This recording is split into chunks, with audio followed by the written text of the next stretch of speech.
Okay, yep, we're streaming on YouTube.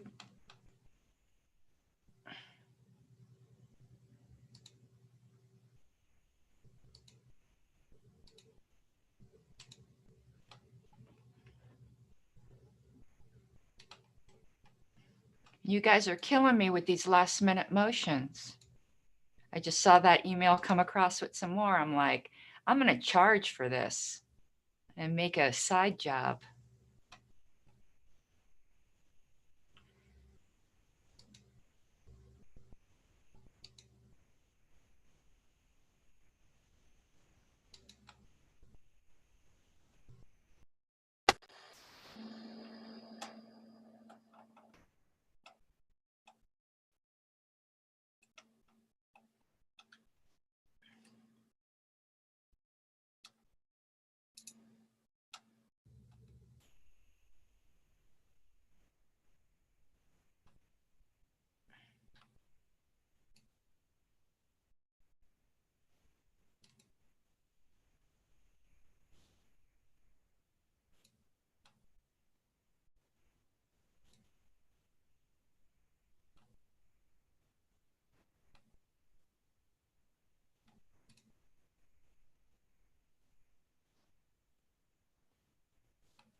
Good morning, everyone.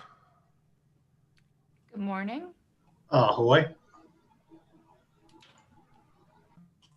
So am I the only one who's geeky enough to wear my name badge to a Zoom meeting?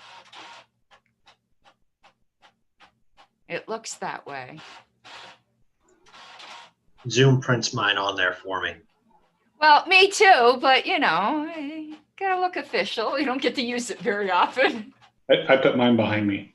But we had to pay like $15 for them. I want to get my $15 worth. I haven't gotten mine yet. Yeah, I don't have one either. You'll have to talk to Tyler. I did make my own though. Oh, and I got my business cards yesterday in the mail. I made my own business cards. The template LP used was too plain. I wanted some pink on mine.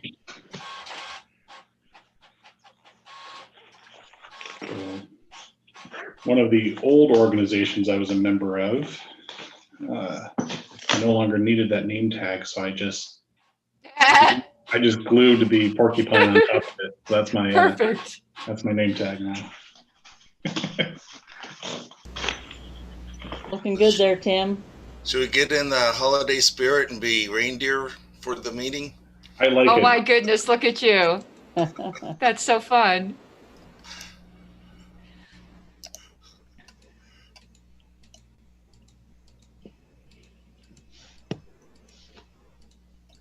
You guys missed the after party last night. We all got together and chatted. Actually, that was a lot of fun, but my camera now doesn't seem to want to work today. I don't know what's going on. Really? Yeah, I thought it was a lot of fun though. Valerie joined us for a while too. It was good. Yeah, it was. It was a great conversation that we were having.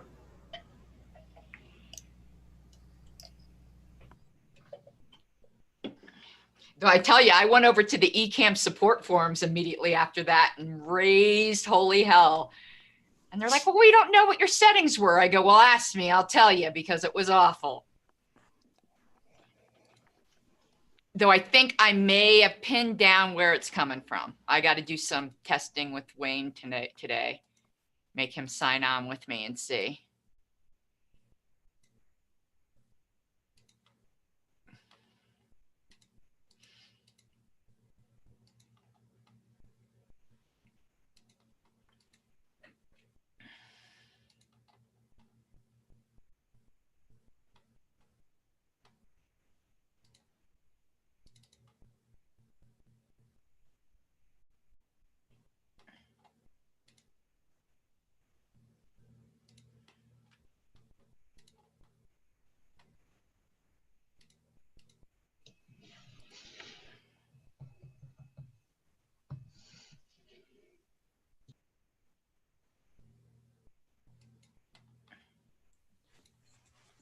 Karen Ann, do we do attendance on day 2 or just day 1?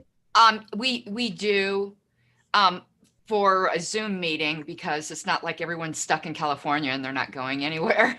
Okay. We'll do that first thing then. Yeah, I was thinking of that too.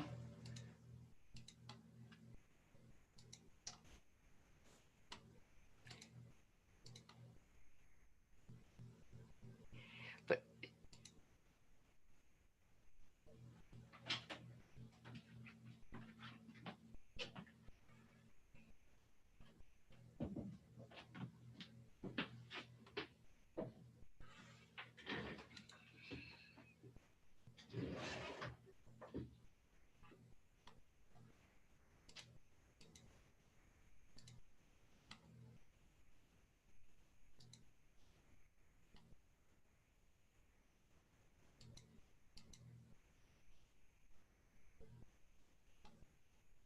and we are live on Zoom. YouTube. Yes. We're on Zoom too, obviously, but yes, YouTube. And I'm working on getting those additional policy manual proposals in OneNote, Thank you. downloading them now.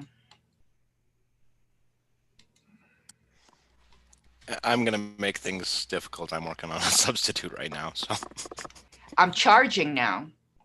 Any additional items to OneNote, $5. I got to make some money. Mama's got to pay her mortgage. What about 10 cents a page? That way we can keep them short. No, if I want to make money, I want them to be long. But if they're the length of my former Region 1 reports, I'd be doing good. Hey, when I was trying to reformat from what Richard was doing and I found one of your old reports, I was like, this is a 107-page report with contents. Yeah, it was about between 100 and 110 pages every time. Poor Oh, Alicia. goodness. Yeah, I narrowed it down just a little bit. Yeah, well, I didn't Yeah. realize what a pain in the ass that is to attach to the minutes, and I bet you Alicia was cursing my ass that whole time. Because if somebody turned in a 110-page report to me, I think I'd murder them. Sounds like a challenge for someone to. Yep. Everybody make notes. I did not realize how difficult that was with the way Word is, because Word's How long so was my- fussy with the section breaks. How long was my ballot access committee report? It was almost as long. It was like 70 pages. I think it was two. That was the public side, and then there was a private one too, I think. Can't remember. I loved your ballot access reports, though. They're fantastic. They're so informative. Ballot access makes me lose my mind. I'm a little too OCD to do that job. Your reports were fantastic. I appreciate that, but oh, I have no desire to do that again. Oh, so you're saying you volunteer. Thank you. No. That's what I heard. Thank you for Oh. volunteering, Mr. Molman. No. I'm still furiously letting people in. My internet connection is unstable, it says. That's interesting. Yeah, we missed you last night. Well, last night was because the first place you tried to go to, my phone, I was on my phone, and it wouldn't run on there. And then by the time I figured out y'all went to Zoom, you had all given up. So, We were there for 2.5 hours.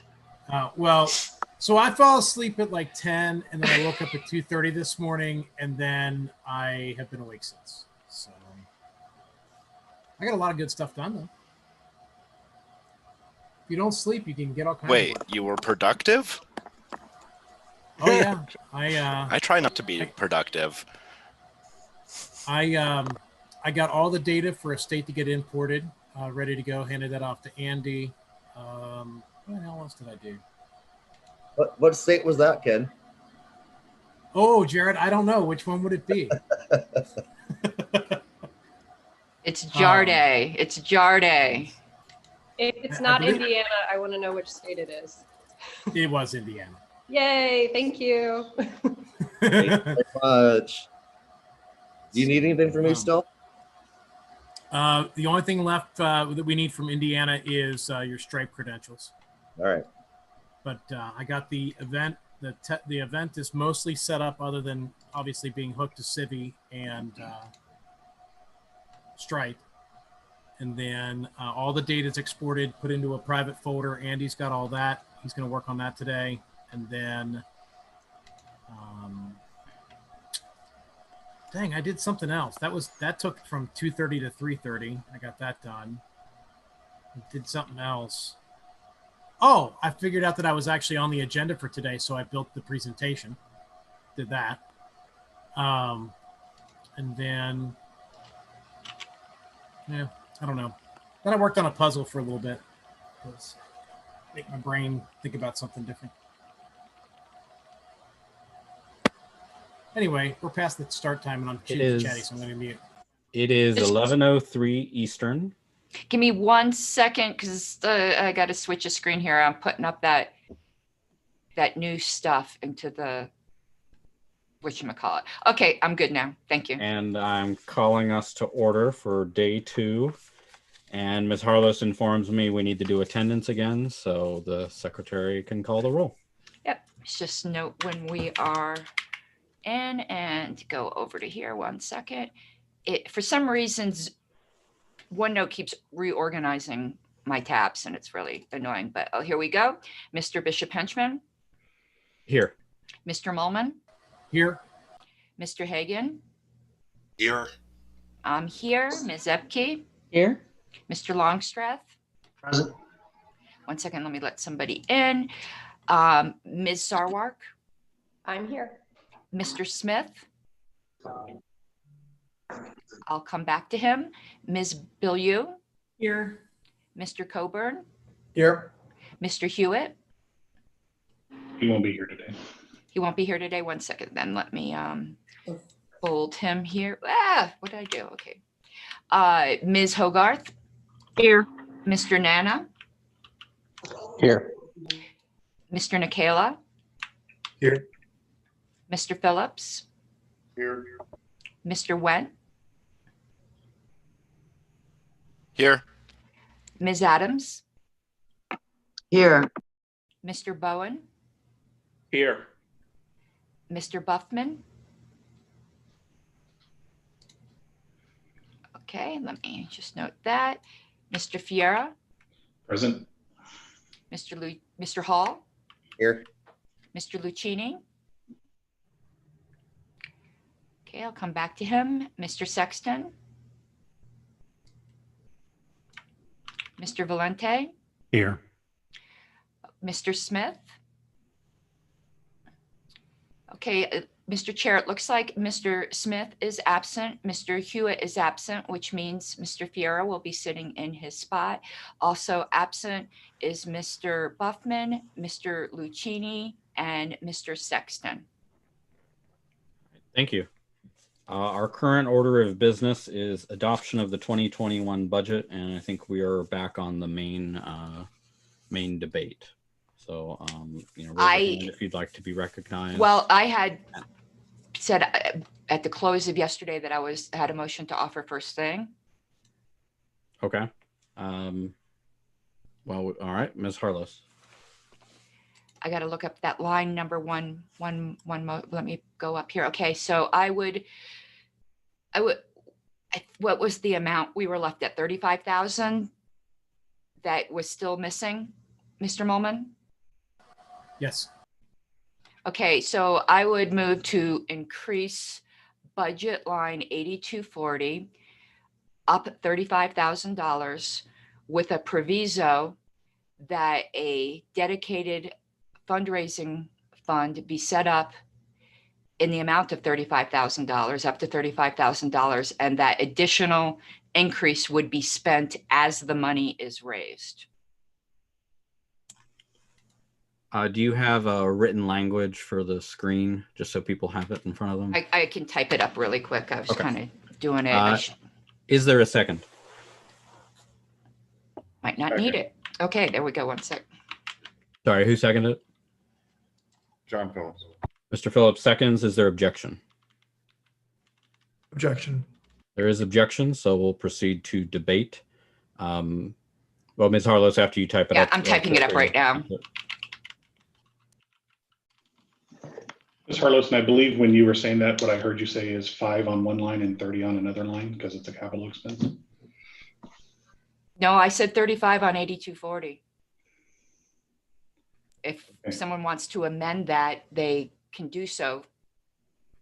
I know what you're doing, but I don't understand the implications of that. So I'd like to stick with my original. And if someone who understands that sort of thing better, they can amend it. 1 second. Well, you interrupted my typing, Mr. Fier.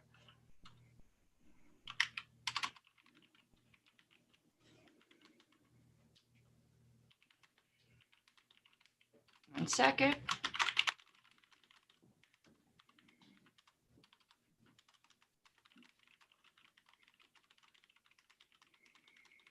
Okay, I'll stick it in chat.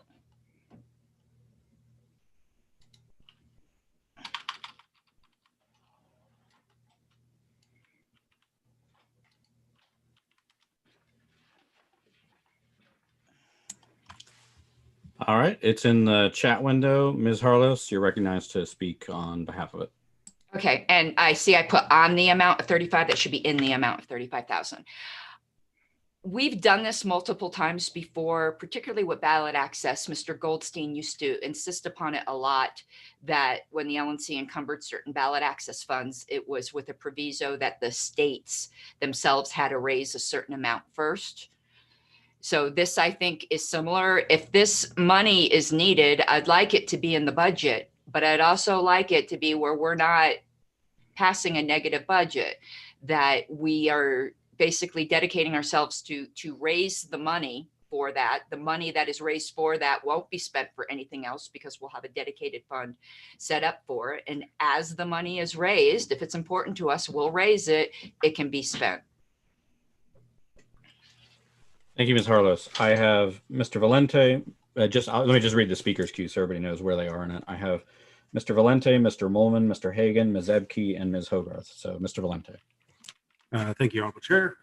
So, one of the things I'm curious about on this thing is, you know, we're setting a budget, but we're not in a way, and we're trying to set up a separate account. Now, I'm looking at. In fact, I will post the link in the chat. If somebody can tell me where this account goes, and if it's dedicated to CRM, then we don't need to set anything else up. I don't know that we need to set up a budget goal, but I do not have a problem with us as individual members going out and raising funds for the CRM project. I have no problem with doing that. I just don't know that it needs to be in the budget. I don't think that us setting a $30,000 budget line to forecast it on raising money is the best way to go about this. And I'll yield. Thank you, Mr. Valente. I have Mr. Molman and then Mr. Hagan. Mr. Molman. Yes. So I talked to a handful of people last night about this, specifically the $30,000. And I think the prudent course of action, obviously, we've heard that there are gaps with Razor's Edge and how we use it today. There has been talk of potential switch to some other platform besides consolidating into Civi, and of course, conversation of consolidating into Civi. I think it would be prudent to have either some sort of demo, ideally, if we actually can meet together in March, a deeper conversation about our direction as a board and what we want out of the CRM that National uses. If we're going to set up this segregated fund, I would like to ask that it not be necessarily dedicated to Civi, but would be for CRM, national CRM improvement generally. So that would address Mr. Phillips's concern about being able to buy the next level up package for Razor's Edge if we decided to stay with that. It could be used to convert or upgrade Civi to handle that, or maybe an alternative entirely, that maybe there's another product that would fit the bill. And so if we are to do this, I think that it would be wise not to spend the money until we have a deeper conversation about the overall direction, an overall direction conversation, and making sure that we, in coordination with staff, are putting together something that's going to work for the organization, ideally long term. And the only other thing I would note is that if we're going to make a change, we should do it in an odd numbered year, not an even numbered year, just due to the number of elections that occur in even numbered years. So those are my thoughts on that. Thank you. Thank you, Mr. Molman. I have Mr. Hagan and then Ms. Ebke. Mr. Hagan. Our proposed, or the currently as amended, the budget we're looking at is already 20% higher than 2017 or 2019. I'm concerned about if we add even more on there, that we will be able to generate those revenues. A lot of times pretty conservative when it comes to the money, so that's one of my concerns. And like so stuff Ken says, I'd like to understand, like, as this money comes in, is there a prioritized list of what will be done first for what's the most important stuff to get done first for the CRM? Thanks. Thank you, Mr. Hagan. I have Ms. Ebke and then Mr. Roudset. Ms. Ebke. Thank you, Mr. Chair. It seems to me, and while I think that this is an effective and prudent way to approach this issue, first we need to figure out whether or not this is an appropriate priority inside of our budget. We have a pretty, it looks to me like we have a pretty ambitious fundraising effort planned anyhow, and I would hate to see us start dividing in such a way as to make it difficult to raise money for some of our other priorities. If I'm not mistaken, I suspect that we can always, in January or February or March or whenever, after we've had a chance to take a look at this, we can certainly amend the budget and add that line and so forth. And at that point, is that correct, Mr. Hagan? Anybody who's been here before? I mean, you could certainly amend the budget, correct? Yes, Ms. Yeah, Ebke. always go back and amend the budget. So I mean, I hate to see us do this during during an online meeting, sort of a last minute decision, and would prefer to see us think about it more carefully and put it in the context of other priorities, especially since, as Mr. Hagan just pointed out, we've already increased the CRM line as it goes. So thank you. Thank you, Ms. Ebke. I have Mr. Roudset and then Mr. Phillips. Mr. Roudset. So as of yesterday, we already increased the CRM by $10,000, and this, in my opinion, or my understanding, this was to button up a lot of the aspects of the CRM for the state rollout and all of that stuff. The additional 35 would add the additional functionality and the benefits to fundraising and various other capabilities within the CRM. The way I'm looking at it is that we're not even rolling all the states on the CRM, and I think that's our focus right now. And if we start budgeting for additional projects or capabilities of the CRM before it's fully rolled out and working for its original intended purpose, I don't see a rationale or a benefit from procuring these monies at this point until it's already doing the function that it needs to do first. Thank you. Thank you, Mr. Radsep. I have Mr. Phillips and then Mr. Ferrera. Mr. Phillips? I have a couple things. First of all, just for clarification, yeah, I've been thinking about this all night. Mr. Molman, we have, increased the budget line by $10,000, and that will be sufficient to create the bug fixes, et cetera, that we absolutely need already. Is that correct?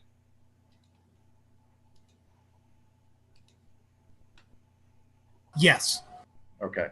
And I know you and I chatted a little bit last night, and obviously last night I'm a big proponent of this project, and let me explain to you why. I'm a business owner, and there are times when I have had to make a decision on whether to make a capital expenditure. Let me give you a very specific example. I used to not do alignments, and I had to decide, and I used to subcontract those out. I paid somebody else to do alignments. And then after a while, I got to looking at it, and I looked at, and I'm spending all this money doing alignments and paying and sending somebody to somebody else and doing all these other things, and found out that, hey, and eventually it's better off for me to spend the money and do this in-house. And eventually we're going to be facing this decision with Razor's Edge, CRM, et cetera, whether this is going to be worth our money. It's eventually going to be worth our time to do it ourselves. That's the way it's going to work out. Whether that time is now, that's up for debate. Having talked to Mr. Molman last night, and last night, I pushed this pretty hard last night, but having talked to him, and I currently think that maybe waiting until March might be the right answer so that we can have a better grasp of what needs to be done. He's not even 100% sure on the budget at this time. And if we come to us with a proposal and say, okay, hey, here's what we're going to be able to do, and we're going to be able to get it done in time, and we've already going to have all our people onboarded. Obviously the onboarding and getting it functioning for our membership is a way higher priority than the rest. So, having thought about it overnight and absorbed it, which is why I asked for the recess. Thank you for all that. I'm leaning towards the wait till March approach myself. Thank you. Thank you, Mr. Phillips. The chair notes Mr. Smith's here, if you can note that, Madam Secretary. Yeah, I let him in, so. I have Mr. Ferrera and then Mr. Coburn. Mr. Ferrera? I also think that we should be waiting until March. I think there is some pre-work that can be done before the money is allocated and spent. However, I do offer an amendment in case this does pass so that we have it in the right budget item notes. I would like to amend it to say line 8240 has $5,000 and the capital expenditure is extended by $30,000 to become $40,000. What's the line number for the capital expenditure? It's 211, I think, on the spreadsheet. It doesn't have an actual. Okay. Mr. Ferrera, could you read that again? Certainly. Line 8240 would be 5,000 instead of the proposed 35,000. And capital expenditures would be increased by 30,000, which is currently at 10,000 and therefore would be 40,000. Okay, and you want to move this now, or do you want to kind of wait until March on this? I was unclear on what you were saying. Yeah, sorry. I would like to move this now in case this motion passes. The line items will then be in the right spot. All right, Mr. Ferrera moves to amend as he described it. Is there a second? Second. Second. Seconded by Mr. Phillips. Is there objection to the Ferrera amendment? Thank you. Seeing no objection, the amendment is adopted, and we're back to the underlying Harlos motion as amended by Mr. Ferrera. I have Mr. Coburn, and then without objection, Ms. DeSisto. Mr. Coburn? Thank you. I agree with Mr. Phillips that we need more analysis here. To be frank, I don't think that 30,000 is enough for us to be able to recreate our fundraising CRM. If it were, then we would probably be pretty rich marketing that out to other people. But regardless, I don't see it being a 1-year ROI, and I would really like to see more analysis of how we arrived at that $30,000 number. But regardless, without that direction and without some sort of a proposal for a strategy and a plan, I just see this as creating a little fund within the party for the CRM that has no direction, and I'm certainly against that. Thank you, Mr. Coburn. Without objection, Ms. DeSisto. Excuse me, sir, do we have any LNC members in the queue before Mrs. DeSisto? I have after her Adams, Nikayla, and then Hagan again. Then I would object to hearing from And her I'm back before as well, Mr. LNC members. Chair. All right. Mr. Phillips objects to hearing from Ms. DeSisto. So that will go to a vote. If you'd like to hear from Ms. DeSisto on this matter, please vote yes. If not, vote no. Just for clarification, I only objected to hearing from her before other LNC members. I did not object to hear from her in general. I just thought that the LNC members should go first. Okay.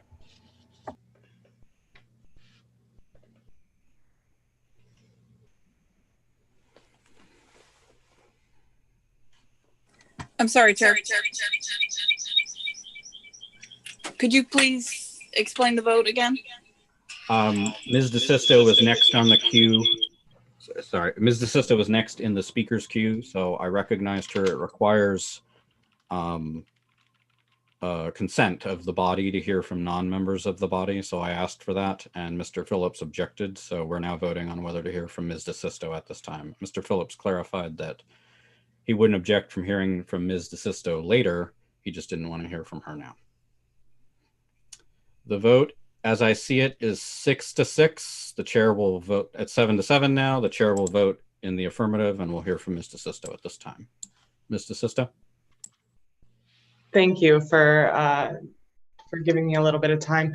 I just wanted to make some clarifications because I think that in my report yesterday, there might have been some confusion about what exactly I was advocating for. My understanding was that the CIVI was already a decided endeavor and I needed to adapt to it. My advocacy yesterday was not to migrate towards building out a CIVI that would be reflective of a more robust fundraising CRM. My advocacy was to not get rid of Razor's Edge before we have something that is comparable. And to be comparable, I don't know what that will take, and I don't know what timeline that would be.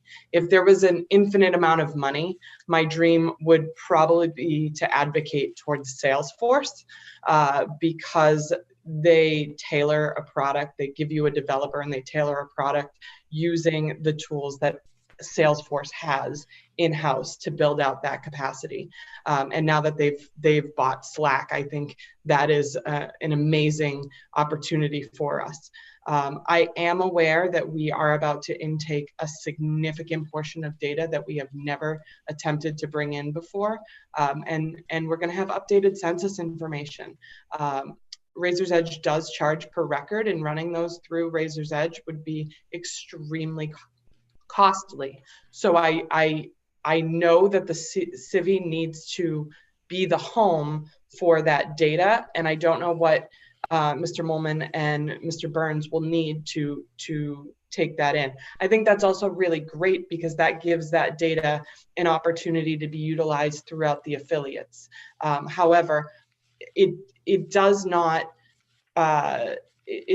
negate the need for a proper fundraising tool to do the one thing that we as a party need to do to stay alive, and that's to fundraise at a capacity that keeps us moving in a growth trajectory. So I would not want to tie my hands by moving into the CIVI before it's ready, and I do not know what it's going to take to get it there.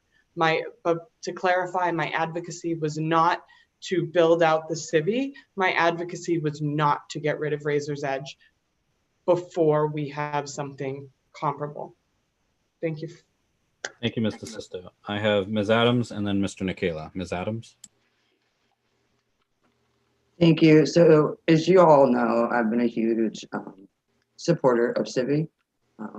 Most of my states are very reliant on it, very dependent on it. The reality is it's not working for them.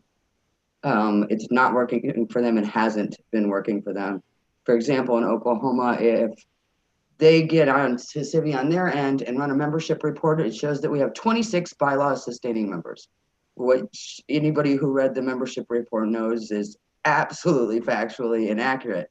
It is read that way for quite some time. We had members who purchased national bronze memberships prior to national convention and were then pinned as lifetime members at national convention and still aren't even showing as bronze memberships. It's been quite a long time. I think we need to decide whether or not we're going to keep and fix Civi or not. Either way, we need to make a decision.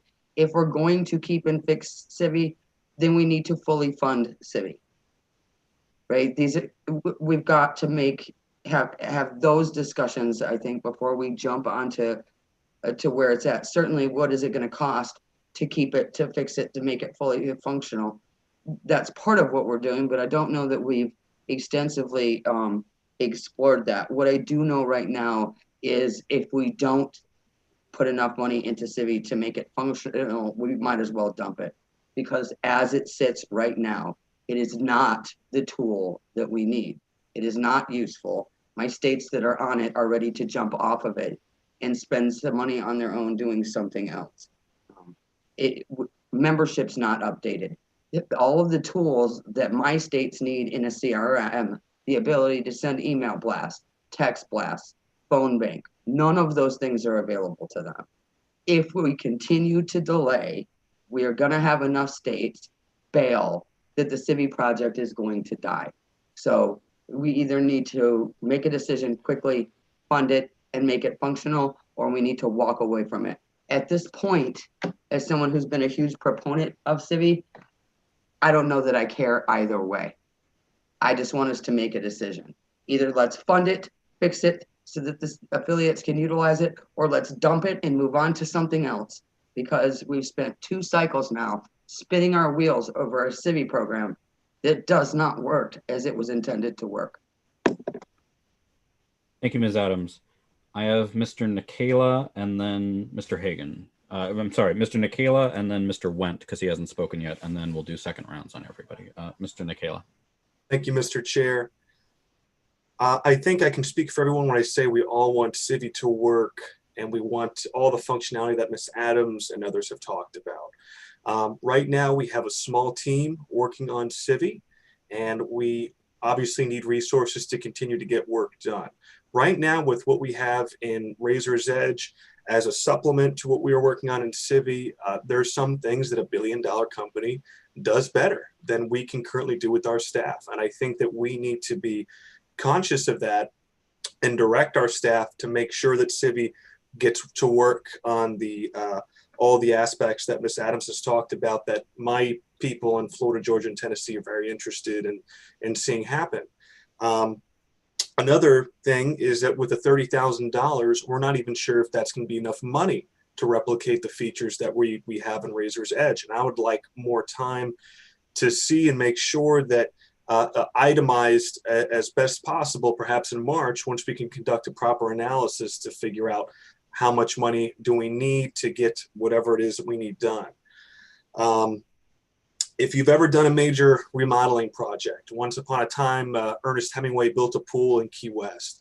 He cut a deep quarry of limestone, and it was 10 feet deep and 20 feet wide, and it was going to cost a certain amount of money, and the prices went up and up and up and up. And he actually said, if you're going to take my last penny, everything but my last penny, you might as well have it. So he threw his last penny in the pool, and it's still there in the bottom in the concrete.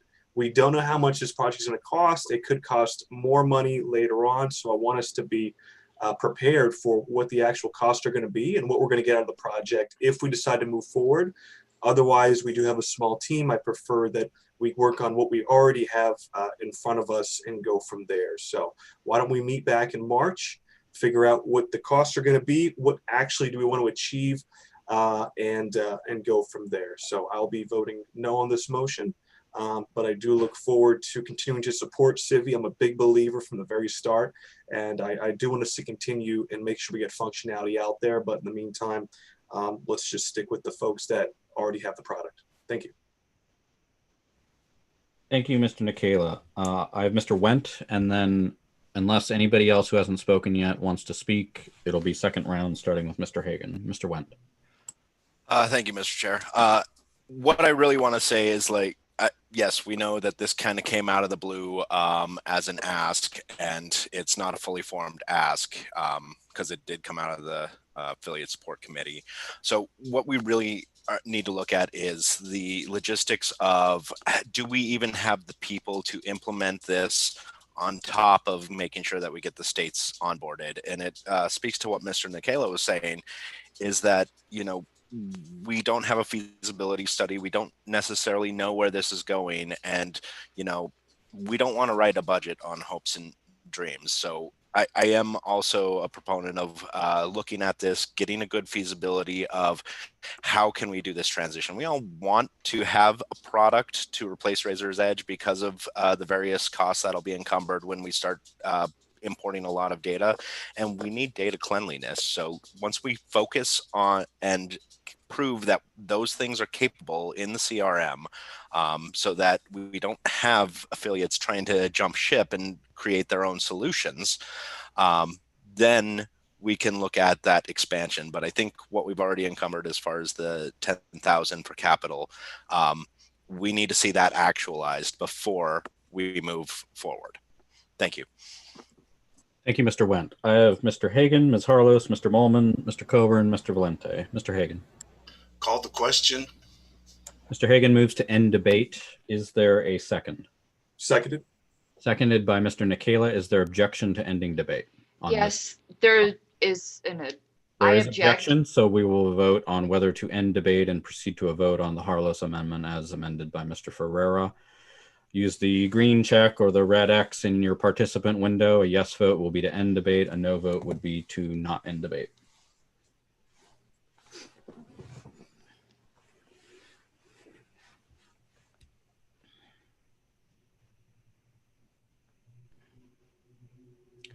By a vote of 13-2, debate is ended and the question is automatically called.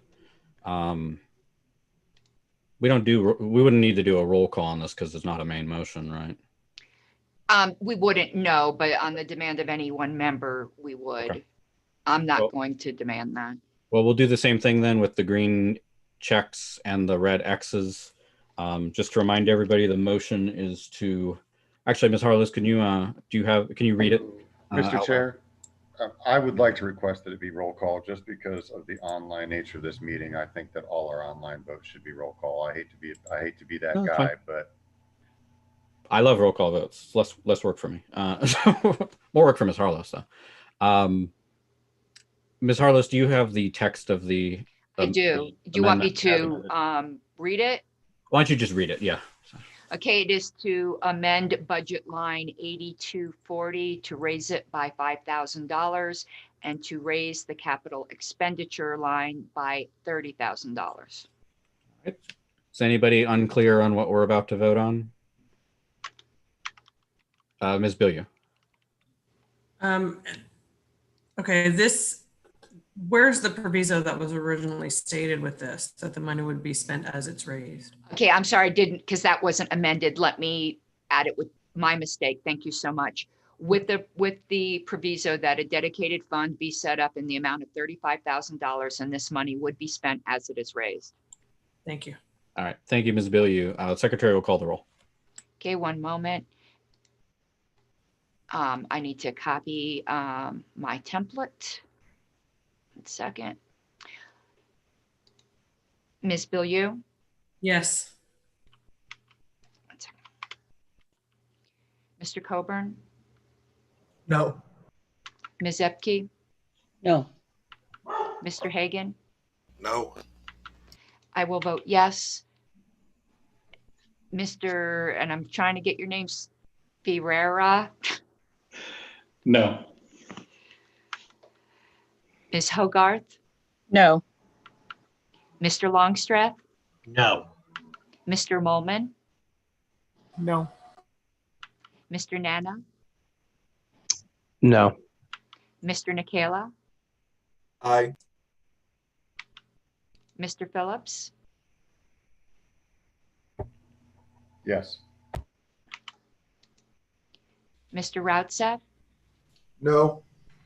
Ms. Sarwark, No. Mr. Smith, Yes. Mr. Went. No. Mr. Chair, it is 5 yes, 11 no. I'll vote no.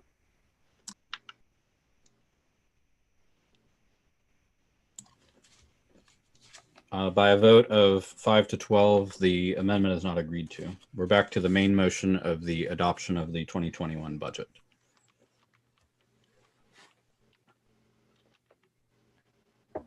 Is it in order to just call the question? It is. But I wanted to give a moment in case somebody was rushing to the unmute button. I'm not seeing anyone though, Mr. Phillips. Then I call the question. Mr. Phillips moves to end debate and proceed to a vote on the budget. Is there a second for ending debate? Second. Seconded by Mr. Longstreth. Is there objection to ending debate? Seeing no objection, debate is ended, and we will proceed to a vote on adopting the 2021 budget as amended. We can't really reread it, but hopefully living it has made it clear what we're about to vote on. Is anyone unclear on what we're about to vote on? All right, Secretary will call the roll. Ms. Bilyeu, Yes. Mr. Coburn, Yes. Ms. Epke, Yes.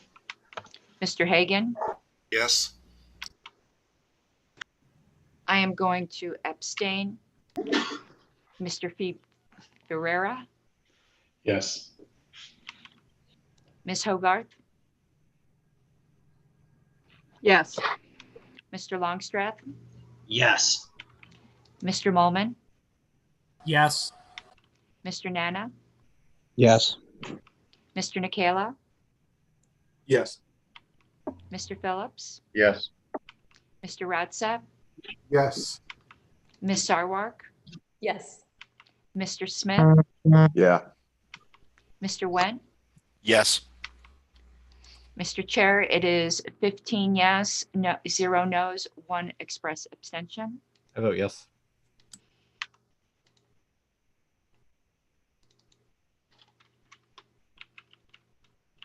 So you have 1601. By a vote of 16 to 01, the 2021 budget is adopted.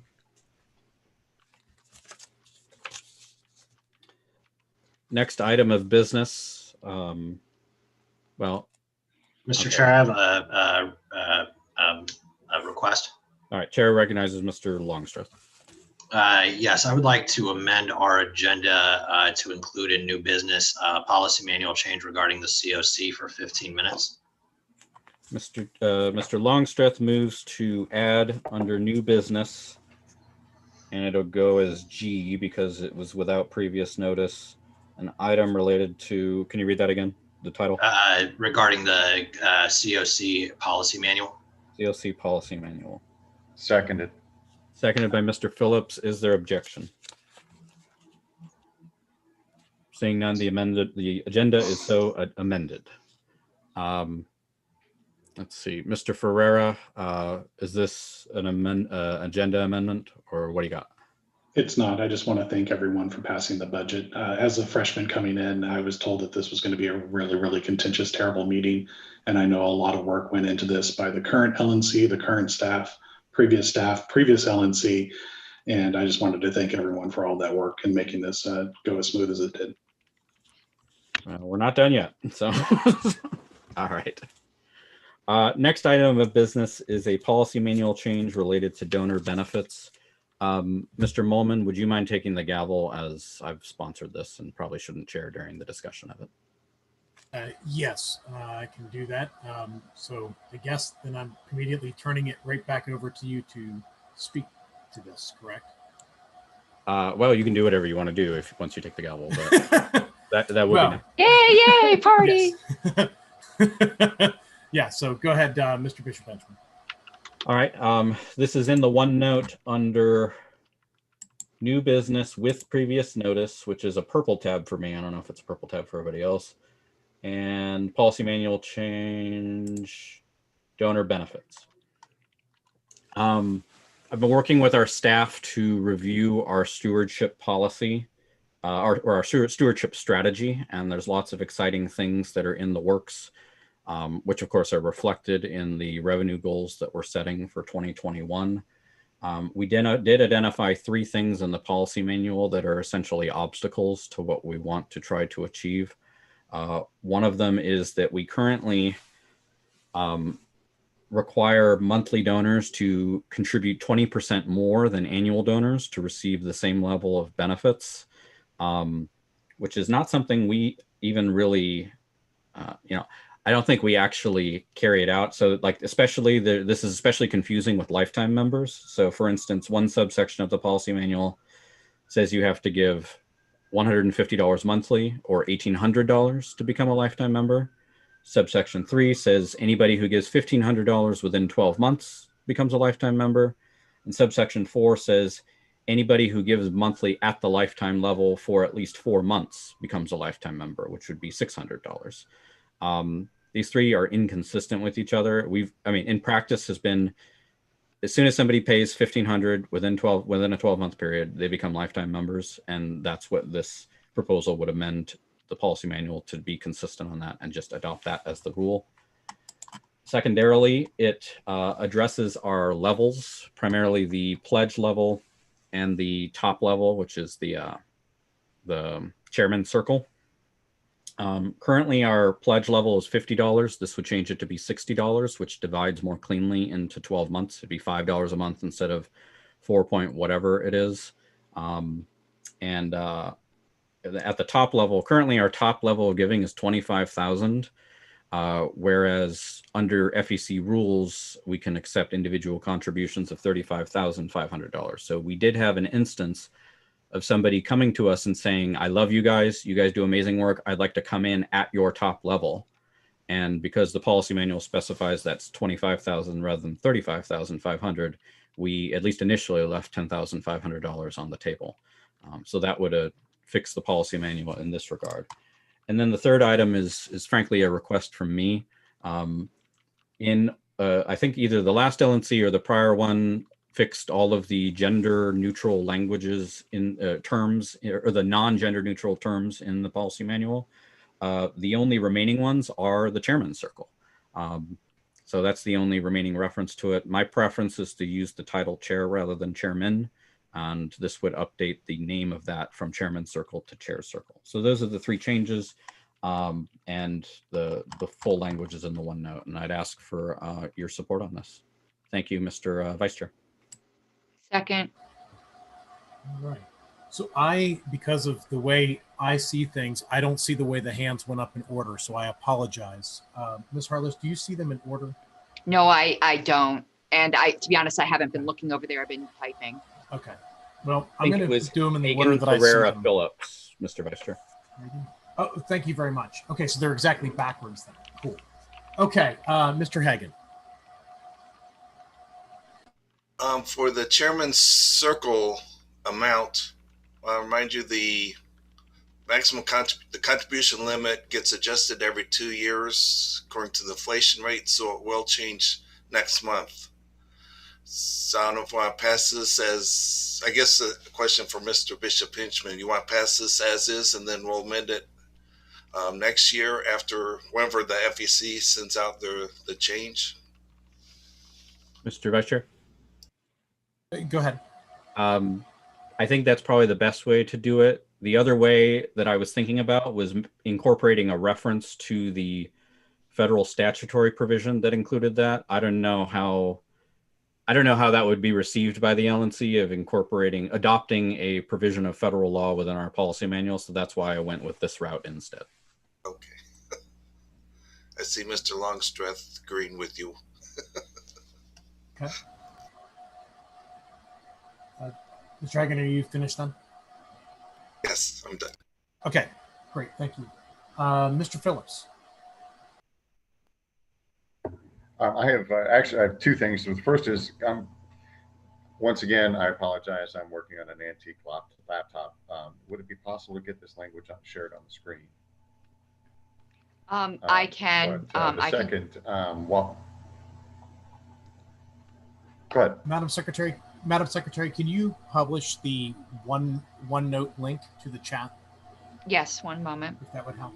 Yeah, I just can't do both on the computer. But so the main thing I've got, and I have zero real objection to any of this. I think it's all great stuff, with the exception of it is very typical when somebody splits a large purchase into payments for them to get charged a little premium on that. So if somebody wants to buy a lifetime membership and not write a $1,500 check and split it up into 12 monthly payments, it is very typical for people to have to pay a little bit extra for that. So I don't have a number, but I would suggest that, okay, hey, if you're going to split it up over 12 months, maybe we make it $1,600. You have $1,500 one lump sum or $1,600 over 12 months or something like that. Because when you finance something, that's expected.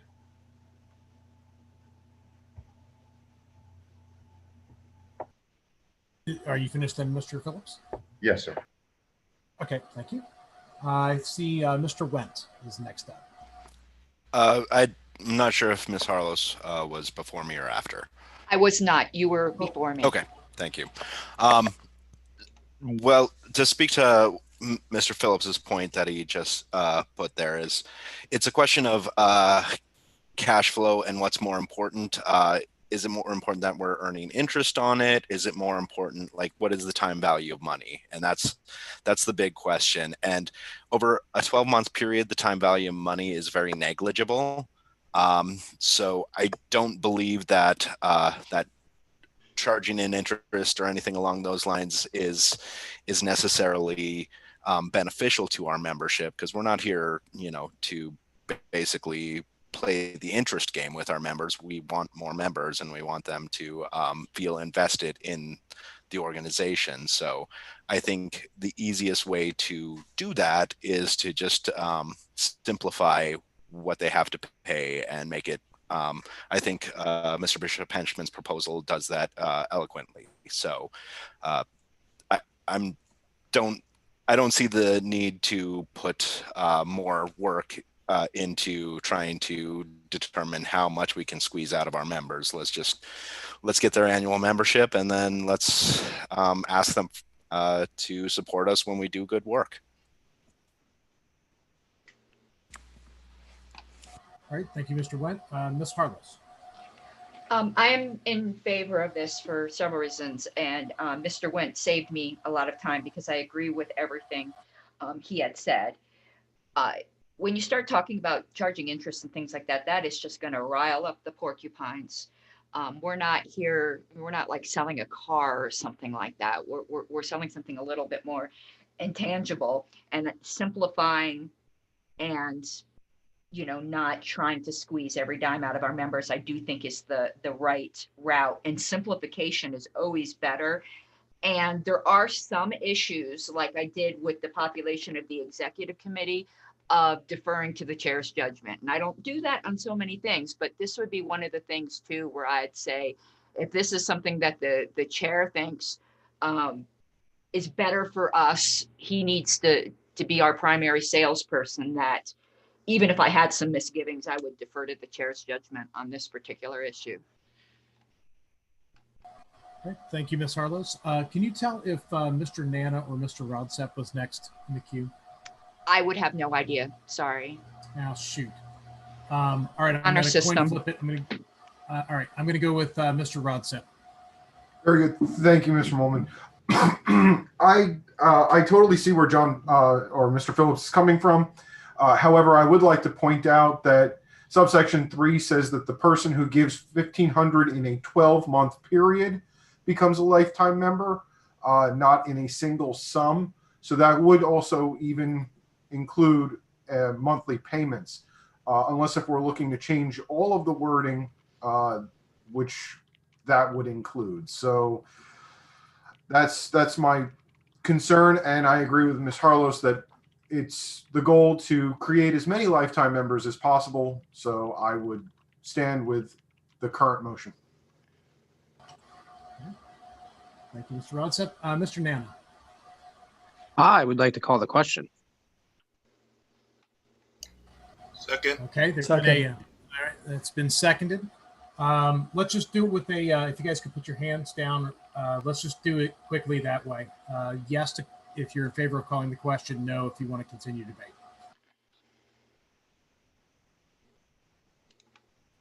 Point of order. Is this necessary if there's no objection?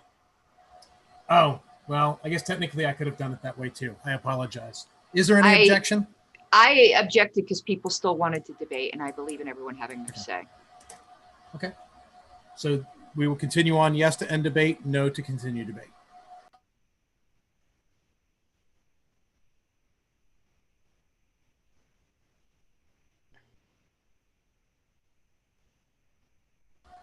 Okay.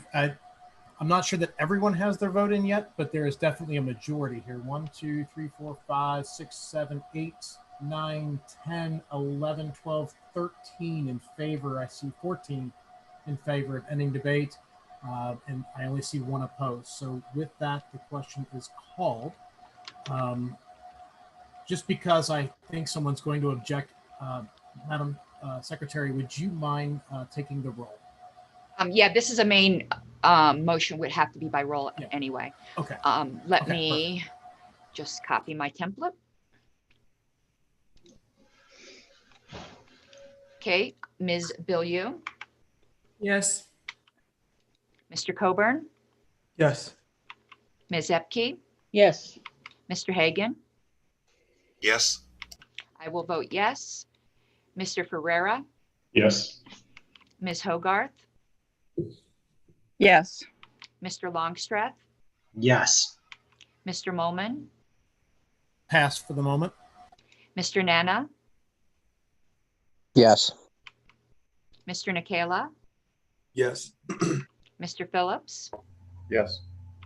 Mr. Roudset. Yes. Ms. Sarwark. Yes. Mr. Smith. Yes. Mr. Went. Yes. Mr. Molman. An emphatic yes. Okay, it is, well, you were chair, so it's 16 to 0, it passed. I kind of erred a little in the roll call there, but definitely nobody It's said not no. too late. I vote yes also. Okay, sorry. I got confused with you not chairing at this moment.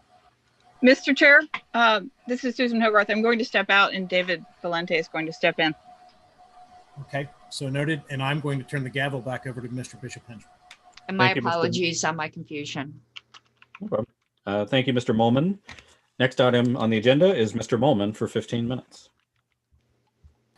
I want to make sure, am I able to share my screen? If not, I can make you a host, which would allow you. Oh, no, I can't. Let's see. I probably can if he, try and let me see, and I can probably promote you. Oh, yeah, you should be able to share, Mr. Molman. Okay, great. Let me start my slideshow here if I can find the stupid start. All right, we'll just do it this way. Be done with it. Desktop.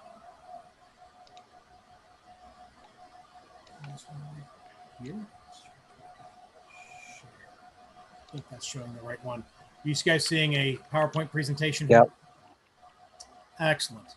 All right, so I just wanted to quickly go over a pattern that I've noticed in politics and why I'm so passionate about growing the party and why I think everyone else should be too. Capitalizing on political patterns. There's political patterns throughout history, right? They have political eras. Within those eras, there are different movements and there are different patterns. And the current era, it's always difficult to judge where you're at right now. But there's pretty much consistency in people saying that our current political era is rooted in the 1960s and the changes that occurred in that era. Each era kind of fades in and out. It's not just a hard break. There are changing demographics and economics that drive it. It's a societal shift first, political lags behind, And we need to be able to identify and analyze those patterns to win. So the contemporary political era is that I've identified as it relates to us would be 64 with Goldwater, 80 with Reagan, 94 with the Republican Revolution, and 2010 with the Tea Party. Hang with me for a minute before anybody gets too angry about that. 1964, Goldwater was a paleoconservative with and / libertarian messaging. The quote there, the extremism in defense of liberty is no vice, moderation in the pursuit of justice is no virtue. Well-known quote, really speaks to libertarian core values. Establishment Republicans pushed out the Goldwater Republicans in 68. And in fact, a faction of the Goldwaterites joined the LP in the 70s. They were some of our early members. In 1980, the same messaging came back again, the paleoconservative / libertarian messaging, small L libertarian, with the famous quote, the 9 most terrifying words in the English language are, I'm from the government and I'm here to help. I think we would all agree that that is terrifying. There was definitely an attempt by Reagan specifically to woo libertarians. There's a very famous article in Reason magazine, and there were drastic tax cuts that obviously we favored. Obviously, we did not favor all of his policies. That's why we're libertarians and not Republicans. 1994, the Republican Revolution. Again, paleoconservative and libertarian messaging, a lot focus on small L libertarian messaging, especially in how it was presented to the public. I was personally drawn to this initially. And the huge campaign about pushing power from the federal government down to the states and getting it down, pushing it down more and more local. And of course, after they were elected, the Republicans failed to implement most of it. We did get speed limits returned to state control, though, so that was totally worth it, I guess. 2010, the Tea Party happens, and initially it was very small L messaging. The fiscal responsibility, limited government, free markets, that was their messaging, and it was very, very libertarian. It came as a reaction to the bailouts. The GOP themselves actually tried to stop it from happening. The reality is the GOP establishment doesn't like libertarians. And as those who've been around for a while know, there's one thing Democrats and Republicans agree on is they really don't like us. When they were unable to stop the Tea Party, they subverted it instead. And we see today what's left of the Tea Party has been shifted to right populism. So there's a pattern here. And this is kind of where I see our opportunity. So there's 16-year gap between Goldwater and Reagan, 14 between Reagan and the Republican Revolution, 16 between 94 and 2010. And so the next question is, the next time around on the guitar, as it were, is 2024, if that pattern holds. And if it holds, then we have a few things we can expect. That 2021 to 2024, there will be some very authoritarian practices coming down the pipeline. And we already see some of that coming to fruition. There will likely be an economic downturn of some sort in 22 or 23 if it doesn't start sooner. Starting sometime in 2023, probably early, we're going to see more people talking small L messaging. The interest in the LP will start to grow significantly in early 2023 as a result of that. There will be anti-Biden, anti-Harris rhetoric, of course, mixed into that. And the GOP will try to latch on in some ways to that. But, as noted, they really don't like us. In 2010, this is where learning from the experience from 2010, what I had learned is that a lot of the Tea Party types, when I talked to them, they were very small L libertarians and actually could have easily been big L libertarians. But they found us that we were not organized, that we were too weak as an organization. And they said, well, our best bet's to try to win trying to run as Republicans. Now, we all know here that doesn't work, and history once again proved that that does not work. But that's what they did in 2010.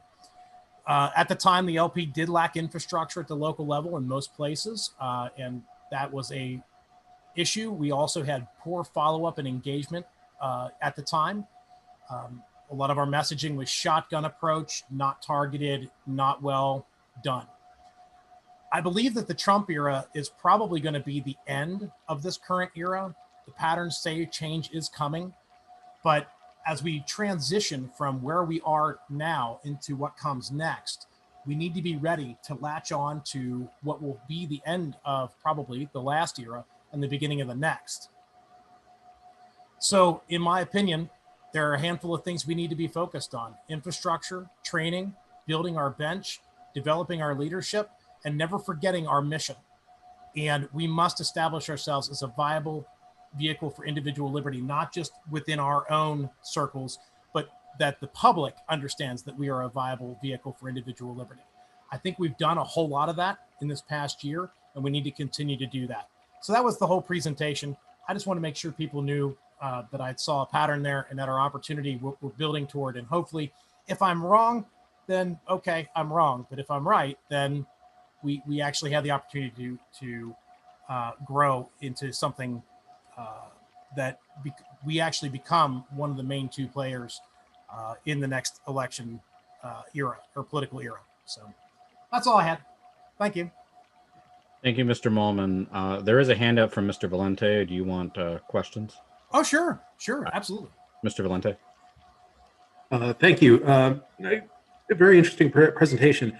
I actually disagree in the time frame because if you notice on your schedule, the two of those were midterm elections between presidential elections, the 94 and the 2010, where we saw a great sea change in both of those elections. In fact, I think that 22 is probably, if it's going the way that you say it's supposed to go, then you're going to see 22 be a wave election, probably anti-reaction to Biden-Harris, and you'll see, Republicans get back seats in the Senate and perhaps take the House. So we might need to if we're gonna do any planning based off of this. We may need to accelerate our thinking on this to capture, because if we get to the presidential election year, that wave may have already passed us. You could be correct. I mean, obviously, all of this is trying to pattern match. I even went back and looked at, does 1950 fit the pattern? So that would be 14 years before Goldwater. It kind of does. It was a rejection of the New Deal, but it's not really liberty oriented either. So I can't say for sure. Obviously, if I could read the future, I'd be rich because I just go gamble in the stock market and win. But I do think that the next time around is coming, and there are certainly some signs that the level of authoritarianism is going to increase. I don't know that anybody's going to disagree with that. I did see that marijuana legalization, obviously, that since coming to all this, that was at least put up, but I don't know if that was legitimate or if that's just some political ploy given the Senate runoff in Georgia and the fight over the Senate. I don't know that that was truly a liberty play, or if it was just a pure political play. But I do hope that we continue to build, and I do think that our next opportunity is coming soon, whether that's 2 or 4 years from now. I'd like to be ready in 2 years. It's just a matter of can we be? So I think we can. I have Mr. Wendt and then Ms. Adams. No, I think Ms. Adams was first. I'm sorry. Ms. Adams and then Mr. Wendt. Thank you. So I absolutely think you're onto something. I think this is a good start. I don't know that this is a developed enough bullet point list for us to truly make it actionable. I'm questioning how much of this would fall under some of these new roles that we're talking about, and getting feedback from those staffers to see what kind of direction they want to take it in. Yeah, I agree. You're onto something. I think we have all talked about this after our meetings, right? When we're all sitting around and going, hey, how do we plan for the future? All of these things are there. I don't know that this is actionable in its current form. I would like to see some more detail, some more bullet points, an actual plan, potentially something attached to actual budget lines so that I personally can see a clearer picture. I'm curious how any of this ties into some of the trend literature that seems to be very accurate, things like the fourth turning, right? In the fourth turning, we saw that this last cycle was the cycle of the champion. Based on that, it was going to be a white male from the Northeast, which we saw come to fruition, right? According to the fourth turning. Next cycle is the cycle of the unifier, which will either be a female or a minority individual, somebody more from the Plain States or the breadbasket, potentially the Rust Belt. So yeah, you're talking about building the bench. What's the method for that? You're talking about retention. What's the method for that? You're talking about messaging liberty. What's the method for that? These are all great things to discuss, but I'm confused as to how this is actionable for us at this point. Well, I think part of it is we're already doing a lot of it. I mean, this budget we just passed specifically touches infrastructure, training, building out local parties, which inherently builds leadership. And I would say we're on mission. You know, we're keeping true to our principles while also expanding ourselves electorally.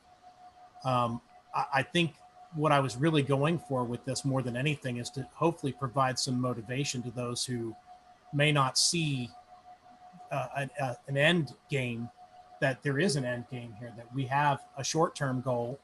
I'll call it a short-term goal. A party that's 50 years old, 4 years is a short-term goal to build toward. And I would say that I'm hoping that it inspires people to get involved and actually step up and do whatever it is they want to do within these, you know, within our framework.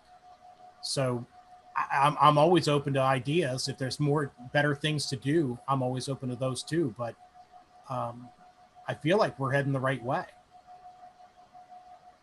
Mr. Wendt? Yes. So we spoke briefly on this, Mr. Molman, when Dr. Jorgensen came to my town, and I do agree with you. I do see that there is a little bit of analysis that's missing here, because we're not just competing in the market space with the Republicans. We're competing in the market space with Democrats as well, and we need to make sure that we're focusing that liberty message to what speaks to those who are more liberal. And on that note, I just kind of want to say that to speak to Miss Adams' point, what I say and what I said in our caucus for Region 1 was that we have the pieces already built across this country. We just need to assemble the machine. So we need to take the projects that everybody is working on, and we need to kind of consolidate and make that political machine. And I think it's doable. I think we need to do it we need to focus in 2021 on getting the programs that we've talked about in the budget up, running, moving. So I think we're on track for this, and this provides a very good eye on the ball type of deal, so that not only us, but our membership can see that this is where we're going. We're going to win elections. We're going to keep winning elections, and we're going to be a player in the market. And Mr. Wen, I would say the only reason I focused on Republicans on this, because I certainly understand what you're saying. Republicans at least claim sometimes, about every 14 or 16 years, to be for individual liberty. The last Democrats I've really seen campaign hard on that was probably Kennedy. Probably. I mean, as far as from a presidential standpoint, talking about, you know, individuals, it's just not necessarily in their lexicon. But that's not to say that there aren't Democrats out there who are definitely leaning libertarians. And I know some small L libertarian Democrats in the state of Kentucky. They're very good friends of mine. So it is a point well taken. And the only reason I wanted to clarify is that it's only because Republicans specifically market themselves and try to say they're us every 14 or 16 years. They're certainly not us, and history shows that. And that's why I made that focus. Time on this item has expired. Thank you for your all indulgence. The next item on the agenda is policy manual change relating to previous notice from Ms. Harlos, 15 minutes. Ms. Harlos? Yep, one moment. One of my screens froze up, but it's coming back up. So hold on 1 second, please. It is in the OneNote. Okay, I pulled it up. It's under new business with previous notice. The current policy manual, I'm going to read the whole paragraph and then, say the change I'd like to make. An LNC member may satisfy the requirement of giving previous notice of their intention to introduce an original main motion at the next session by announcing, there's bullet points, announcing this intention at the previous session in the presence of a quorum, providing an accurate and complete statement of purport with such notice to be taken note of in the minutes, or sending the complete language of the motion to the entire LNC at least 14 days prior to the session. I'd like to strike 14 and make that 7. I'll speak to it if there's a second. Ms. Harlos moves to amend the policy manual, I which would currently support that. requires 14 days notice in advance of meetings for text of motions, and change it to 7 days. Second. Second. Mr. Phillips, that was the second, Mr. Phillips? Yes, sir. Mr. Phillips seconds. Is there objection?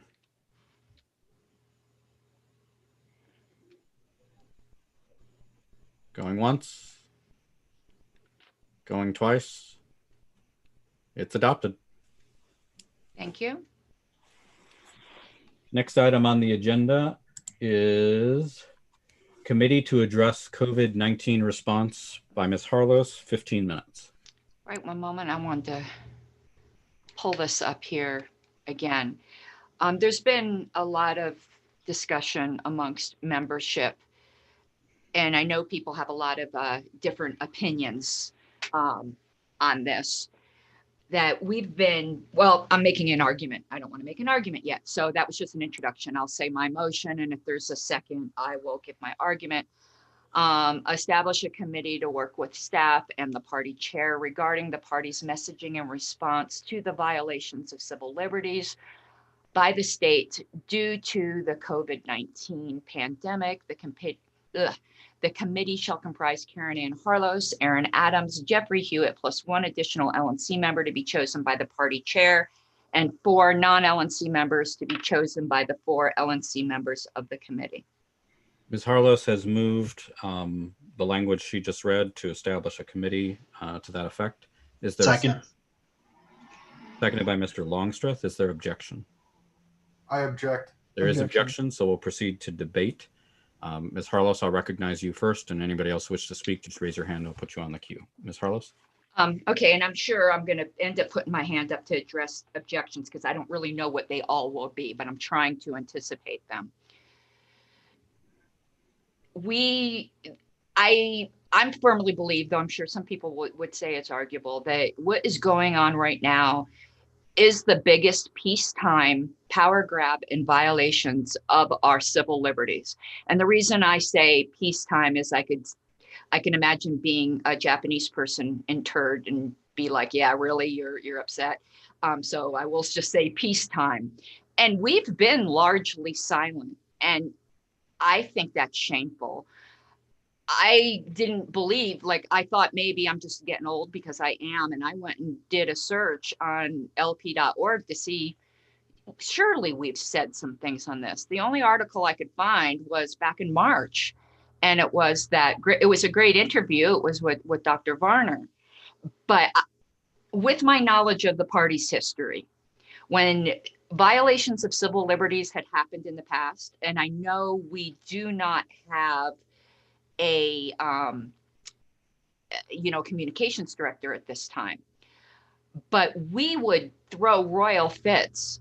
I can show you press releases that we put out, very, very upset when teenagers weren't allowed to tan, when the low flow toilets were mandated. We got more upset about those 2 things than we've said about the entire economy crashing around people's heads, mass suicides from people whose futures have been completely stolen from them. I don't need to list all the violations, but the Party of Liberty being silent on this. But I want to be clear, I'm not suggesting we take any position on things that we are somewhat ignorant of, where none of us are scientists. What we need to talk about is the government power grab, not arguing over yes mask, no mask. What our arguments, in my opinion, should be is that people need to become informed and make their responsible personal decisions, but that this is not the role of the government. I don't want to get into looking like we're science denialists or whatever the insult of the day is, but just to be promoting our basic message of personal responsibility and the proper role of the state. I keep saying it's shameful of our response. That is too mild of a word. I don't think the English language has a word for the way we have abdicated our duty here. We've spent more time arguing about trivialities than about the complete destruction of what's going on right now. We're losing our country, literally. The most recent example of this I can give would be after 9/11, and we were very, very active in that. But we are AWOL on the job. And if the Libertarian Party isn't at the forefront of objecting to this, we should disband. Honestly, we have just become existing to have meetings and existing to perpetuate ourselves, not freedom. And I will address objections. I'll just get in line for objections. Thank you. Thank you, Ms. Harlos. Let me just read, there's a lot of hands up, so let me just read the order so everybody knows what the order is. I have Ms. Bilyeu, Mr. Roudset, Mr. Wendt, Ms. Ebke, Ms. Hogarth, Mr. Valente, Mr. Nikela, Mr. Coburn. So Ms. Bilyeu. Yeah, I think my question would just be specifically what would they do, and would they have authority to actually release, to publish press releases, or what do you see the actions being taken by this committee? Are they just going to advise us on what we should be saying and then we still have to delegate it to someone else? Or how do you see this actually playing out? May I answer, Mr. Chair? Ms. Harlos. It's an advisory committee. So it would be, because the staff has a lot of other things to do. And if you had a committee dedicated to wordsmithing and giving specific examples, it would still have to be approved by the party chair. It's an advisory committee that would take on the dedicated work to give the nuanced responses, because staff just simply doesn't have time to do that right now. And I would say probably the chair doesn't either. So it's advisory only. They are not empowered to do anything unilaterally. Ms. Bilyeu, did that answer your question? Yes, and just there's a comment from Ms. Hogarth in the chat saying that we already have a committee to do this, and I'm not clear on which one she thinks that is. I'm trying to sort that out, but does a committee that could do this already exist is a question I have, I guess, for the chair. Was that rhetorical, or do you want an answer from me? No, I would like an answer. I'm trying to decipher this right now because I'm not on our list one that might do that, but. So my answer would be two. I think we do have, we obviously have a chairs committee on media and messaging. I think it would fall within their area of, they would be able to do it if they wanted to. But secondarily, and I said this in my chair's report, everybody on this call, every libertarian can give me advice, and you do whenever you want, without the existence of a committee. And, on an almost daily basis, somebody sends me, hey, this article is neat. Hey, this thing is neat. Hey, this thing is neat. And we share it. And then you just clarified this in the chat, APRC, they're a veto point on stuff. They don't produce content. So that's why I wouldn't think they would be the natural fit for this. Does that answer your question, Ms. Bilyeu? Okay. I have Mr. Roudset and then Mr. Wendt. Mr. Roudset. Thank you. I'm not against the idea of messaging in this regards. And actually, I think Ms. Harlos has a very valid point that we have been oddly quiet on this. However, I'm against the creation of an official committee to do this, especially if the LNC votes to create this committee. And I see this as a temporary issue, or at least I hope COVID-19 is a temporary issue. And if a committee like this is needed, well, then it is still the chair's prerogative to create a advisory committee for himself in this regards without any need for the LNC to vote. So I don't see the rationale or the need to create via vote this committee. That's all I have to say. Thank you. Thank you, Mr. Roudsep. I have Mr. Wendt and then Ms. Ebke. Mr. Wendt. Thank you, Mr. Chair. So I have a few issues with this motion and the creation of this committee. First, I'm not a real big fan of single-use committees.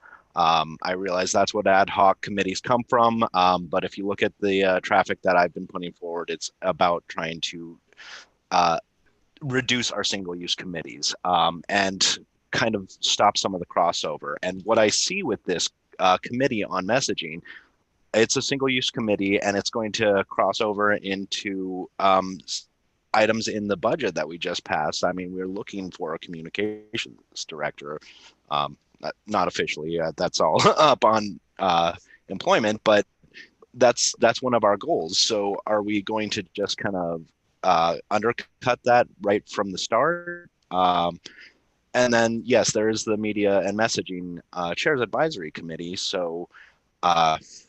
And then my third real issue with this is that the specifically naming of LNC members, it takes the kind of the vote out of it.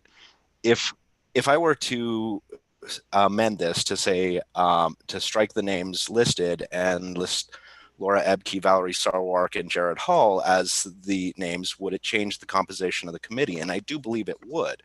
So I think that this committee is not necessarily fully formed, and I think it can be accomplished through other means. Thank you, Mr. Wendt. I have Ms. Ebke and then Ms. Hogarth. Ms. Ebke. Thank you, Mr. Chair. And I would echo what Mr. Wendt just said, except that I don't want to be on the committee. So please don't nominate me. But I do think that it's concerning that we are talking about creating a committee that is of a particular use, single short-term use, and that's a concern. The other concern that I would have is that so far we really don't have any significant nationwide actions for the national party to complain about. I like to see us stay in our lane. Every state has different regulations, and there are real live lockdowns in some places. There are mask mandates in some places, and in some places those things are just highly suggested. So I prefer to see the federal, the national party kind of stay in our own lane and not try to issue broad statements about what's going on when in many states that's not going on. So I would object as well to the naming of a particular committee members. Those committee members are all perfectly able to contact the chair to provide advice, I think. So thank you. Thank you, Ms. Ebke. I have Ms. Hogarth and then Mr. Valente. Ms. Hogarth. Yeah, sorry, Mr. Chair, I don't have your the mandates to the chair advisory committees. So I was looking for it, but I can't find it.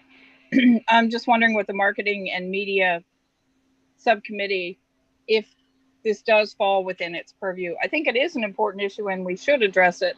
I have the same concerns that others have expressed about creating a committee formed from the people who want it to be created. If it is created, I'd like to be on it. I think we have to, be very careful about wording. But do you have right in front of you, sorry, the mandate for the marketing and media committee? I don't have it in front of me. It's generally providing oversight of our messaging and outreach and public relations activities. And presumably when we have a communications director, working with that person to, review their plans and proposals and everything. So that would be the gist of it. Okay, so yeah, I guess my concern is that we have a tail wagging the dog situation here. Sorry for the cliche. That's it. Thank you, Ms. Hogarth. I have Mr. Valente and then Mr. Nikela. Mr. Valente. Thank you, Honorable Chair. So I will somewhat echo a lot of what Mr. Wentz said, that I'm not a fan of single-use committees. I think that, you know, we can start them up, but we always have problems ending them. I think this would have been better if we had come up with this committee 6 months ago, 10 months ago. I think that we're on the back nine. And, you know, by the time we get this committee fired up, the many of the concerns, we can address some of the things that had happened, but I just don't think that by the time we get this committee up and functioning, and plus the fact that it's just an advisory committee, will serve any purpose other than to create another layer of the onion. So that's all I got. Thank you, Mr. Valente. I have Mr. Nikela and then Mr. Coburn. Mr. Nikela. Thank you, Mr. Chair. First off, I'd love to see this committee happen. And if you've lived in an area with lockdowns or county ordinances or any of those sorts of things, I just spoke to a gentleman yesterday that went to jail for refusing to wear a mask on Duval Street, to give you an idea of the situation we have here in the Florida Keys.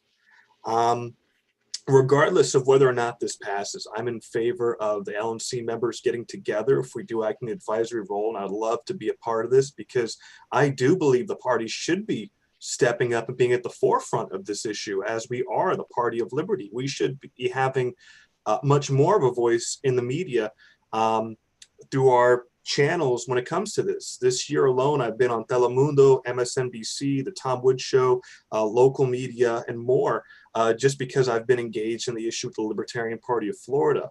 And I think that if we did create a committee in official capacity, we would have a little bit more punch when it comes to perhaps helping to get the media on board, or saying, hey, you have a personal story, submit it to this, the committee on the COVID committee in the Libertarian Party, etc., which could be valuable. I'm sure we could find other ways. And granted, this committee would only be a standing committee, so it would only be around till the end of the term regardless, since it's not something that's official within our bylaws. So it would be temporary. We have done temporary committees before on things like social media process review committee, which I helped break the motion for back in, 2016.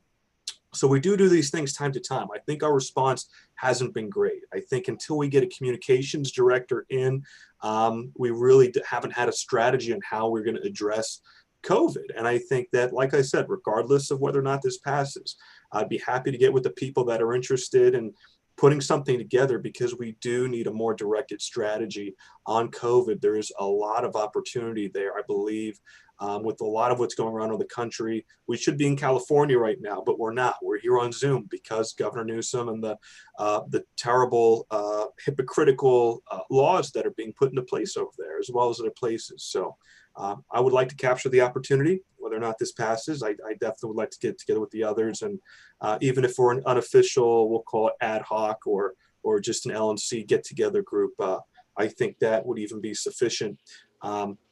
But whatever capacity, I do believe we should be at the forefront of COVID.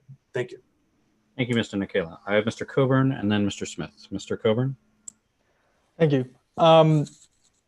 Quite a few comments here, but just to echo off of Mr. Nikela's remarks, I think it would certainly be appropriate for the members that have listed themselves in this proposal to get together as a group and perhaps make a press release or some other resolution that we can consider as the LNC.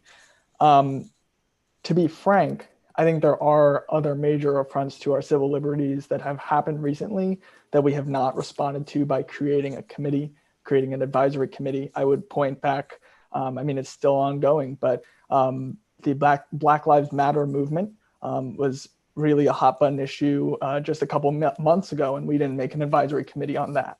So I think that this is to be blunt and to be frank, it seems like a committee for the sake of creating a committee. It seems like there is a push here to have a committee that sounds official on the topic, and I'm against that. I would rather see us come with a proposal for a press release, come with a proposal for a resolution or a statement by the party, rather than just creating a committee. Thank you, Mr. Coburn. I have Mr. Smith and then Ms. Adams. Mr. Smith. Thank you, Mr. Chair. I can't find anything that I disagree with Karen Ann Harlos or Stephen Nikala on, for that matter. I do want to point out, Mr. Robsep stated that we don't know if COVID is temporary or not. That's true. What we do know is that the government overreach is definitely not going to be temporary. Anytime we've had any kind of national action like this, that some of that tyranny always stays, depending on what the problem was. But I do think that the Libertarian Party is the only party that would push back on these government regulations. Obviously, the Democrats are pushing for more. The Republicans, there's some crazy QAnon people that are against this stuff, but their politicians continue to push for more. I think that the Libertarian Party needs to have a voice on this and needs to be the loudest voice at the front of this stuff. So if that's a committee to get that done, maybe that's a good idea. We still have the EPCC that can, the approval committee that can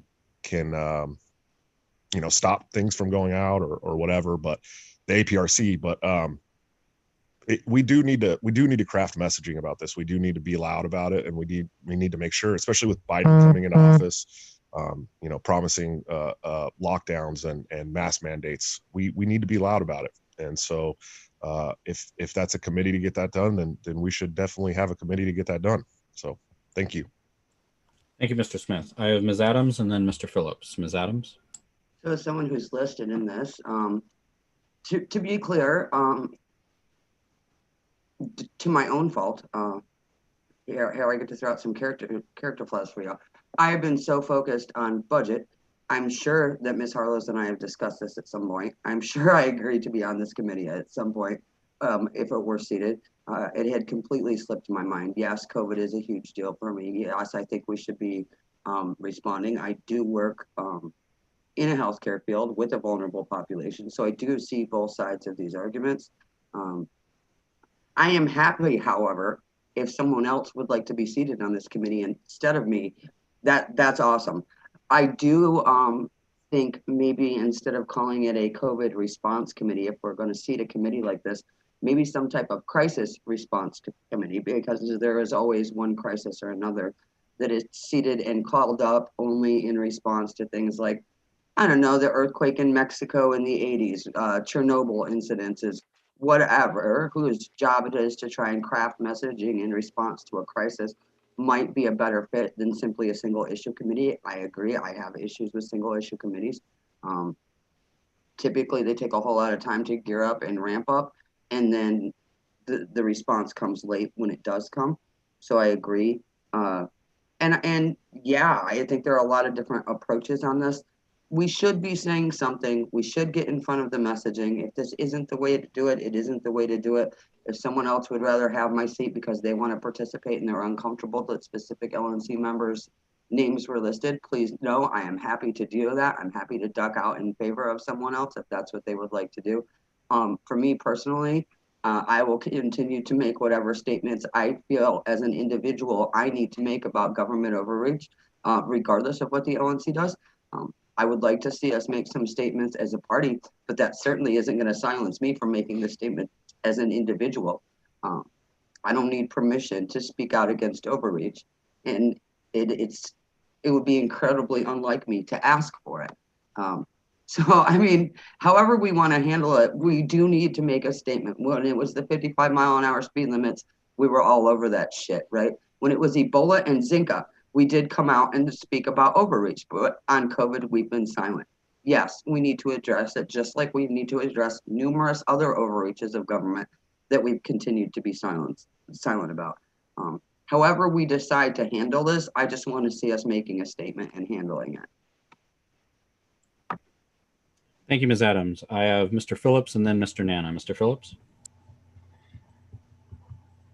Okay, I have my kind of usual thoughts on this, which is that if somebody wants to step up and do it, why are we even discussing stopping them?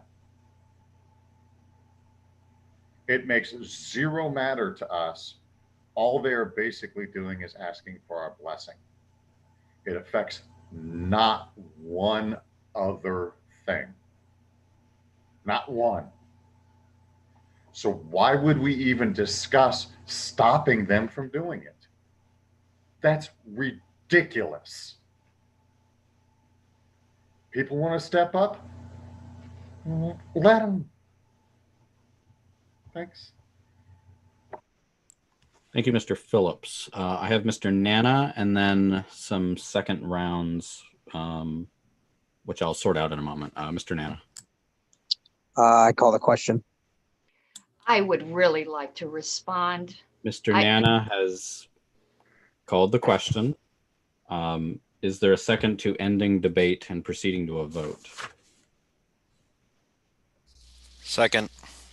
Well, actually, I wasn't paying attention at the time. We're 10 minutes over the time, too.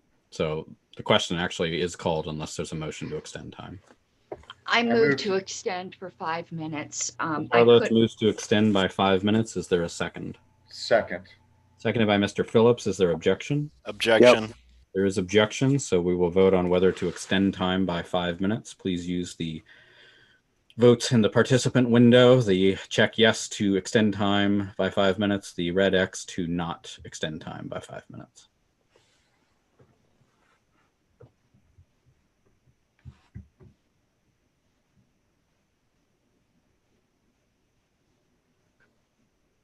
Sorry, I inadvertently voted. I David haven't has my counted it vote. yet if you want to. I did. I took it down. Okay. David has my vote. Okay. Or vote. Sorry. By a vote of 7 to 9, time is not extended and the question is automatically called. The secretary will call the roll.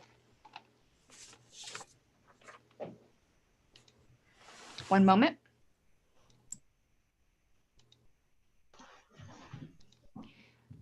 Ms. Bilyeu. I'm going to abstain. Mr. Coburn. No. Ms. Epke. No. Mr. Hagan. No.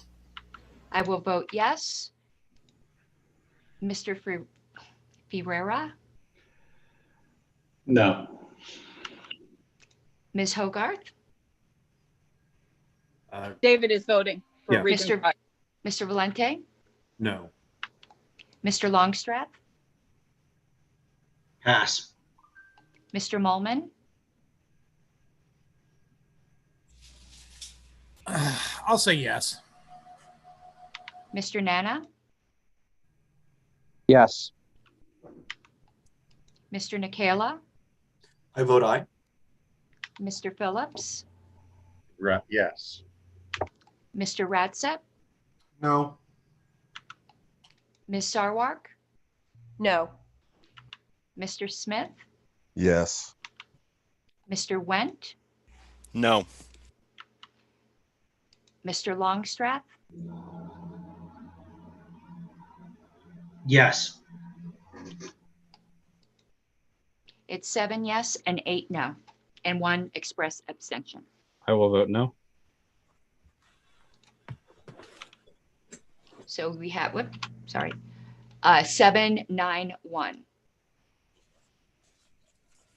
By a vote of 7 to 9 to 1, the motion is not agreed to. But if the body will indulge me, I just want to say something very briefly on this. Well, as has already been mentioned, our goal is to bring on a communications director soon, which would help with a lot of these tasks of developing messaging. And I think it's good practice for us to be having staff do these things rather than having the board or board members do these things. So, I think we have a lot of opportunity there. Second, I do want to say that I meant what I said. I welcome input and feedback and ideas, particularly if they're concrete and specific about things that we can share. I talk to Mr. Hewitt on about an hour every week. I think he makes the rounds, so maybe a lot of you can relate to that. And he's doing amazing work in California that absolutely needs to be highlighted. And third, it goes to the point of, I view The role of this party is to elect elected officials and for them to advance public policy. And, you know, Mr. Hewitt is doing exactly what we need him to do, what America needs him to do in the office that he's in. And the best way that we can further advance those goals is getting more Jeff Hewitts and more Marshall Burts and more Trisha Butlers and more all of them all over the place. Frankly, if I spent my time, which I don't really have a lot of, on Twitter complaining about whatever, no one cares and no one should care. What people should care about is what our elected officials would do. And, you know, all the examples of the things we've done in the past, those had no effect on the broader public policy because we did not have elected officials at the table. That's how we got to change stuff.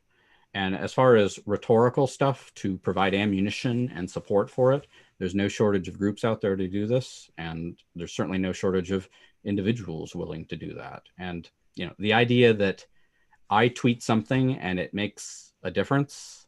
Well, I mean, I think that was the perspective of the last chair, and it's not my perspective. So, you know, just to close on that, if we have great news articles, if we have great op-eds that people are writing, if we have great concrete examples, I would love to share those. And to date, I have received not one. So for all of the complaints and griping and social media animosity about how we're not doing this, that, or the other thing, nobody has yet stepped forward to, you know, message or email or whatever directly. And I'm very easy to get a hold of with, hey, this article was great, share this article. Or, hey, this op-ed is great, share this article. And I welcome that. Please send it. But, you know, LNC resolutions, I don't really know what we're trying to achieve on that because no one's going to read those. But if we can, you know, step up and do a lot of stuff. Now, another thing we can do is be more organized in some of the lobbying and legislative efforts that are related to this. And I'm hoping that the activism coordinator that we're planning on bringing on will help with that as well. Mr. Chair? Yes, Ms. Harless. You had asked for a certain indulgence, and I would ask for an indulgence of 1 minute just to respond briefly to some of the items raised. Certainly, Ms. Harless. Okay, I really appreciate it. A lot of people had mentioned, well, we could already be doing this and we already have a committee, but the fact is we haven't done anything. We've had one statement since March, and that is just absolutely shameful. This hasn't happened. This is exceptional. I agree with Mr. Phillips, no matter what the issue is. When we had Bitcoin, we had somebody step up. What's the worst that happened? They don't do anything. The way everyone's so like upset about forming a committee, I just think is honestly irrational. I'm sure there are rational reasons. I just don't understand them. I'm not trying to put anyone down, but we have a fiduciary duty. And I just have to say, I fundamentally disagree with the chair that the only goal, and I would say our bylaws disagree with the chair, that the only goal is electing candidates. We do not get members and activists if they do not see this organization as something that is putting forth a message they can believe in. We have activists getting burned out because they're tired of losing. We lose a lot of races right now. We can win on issues. To me, they are two-pronged. So I just respectfully disagree. I think Mr. Bishop Henchman is doing a tremendous job. This is my only complaint, honestly. I'm thrilled with the job he's doing. But on this issue, and unfortunately, I think it's a fatal issue, we are ashamed to liberty. So I will be doing some things on my own, as people suggested. But Mr. Dasbach called me out and said, well, what motion have you made? Well, I made the motion. I predicted it would fail. I predicted the arguments that would be made, and I was proven right. Unfortunately, I'm thoroughly disappointed in the committee. Thank you. Do you mind if I ask you a question, which is, sure, which is being asked in all sincerity? Oh, no, Joe, you know I don't think you're ever insincere. We have done LPTV shows on this topic. We have tweeted on this topic. You are correct that we've not written blog posts on our website on the topic. Mm-hmm. So you did mention that. Our elected officials have been active on this topic, and we've covered what they've done. What are we not? I mean, because you're saying we're being silent, but we're doing all of those things. What are we not doing that? I would be more than glad to answer that. We did one LP TV show that I could find, which was with Dr. Varner, and we advertised that on lp.org. Tweets are from volunteers, and they are ephemeral. Mr. Chair, Madam Secretary, at this point, we're still engaging in a debate in an issue that's already been closed, and I object. I agree with you, Karen Ann. I do. I loved your suggestion. I spoke in support of it. But at this point, we're wasting time. Let's move on. Mr. Phillips calls for the orders of the day. So that's where we will go. Next item on the order on the agenda is motion on committee structure and population from Mr. Wendt. 15 minutes. Yes, thank you. I'm unsure, and I have a bit of a parliamentary inquiry on this. Because of the previous notice requirements, I had submitted this. What would be the best method of amending my motion, or do I have to make the motion that I had already submitted to and then amend it after we consider that? What is it you're trying to do? Let me ask it that way. Because there are additional developments since I did the motion. I don't know if it's proper for me to speak on what my plans are, what I've been submitting. I know that Mr. Longstreth had added the additional COC matter after this agenda item. So what I'm trying to say is it proper for me to amend the language that I submitted to exclude the service committee, the information services, the COC, and the ballot access committee? So what you can do is, move the motion that you've given previous notice on, and then move an amendment after that. Okay. So with that, I move the motion as stated. Let me find it. Sorry. That's new business without notice. Sorry, the tabs. It's one. All right. So the motion, I make the motion. I move that applications and nominations for all vacant positions on committees appointed by the National Committee be opened immediately and closed at such time as all appointments have been filled by the National Committee. Mr. Wendt has moved that motion as he just stated it. Is there a second? Can you please restate that, please? Yes, it's in the OneNote. It's the same language you have in the OneNote. There's a bunch of them in there. Oh, okay, I got it. So I move the applications and nominations for all vacant positions on committees appointed by the National Committee be opened immediately and closed at such time as all appointments have been filled by the National Committee. Is that the one, Mr. Wendt? That is correct, yes. Second. Thank you. Second. Is there objection?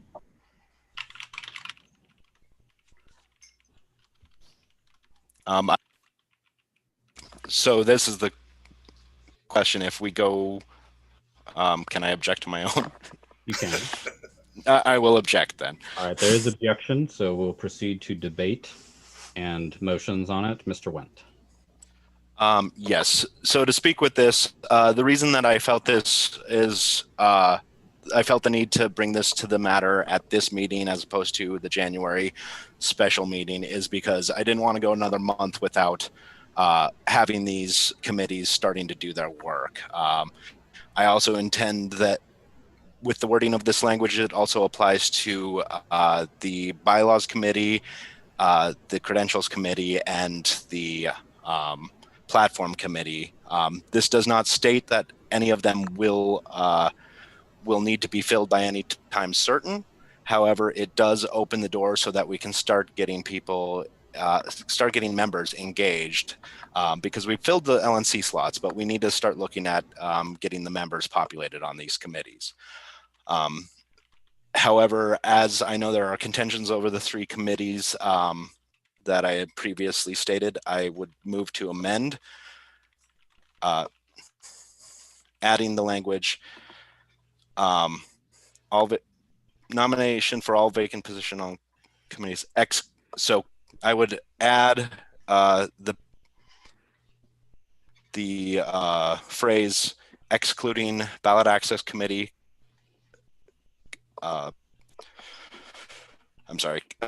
Excluding the ballot access committee, convention oversight committee, and internet services committee. And that would be inserted between committees and I'm moving to. May I make a suggestion, Mr. Went? Yes. The very next item of business is potential changes to the convention oversight committee that I think satisfy a number of people. And I don't think there would be objection to moving forward with filling that committee if those changes are adopted. And then, you yourself have something on information services and on all of that. Could I suggest that you table your motion until after we hear Mr. Longstreth's motion, and then we take your motion back up? I'm amenable to that. Yes. Okay. So is there objection to doing that? Without objection. Next item is COC policy manual change, Mr. Longstreth. 15 minutes. All right, give me a moment. I am trying to share screen. Have I been successful at sharing the language? Yes, I can see it, Mr. Longstreth. Fantastic. Then I would move to amend our policy manual at section 2.02, section 7, to be in line with what is printed here with these amended changes. I would recommend everybody take a minute or two to read that over, and then I'd like to see if we can get a second. I've read it and I will second it. It has been moved and seconded. Mr. Longstreth, maybe I shouldn't do this in front of everybody, but yesterday you had indicated to me that chair and secretary would be non-voting ex officio, and I wanted to see whether you intended that to be in there. Yes, I would like to add that amendment, and we did talk about it. Okay, you're going to be offering that as an amendment? Okay. Yes, yeah. Let everybody take a moment to read this before. Point of parliamentary procedure. Mr. Ferrera, state your point of inquiry. Yeah, not even sure if that's the right one, but anyways, this is an item without previous notice, correct? So could he just amend it right now since it wasn't given previous notice? He could, and that's what I gave him the opportunity to do that he didn't take. Yeah, the reason why I did it is that it was workshopped a specific way, and rather than, I just think it'll be easier if the whole committee has some input on this, and just make sure we're all in on that. Thank you. Satisfied. Mr. Longstreth, while you're looking at your proposed revisions, I would suggest taking the word monthly and the word report and swapping their locations so that it reads report monthly its decisions and actions rather than monthly report. It just is better grammar. Point of parliamentary procedure, Mr. Chair. All right, Madam Secretary, state your point. We have a motion that's been seconded. Yeah. We're not in the middle of discussing changes. No amendment motion has been made. We have a motion that was seconded. The point is well taken. It's been moved. It's been seconded. I'm going to there to be objection because people are talking about amendments. So we'll proceed to debate and motions to amend. And Mr. Longstreth, you're recognized. Yes, so I think that this clarifies a lot of issues, but and I appreciate everybody looking it over. Nobody really reached out with any concerns, so hopefully that's a positive thing. I would like to motion to make an amendment to add in front of the word members on the final line, that the final line would read, the chair and secretary shall be ex officio non-voting members of the COC. And I would also like to, at the same time, switch the report and monthly wording up here in the second or third from the bottom paragraph. Mr. Longstreth moves to amend by adding the words non-voting in the last sentence and swap the words monthly and report in the third to last paragraph. Is there a second to that? Second. Seconded by Mr. Phillips. Is there objection? Yes, and division. Those two are completely unrelated. And I have an objection to one and not to the other. All right. Mr. Longstreth, do you object to taking these one at a time? Let's do it. Okay, so we're going to take these one at a time. Ms. Harless, which one are you objecting to? The non-voting ex officio. I have no Okay, problem so with that non-voting. monthly. Let me take up the report monthly one first. Is there objection to changing that to read report monthly? Without objection. All right. We'll now proceed to debate on that secondary amendment on adding non-voting. Mr. Longstreth, you can speak to your amendment. The intent here was that the secretary and chair would be able to have supervisory control, but that the committee would be able to function and do what it needed to do. So that way, if the chair and the secretary were unable to attend, there would be no penalty for them not attending, that there would be no metrics that needed to be adjusted as far as vote thresholds or anything like that. So that was the intent, was to not create a burden for the chair and secretary, but do allow some more oversight into that committee where they do have status as ex officio members, just not as formal decision makers. Thank you. We'll proceed to debate on this amendment. Ms. Harless, you objected, so I will recognize you first. Yeah, here's my objection. I'm probably going to offer a substitute amendment. There was a proposal put forward also by Mr. Wendt that put the convention oversight in the hands of the executive committee. And I thought that would be a bit too much for the executive committee. However, I do think that the party chair, who's ostensibly will be the convention chair, and the party secretary, who ostensibly will be the convention secretary, have had not enough input in the past when really they're integral to the convention. So I think if they're going to be ex officio, they should be normal ex officio members, which are voting members, because so much revolves around those two roles at convention. So here's the substitute motion I would offer to address Mr. Longstreth's concern. My substitute motion would be to add, well, I'll read the sentence as it would read. The chair and secretary shall be ex officio members of the COC, but shall not count towards quorum. Ms. Harless moves to amend to add the language, take out non-voting and add the language, but shall not count towards quorum. I actually moved to substitute. All right. To substitute the amendment. Well, I guess it would work either way. Mr. Chair, handle it however you see fit. All right. We're going to treat it as a motion to amend so that we don't get too deep on this. So Ms. Harless has moved in that regard. Is there a second?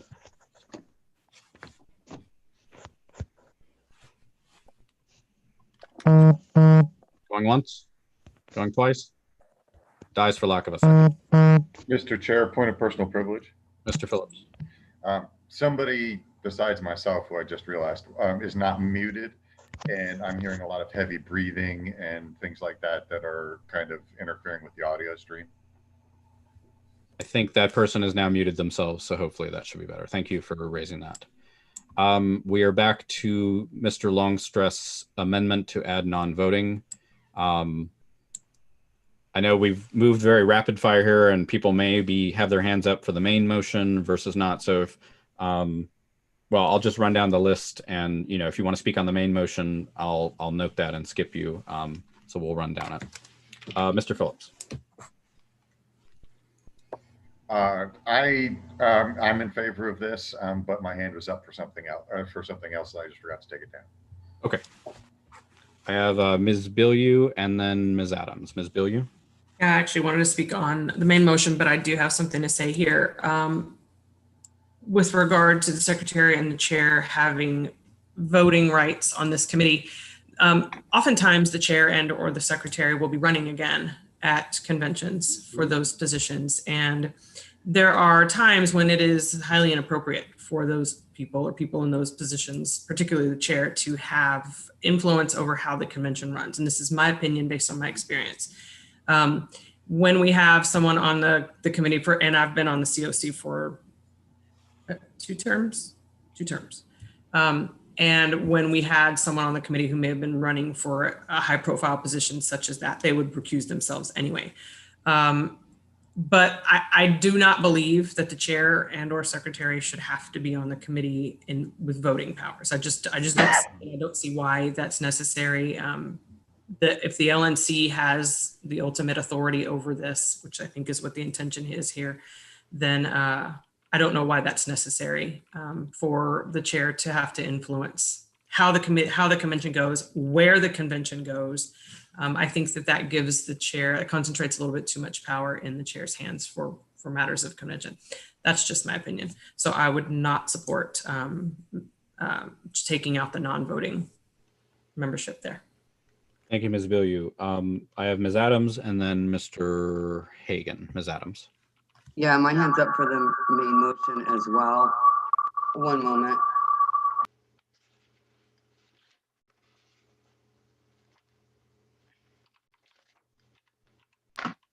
Sorry, yeah, my hand is up for the main motion as well, but I want to echo everything Ms. Bilyeu said. As someone who has also served on this committee multiple cycles, I also want to add that I don't believe that being elected as chair or secretary should automatically grant one a voting position on a working committee within the party. That assigns special privilege to 2 seats over all other LNC members, all other at-larges, and even our non-members that are coming on. This committee typically uses a very rigorous application process. We require resumes and letters of recommendation and try and build a strong committee where everyone has strengths in different places. And to grant voting rights to someone simply because they were elected as secretary or chair and not because they have a skill set in these areas, I mean, that's just a level of favoritism that I think spits in the face of our principle. Thank you, Ms. Adams. I have Mr. Hagan and then Mr. Valente. Mr. Hagan. I looked at its usage in Roberts, and I believe there should be a hyphen between ex and officio. So is that something that can be corrected without an amendment? Yes. Well, let me ask it this way. Is there objection to adding that hyphen? Without objection. Mr. Hagan? That was it. Okay. Thank you, Mr. Hagan. I have Mr. Valente and then Mr. Wendt. Mr. Valente. Thank you. Offering an amendment on request to add development director between chair with a comma for chair, and then director of development, then comma, and then and secretary. I object. That violates our policy manual. Ms. Adams, do you have a specific section? Because obviously I would take that. I mean, I would have to pull it up, but we do have a clause in our policy manual that says that staff cannot serve on committees. I'm looking it up. I do recall that, unless somebody Point wants. of order. Mr. Longstreth. We're still in the middle of an amendment. We This is an unrelated amendment.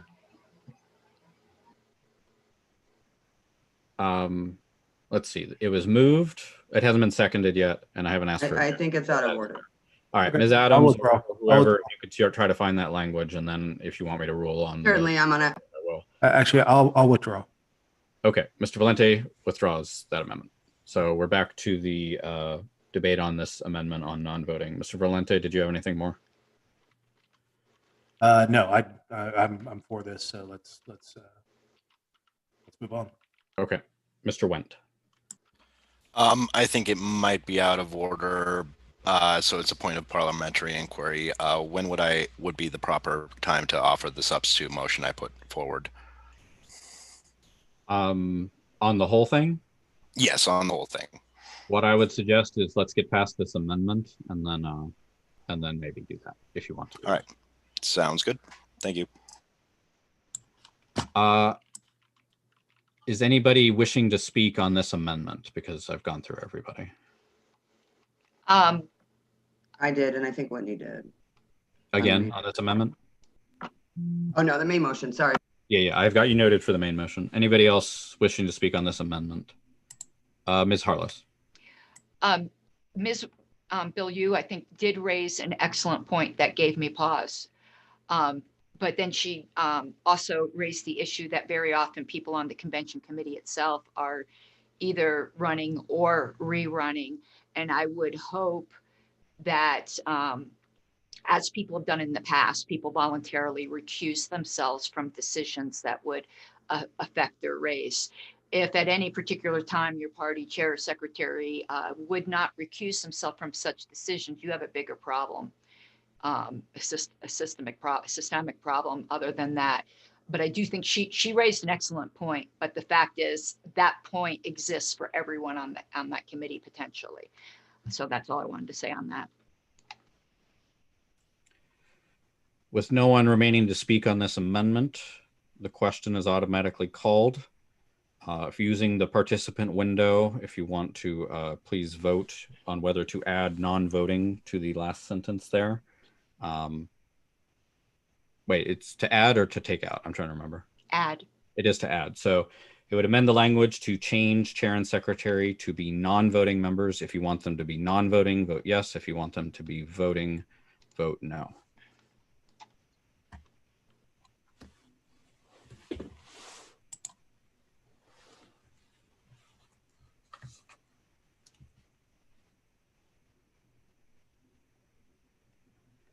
By a vote of 14-1, the amendment is adopted. And we shall be non-voting. Point of inquiry, Mr. Chair. We are back to the main motion and Ms. Harlow's point of parliamentary inquiry. Yeah, I believe it would be. Okay, if the main motion passes, would that then preclude? Well, I know the chair never applies for committees, but the party secretary often does. Ms. Matson was a member of the convention committee. So would that preclude me from applying as a regular member? I don't know if I can give you an answer on that because I would have to research that one. Thank you. So I'm sorry. Time on this item has expired. Is there a motion to extend time?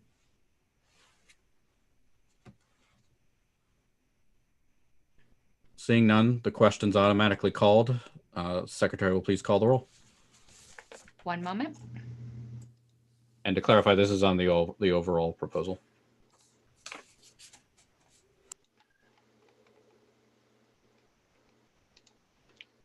Ms. Bilyeu?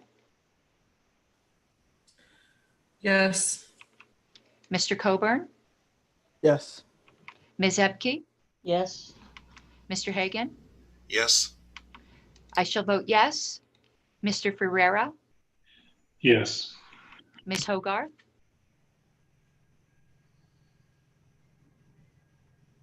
I'm not voting. David is. Mr. Valente? Sorry, yes. Mr. Longstreth? Yes. Mr. Molman? Yes. Mr. Nana? Yes. Mr. Nikela? Yes. Mr. Phillips? Yes. Mr. Roudset? Yes. Ms. Sarwark? Yes. Mr. Smith? Yes. Mr. Wendt? Yes. It is 16-0, Mr. Chair. I vote yes. 17-0-0. All right, that is adopted by a vote of 17-0.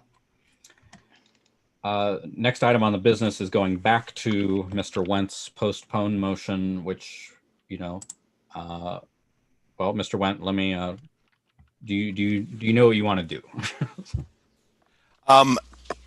I actually am going to move to amend the agenda to add two items to new business without notice.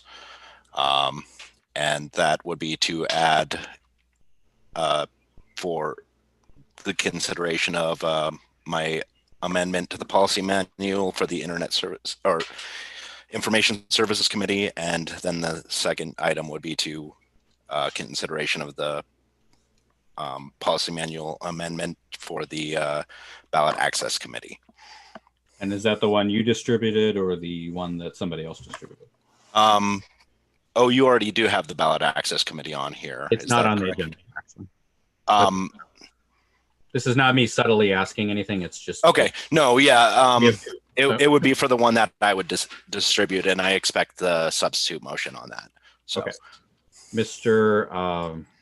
Went moves to amend the agenda to add 2 items to new business without previous notice, which is the language he circulated on the Information Services Committee and the language on the Ballot Access Committee, which are in new business without previous notice in the OneNote, which has a green tab for me. I don't know if it does for everybody else.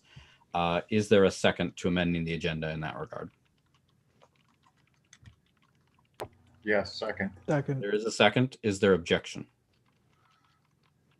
Seeing that there's so much to go over on Yeah. these pages, can we ask for a 15-minute recess to read this over before any discussion begins?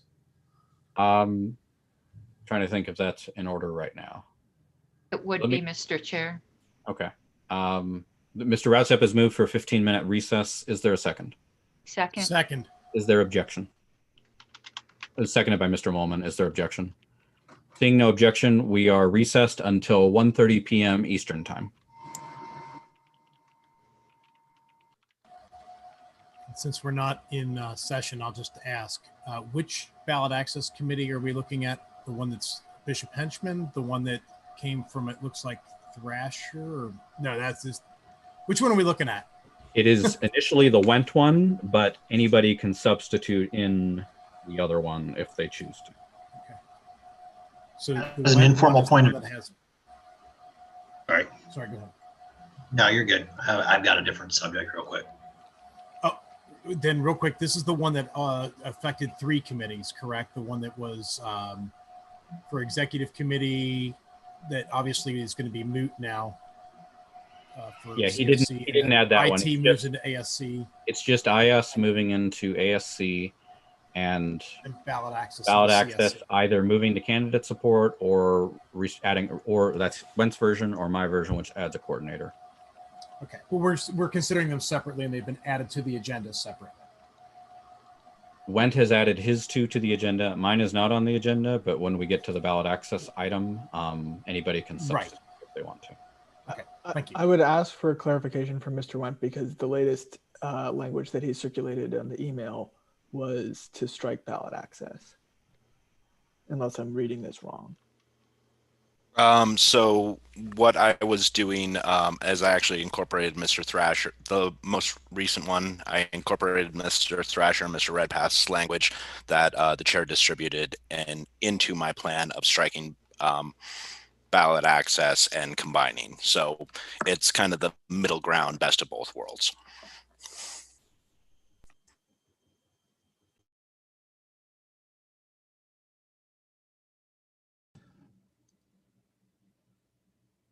Pardon me, ladies and gentlemen of the committee, if I may, this is Mr. Thrasher here, since the committee is currently recessed.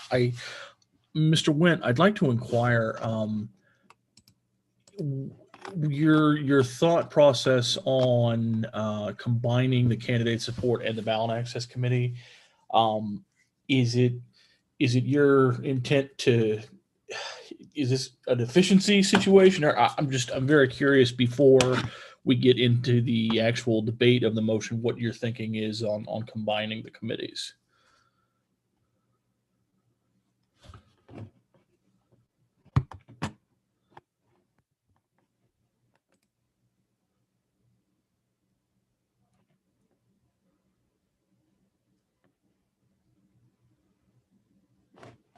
I think he is not here. Okay. Oh, sorry. Was I totally? I'm sorry. I just was double muted. So my thought was that my thought process is that candidate support committee and ballot access committee kind of go hand in hand, and if you don't have ballot access, you don't have candidates. So I was looking at it as a more holistic approach, so that the committee is aware of everything. But I do agree that we need working coordinators. I do agree that we need to be looking at a lot of different things, and this just kind of solves the problem. At least in my mind, the committee, the LNC, can definitely disagree with me that that eventually, when we have 50 state ballot access all the time, the ballot access committee is no longer needed, and that's going to keep going and shifting.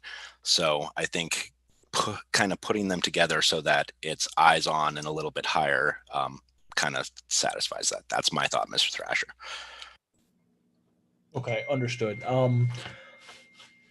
If I may say, I certainly look forward to the day when the ballot access committee is no longer necessary. And in fact, that is the goal that we all certainly are working towards.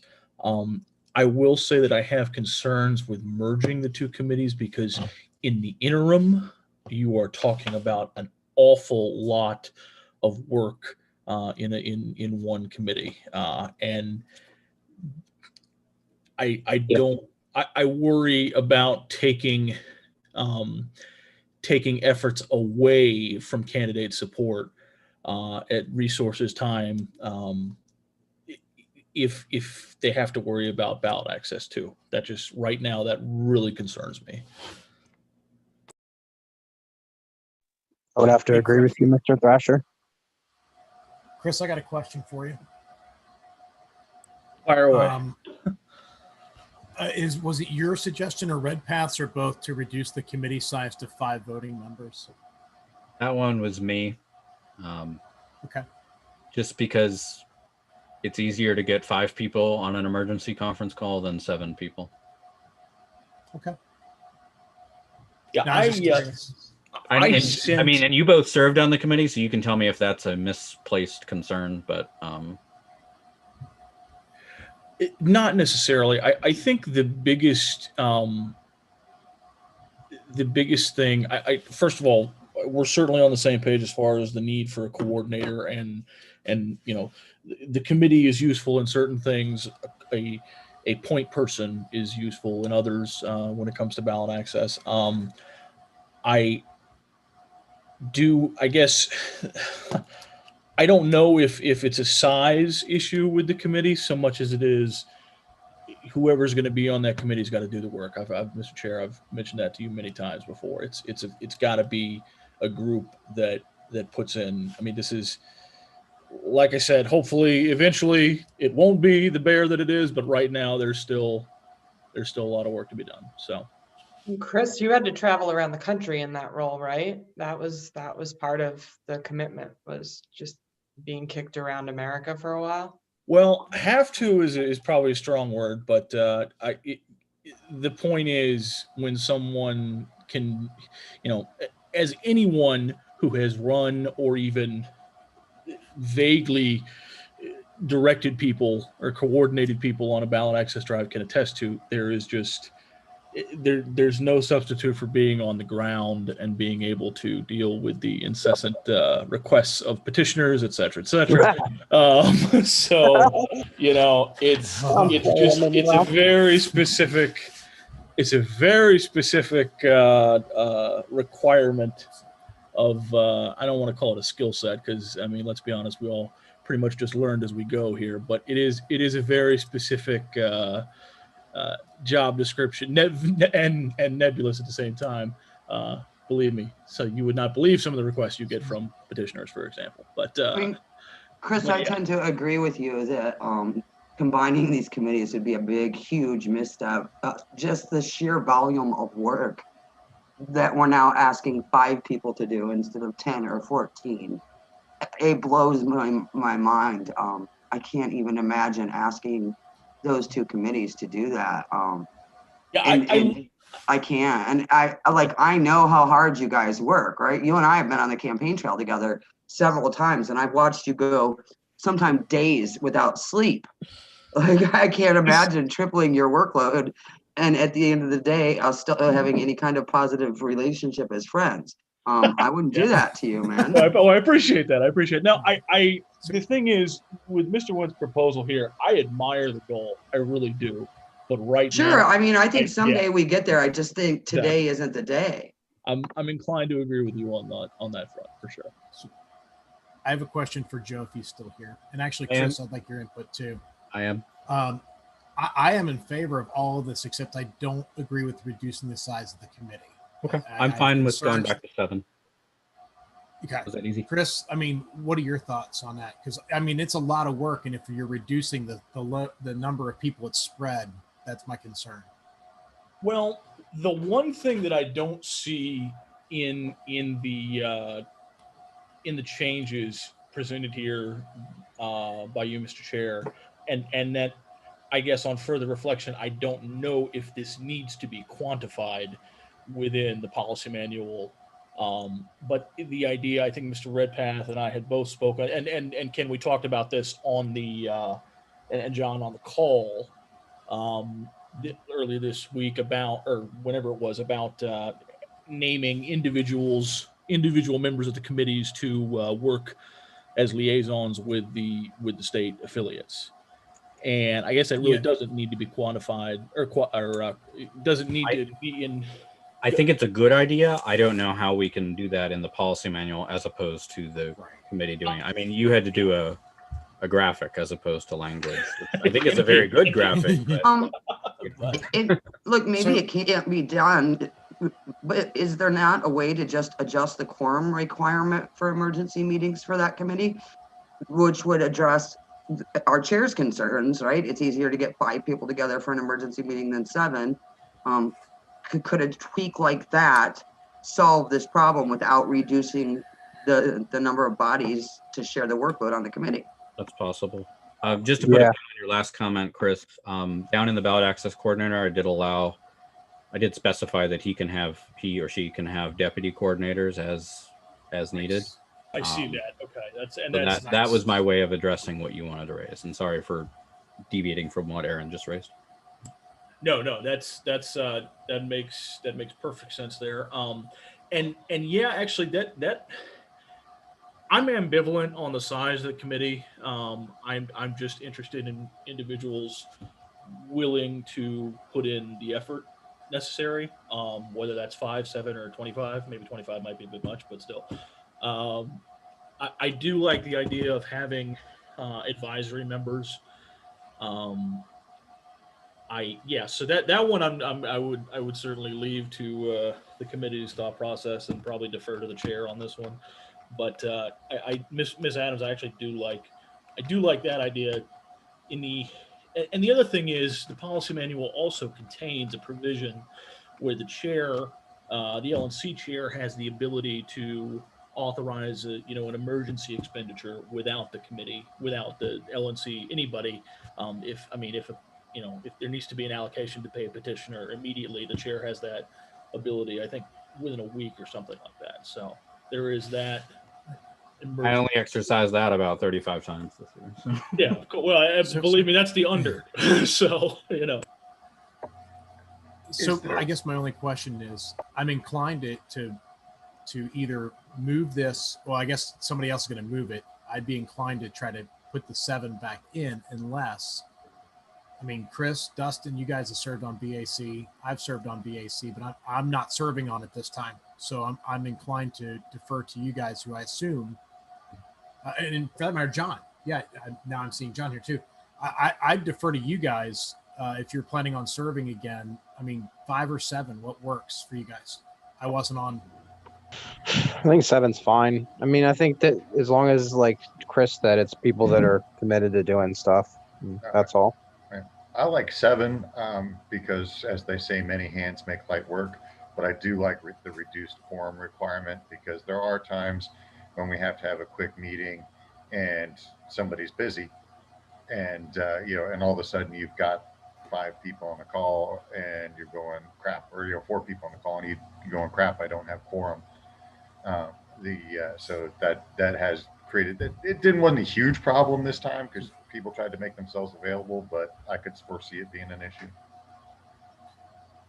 I am Um, truly ambivalent on it. I do As like am to I, reduce. just to make it clear. So I'm Yeah, fine okay. with Yeah, whatever.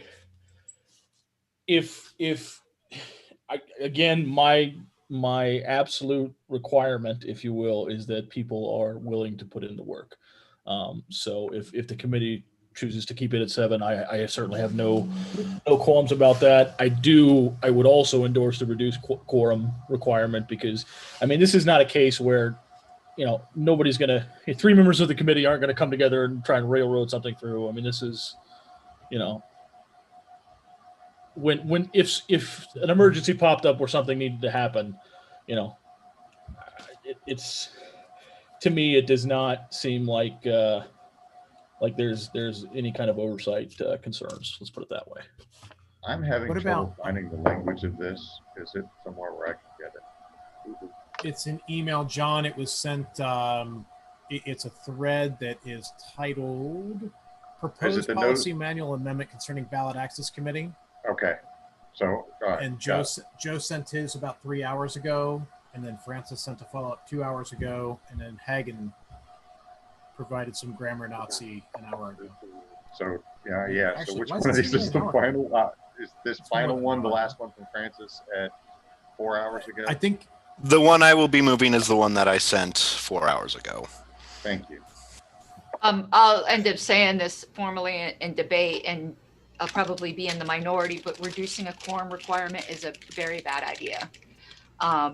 It really isn't a good way to build consensus. You're going to have the one person who thinks they would be able to convince everybody else by their brilliant argument who's not there. And with our electronic meetings, and we could do it quickly on the phone, if there should be no reason to not get a quorum. Reducing quorum protects the committee. Karen Ann, I typically agree with you, and that's part of the reason why I'm kind of in favor of splitting committees, is that there are times in a ballot access drive where literally it's an emergency, like hair on fire emergency. I've lived through that, and I think that having the coordinator will help with that. I think giving them the ability to drive, assuming they have that ability. I'm taking a look here. I'm unaware, I have to say, of the workings of the committees. I'm speaking more just from a parliamentary protection of rights viewpoint. That's all. Absolutely. And that's the thing with the doing versus deliberating, right? Because if it's a matter of we need to find someone and authorize $500 to pay someone to go deliver these papers by 5 p.m. or else we're not on the ballot in the state, and I can't get a hold of a fourth person to get quorum for a meeting, I mean, we're going to lose ballot access because we couldn't get a hold of somebody. They could always take the action if they're confident it would be ratified by the committee. Yeah, I know. Just for the record, normally Karen Ann, I would completely agree with you. I just absolutely would completely agree with you. This is that weird situation where you need the flexibility to fix something that's about to catastrophically collapse the whole thing. This is that rare instance, you know. If I can jump in here. Can I let you guys know that Ms. Adams is going to be seated for Region 7 for this item? Thank you, Ms. Bilyeu. The one that I will be moving, Madam Secretary, was sent at approximately 2 hours ago, not the 4 hours ago. It was the one just preceding Tim Hagen's grammar Nazi. Okay, so it's not the one in OneNote you're saying? No, it is not. Oh, I see. It's the one from 119, correct? I don't have that one. I mean 11:19 a.m. 11:19 Eastern time. Yes. I don't have that one. Wait, I don't think. Hold on, I'm going. We went to the business list. Okay, right before Tim. I see Tim's. Okay, so I need to get those up in the OneNote. I will do that. And if you want to read my grammar Nazi thing and include it when you make your main motion, that'd be fine. Absolutely. Madam Secretary, since you you have to make that upload to OneNote, I'm going to continue the recess until you let me know that you're done with that. Okay, yeah, it'll be just 1 second. I'm going to entitle it amended went motion, just so to distinguish.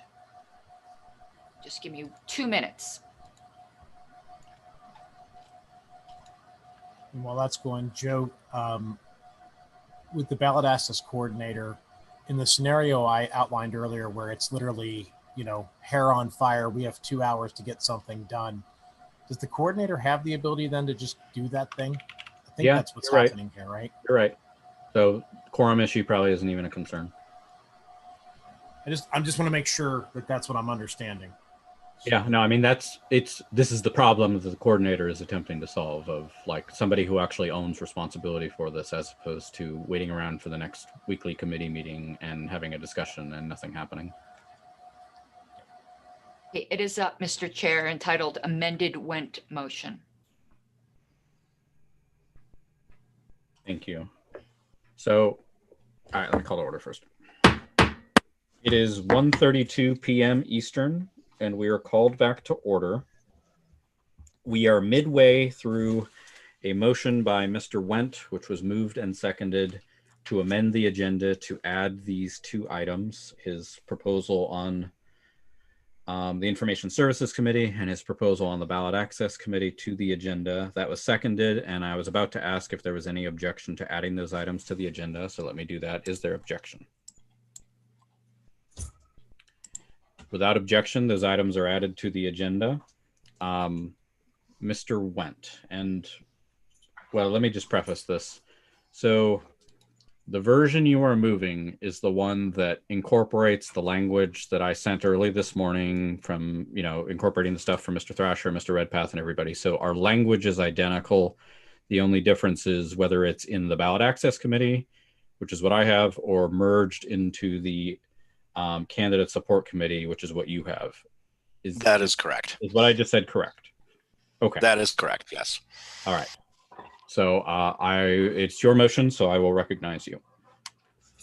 All right. So I move to adopt amendment to the policy manual as submitted on 11:19 a.m. Eastern Time to the committee and as incorporated in the OneNote. Is that sufficient? That is, yeah. So Mr. Wendt has moved to adopt the language that he has submitted. Is there a second? Point of inquiry, Mr. Chair, just a clarification. It's the one that the first thing at the top is Candidate Support Committee. I just want to make sure that's the correct one. Let's see. Because that one doesn't deal with the IS committee at all. It just deals. Yeah, you're right. I just messed up because he listed IS first. Mr. Wendt, which you want to deal with, IS first or ballot access first?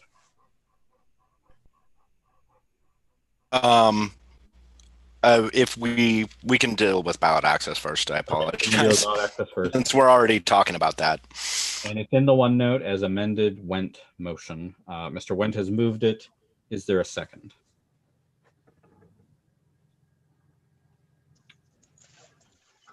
I will second for the purpose of getting into debate. All right, Mr. Molman seconds. The chair deems objection, since I know there's potentially a motion to substitute or amend. So we'll proceed into debate on this. Mr. Wendt. Yes, thank you, Mr. Chair. So my concept with this is that Candidate Support Committee and Ballot Access Committee have 2 very similar lanes, and it's really a philosophical question on whether or not we want working committees or we want oversight committees and planning committees, strategic committees. So I believe that working committees are not something that we should be getting towards. If we need volunteers, if we need to appoint people such as the ballot access coordinator, which I incorporated from Mr. Redpath and Mr. Thrasher's language, I think those are necessary. And I think the decision maker should be the committee, but the doer should be someone else. And that's a problem that I see in our policy manual, is that we make an assumption that committees are the volunteers, they are the workers, and strategically we need to get away from that concept.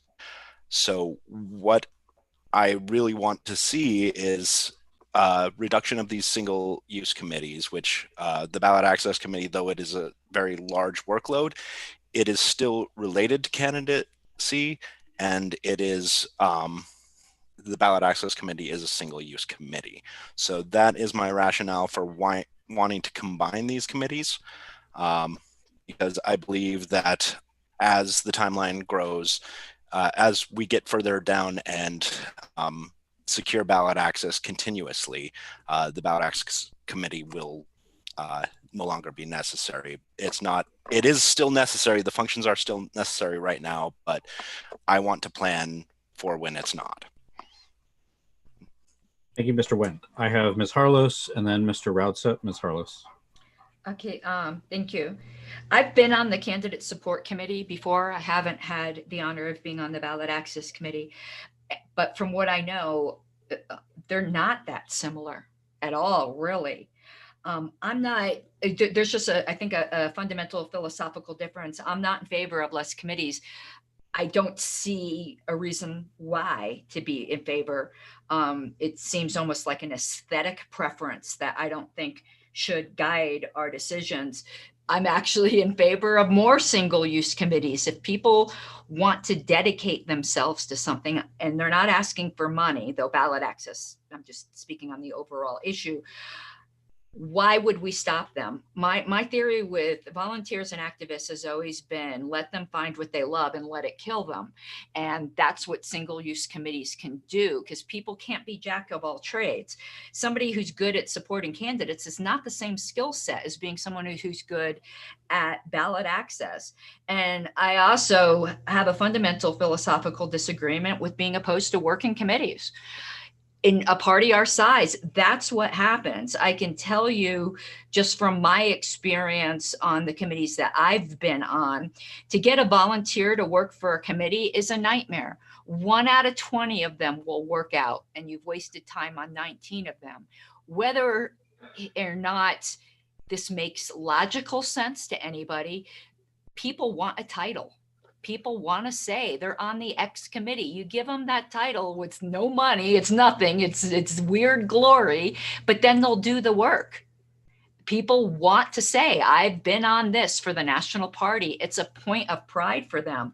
I tell you, if we move to just supervisory committees, the one thing we need less in this party of is more managers. And then say they're going to get volunteers. Yeah, let me know how that works out for you, because that hasn't worked out so great for the historical committee. We have to do the work. I would love it for not to be that way, but it's that way, which is why whatever. Yeah, I hope one day in the future, the ballot access committee will no longer be necessary, but I think we're really premature in thinking that's anytime in the near future. I would wish it were. So this is just way too important of an issue to me for an aesthetic preference to be combining it with what I see as an unrelated committee, having been on the candidate support committee in the past. We're not at a lack of people for committees. We get hundreds of applicants. Why not get more committees to put all these people to work rather than less? Thank you.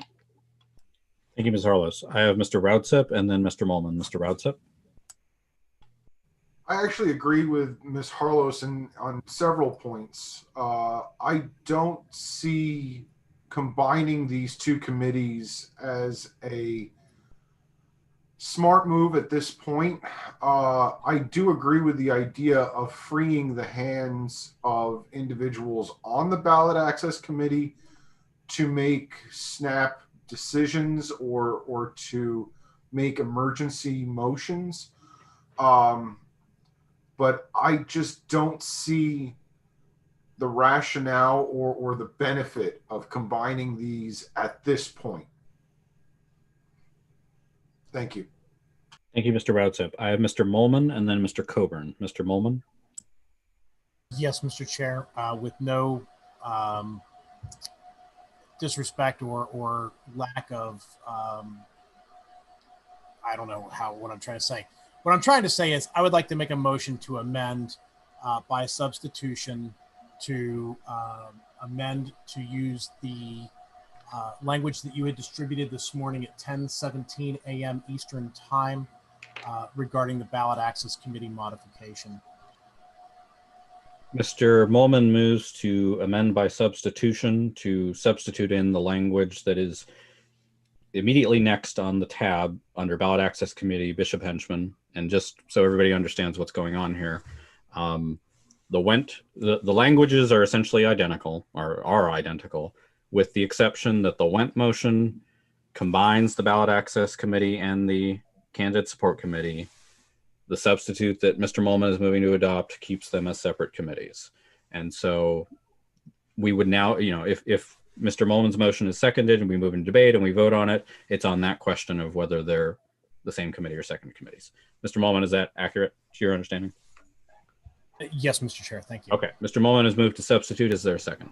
Second. Seconded by, who was that? It was Ferrera. Mr. Ferrera. Is there objection? Objection. There is objection, so we'll proceed to debate on whether to substitute. And Mr. Molman, you made that motion, so I'll recognize you first. Mr. Chair, a point of order. Madam Secretary, what's your point of order? Not that I'm sure anyone will want to do this, but the debate at this point would not be on whether to substitute. Amendments would be in order first to either the primary or the substitute.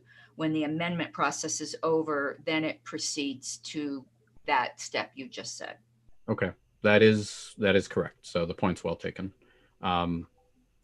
Can I ask you a question because I don't know the answer? Are amendments also in order after the substitution occurs? Because I believe they are, but you'll correct me if I'm wrong on that. No, they actually are not. You can add language, but you can't change the language that has already been substituted. So if you want to add a sentence, you can, because it's new material. It's really odd, and I don't agree with Roberts on that, but that is in fact the case. All right. So how this matters is I know some people have some amendments. It sounds like you'll have to amend them now. You can just say I amend both versions. That's probably the easiest way to do it. Mr. Chair, I can tell you that the rationale is so that people have the best version of both when they're voting. That is Robert's rationale. Well, that certainly makes sense. So FYI, if you have language to amend, we'll have to amend it before we vote on which version to have. So get those ready. Mr. Molman. Thank you, Mr. Chair. Based on the recommendation from Mr. Redpath, Mr. Thrasher, both of whom I respect highly and have seen work in the field and work in this job, as a former member of the Ballot Access Committee, in speaking during the break with other members on the most recent Ballot Access Committee, I do believe that this is the right move to retain the separate committee. Like everyone, I look forward to the day when we don't need this committee, but that day is unfortunately not today. The only thing that I would say is the debate over 5 versus 7, which I'm sure will get resolved here shortly. I would leave that. I would ask the committee to rely heavily on those that plan to, apply for that committee, those who have recently been on the committee for their recommendations. I left it unamended when I brought it over so that we could have that debate open. But I do believe that keeping them separate today is the right move for this time in the party. Thank you. Mr. Molman, it would be in order and probably preferable if you wanted to move that amendment now, because as we just discussed, the amendment would not be in order after we vote on which version to adopt. Okay, and then I will so move to amend from 5 party members back to the current language of 7 party members. And I will do that to both, I guess, so that we don't have that debate later. Mr. Molman has moved to take 5 members back to 7 members. And if you were not, sitting here during the recess, there was a big discussion that we were all in that kind of talked about how that was a nice change. I would second for both. Okay, so There is a second to amend both versions to change it from 5 members back to 7 members, basically strike that change. Is there objection? Seeing no objection, both versions are amended to make that change. Mr. Molman, it's still your time. Mr. Chair, I believe I've said everything I have to say on this. Thank you. All right, thank you. I have Mr. Raudsep and then Ms. Harlos. Mr. Raudsep.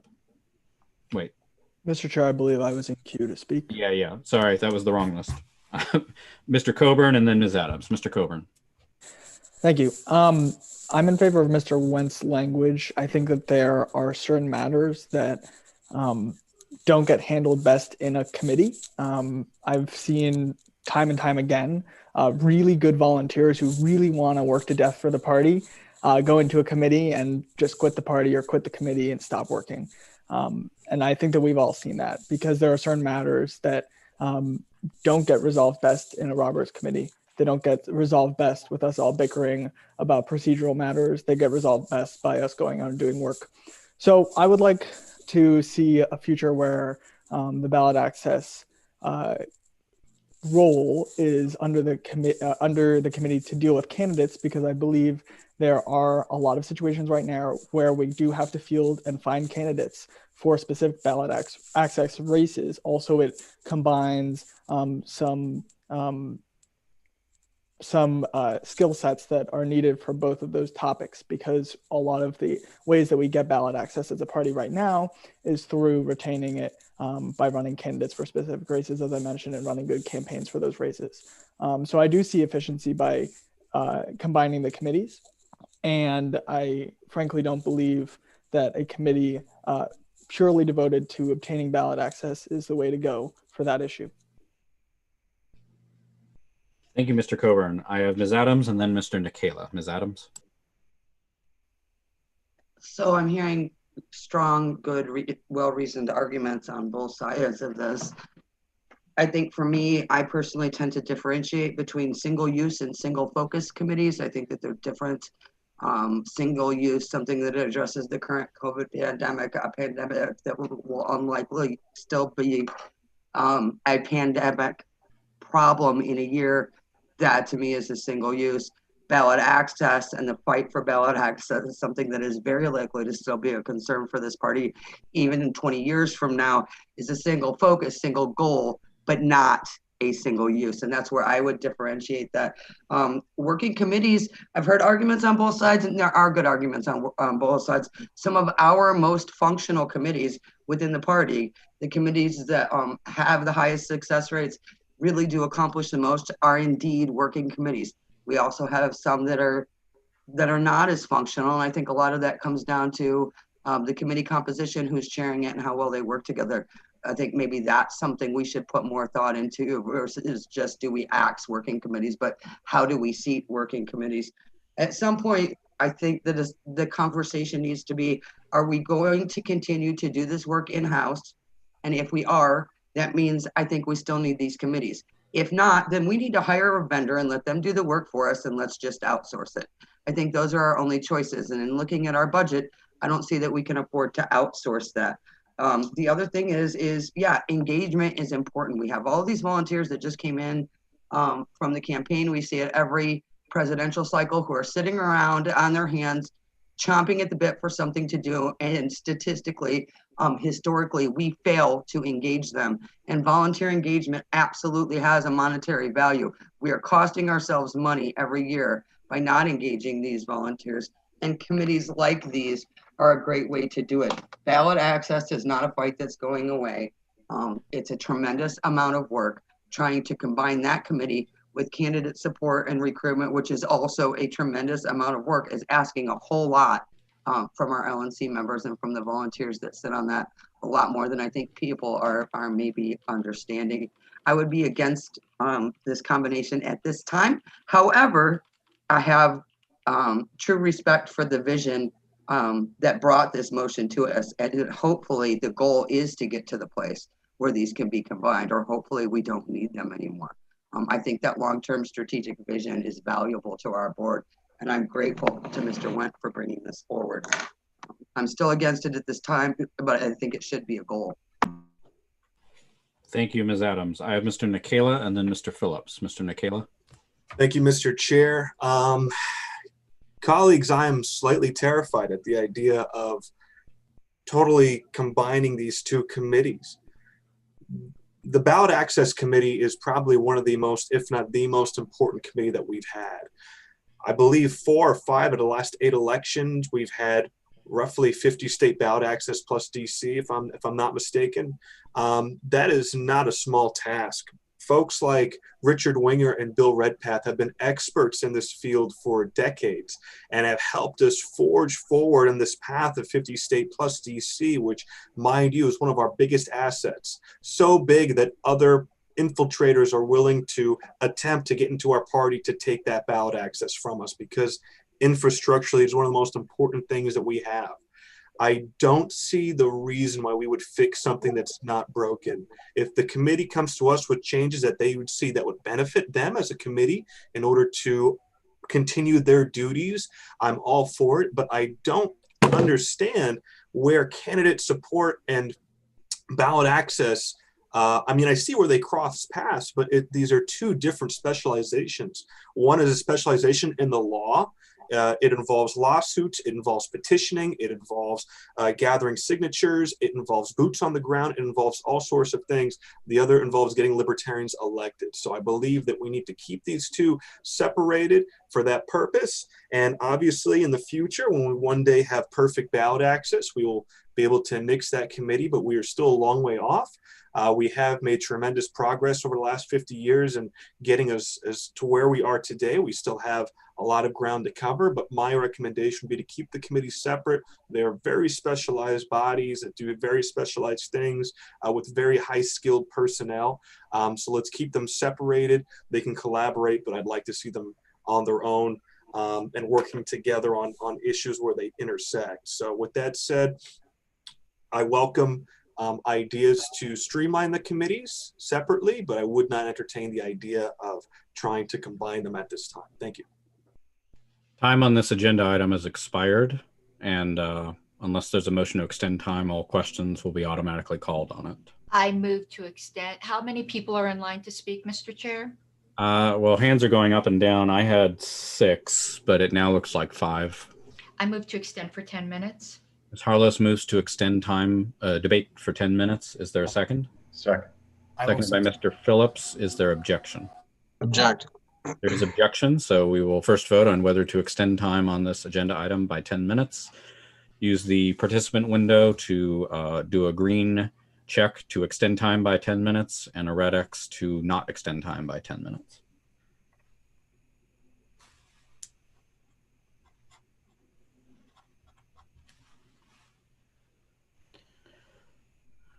By a vote of 12 to 2, time is extended by 10 minutes. Mr. Phillips, you're next.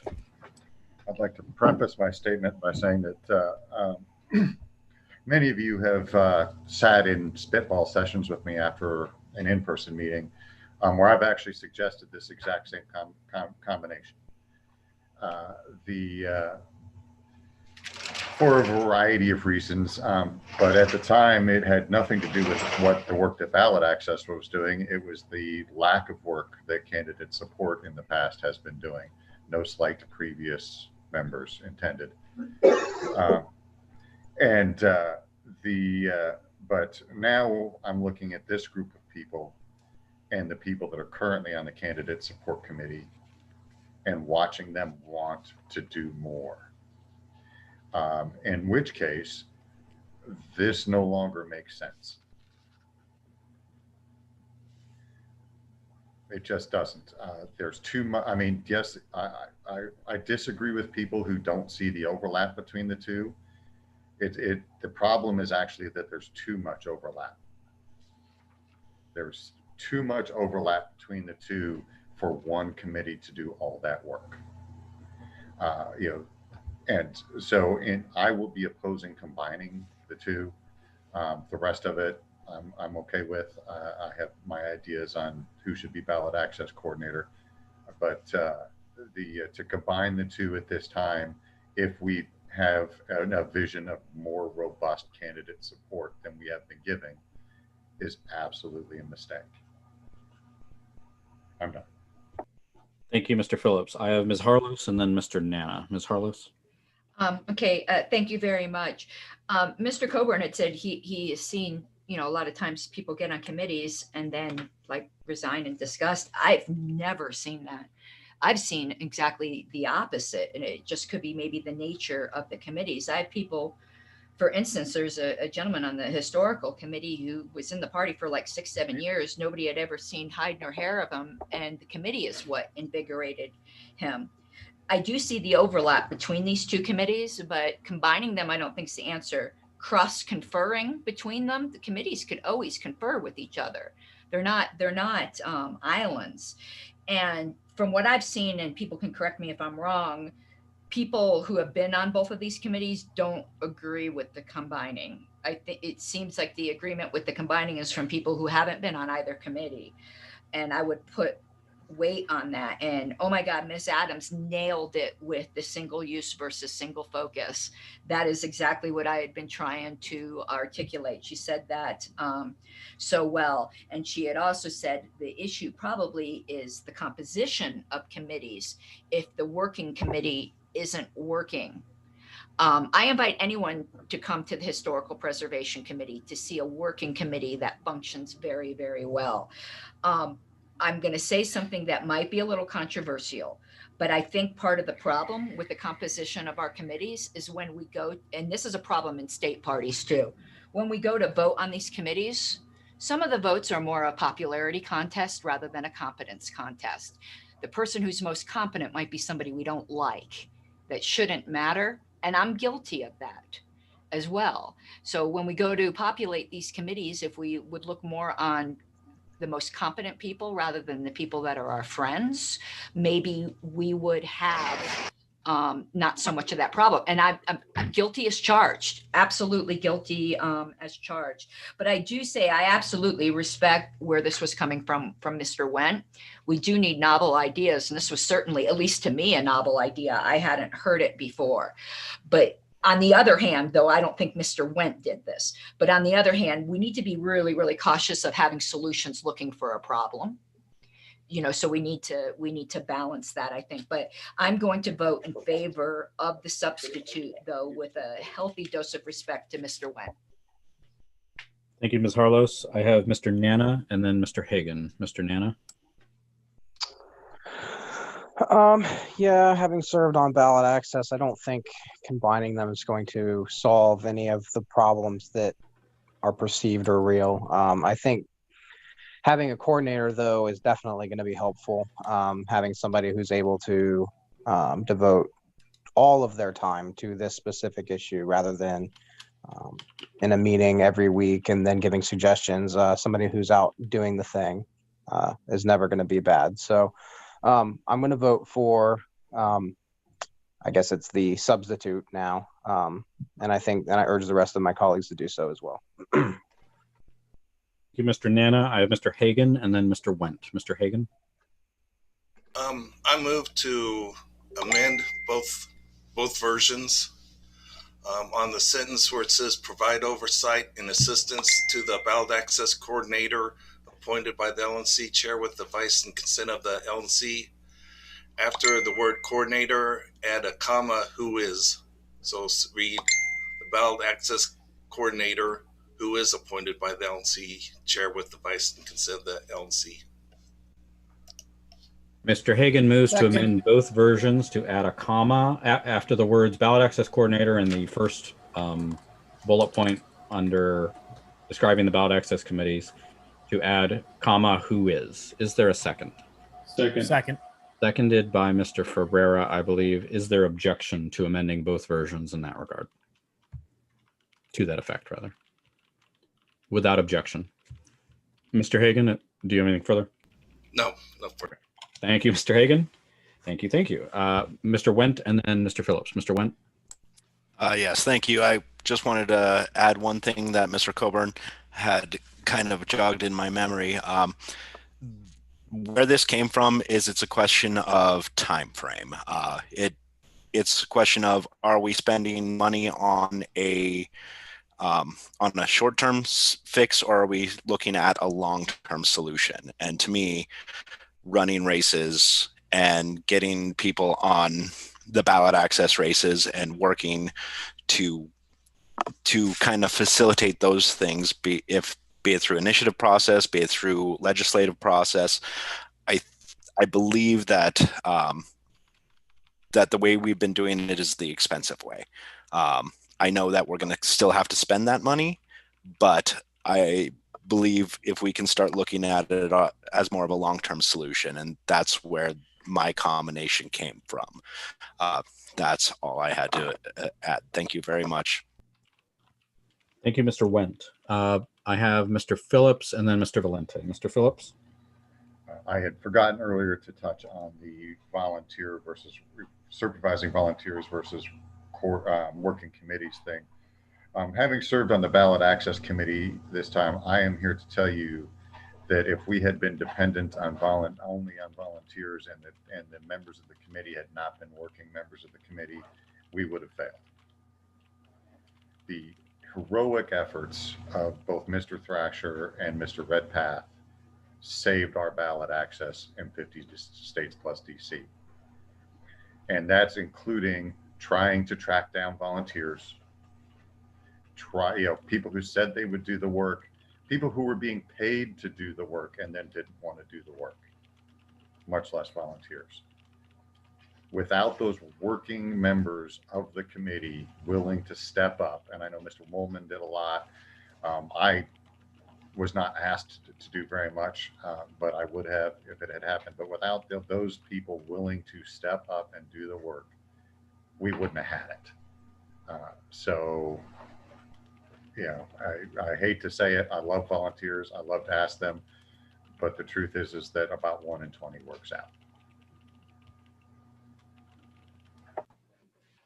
Thank you, Mr. Phillips. Mr. Valente and then Mr. Coburn. Mr. Valente? I know we're coming close on time, but I'm going to call the question. Is there any Mr. Coburn, you put your hand down, so let's see, how far away are we? We were 15 seconds away, so I'm just going to deem that as time now expiring, which means we would call the question on both questions, both which substitute we adopt and the underlying motion. So let me ask this. Did anybody have any further motions on the underlying motion? Because this is your last opportunity to offer them on the ballot access, either version. Seeing none, then the question is called. We'll first do the vote on the substitute. So the motion as offered by Mr. Mullman is to substitute and instead insert the language that bears my name that would keep these two committees as separate committees. If you support that, vote yes. If you support the underlying Wendt proposal to combine the ballot access with the candidate support committee, vote no. And then please vote by using the participant window, the green check for yes and the red X for no.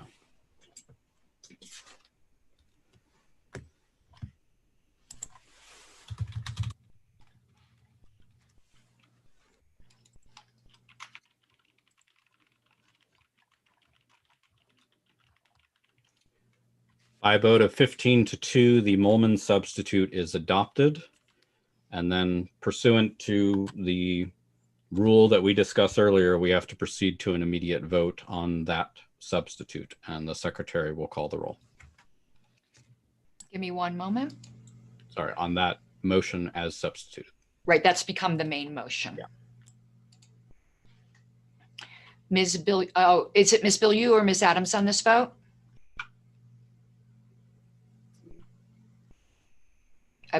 Ms. Adams? Yeah. Ms. Adams? Yes. Mr. Coburn? Yes. Ms. Epke? Yes. Mr. Hagan? Yes. I shall vote yes. Mr. Ferreira? Yes. Ms. Hogarth, or it's Mr. Valente or Ms. Hogarth? Mr. Valente. Mr. Valente? Yes. Yeah, I vote yes. Mr. Longstreth, Yes. Mr. Molman, Yes. Mr. Nana, Yes. Mr. Nikela, Yes. Mr. Phillips, Yes. Mr. Routsep, Yes. Ms. Sarwark, Yes. Mr. Smith, Yes. Mr. Went. Yes. Mr. Chair, it is 16 to 0 to 0, I vote yes. 17 to 0 to 0. So that policy manual amendment is adopted. Next item on the business is Mr. Went's proposal on information services. Mr. Went, 15 minutes. Yes, my proposal on information services is much akin to the other proposals that I put forward. It's the same question that we had, and this is not to cast any disparaging light on previous committees. It's a question of what they do and how does that cross over with other committees. I know that we serve on the I serve on the affiliate support committee, and I see a great deal of crossover over our IT systems and their backbone of how that supports affiliates.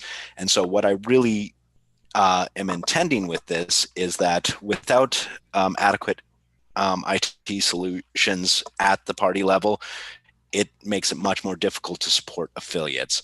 So to me, a combination of the IS committee with the affiliate support committee is a natural fit. It allows a more top-down strategic overview for affiliate support rather than having to confer with a second committee. And many of the people who are running our IT services right now are already associated with this affiliate support. So it's a question of, do we need this separate committee, or can we develop these systems? Because that's really what the LP can offer its affiliate states. So my proposal is to eliminate the IS committee and combine it with the affiliate support committee by straight deletion of it and copying the language into this affiliate support committee. I did not edit or amend the language that was under the IS portion under the IS committee. I just transposed it to the affiliate support committee.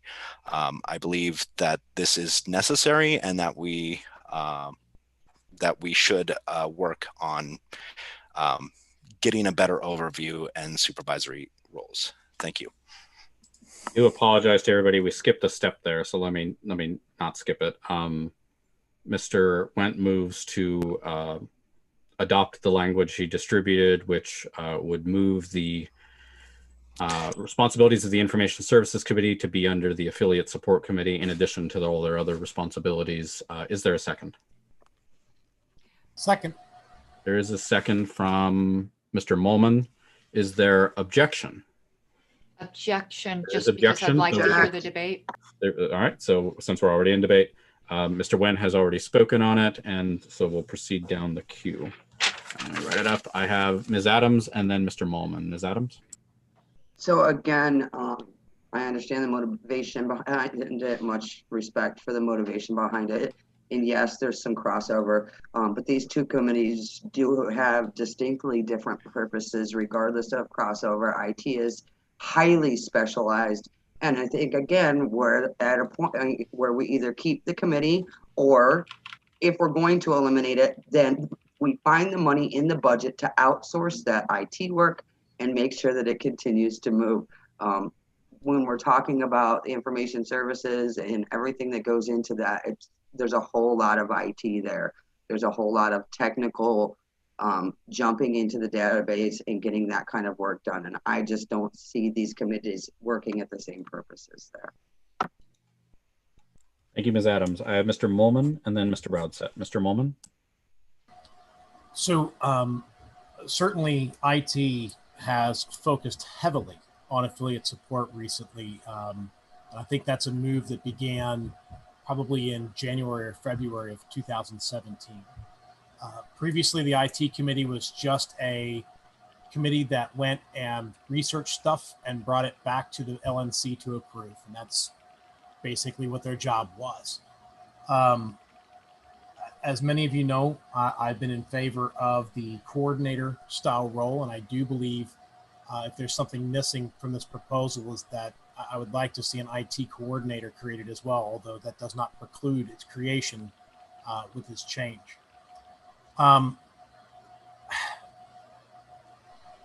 For the most part, most of the IT that is being driven by the LNC in the past 3-4 years almost now has been for affiliates. It's been about operationalizing and assisting our affiliates' growth, because that's where they desperately need help. And instead of having 51 different people trying to maintain assets, we've made that move towards trying to help the states grow.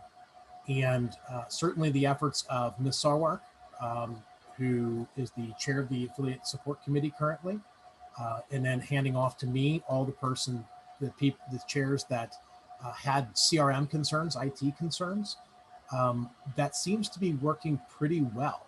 That's not to say necessarily that it'll work well in the future, but so far this term, it's working pretty well. We can always change the policy manual in the future as well. So I kind of look at the policy manual as, what are we going to do for the next, in this case, year and a half? And I think that this proposal will work for the next year and a half. And whether or not it needs to change again for the next LNC would be up to the next LNC. So I will support this with the understanding that things may need to be changed in the future, and so be it. But for now, I think it'll work. Thank you. And Mr. Molman, just to address something you said, my intention is to name a coordinator, and I want to work closely with you in identifying that person. So whether or not it's included in the proposal, I would still like to do that. Thank you. Mr. Raudsep, followed by Mr. Phillips. Mr. Raudsep.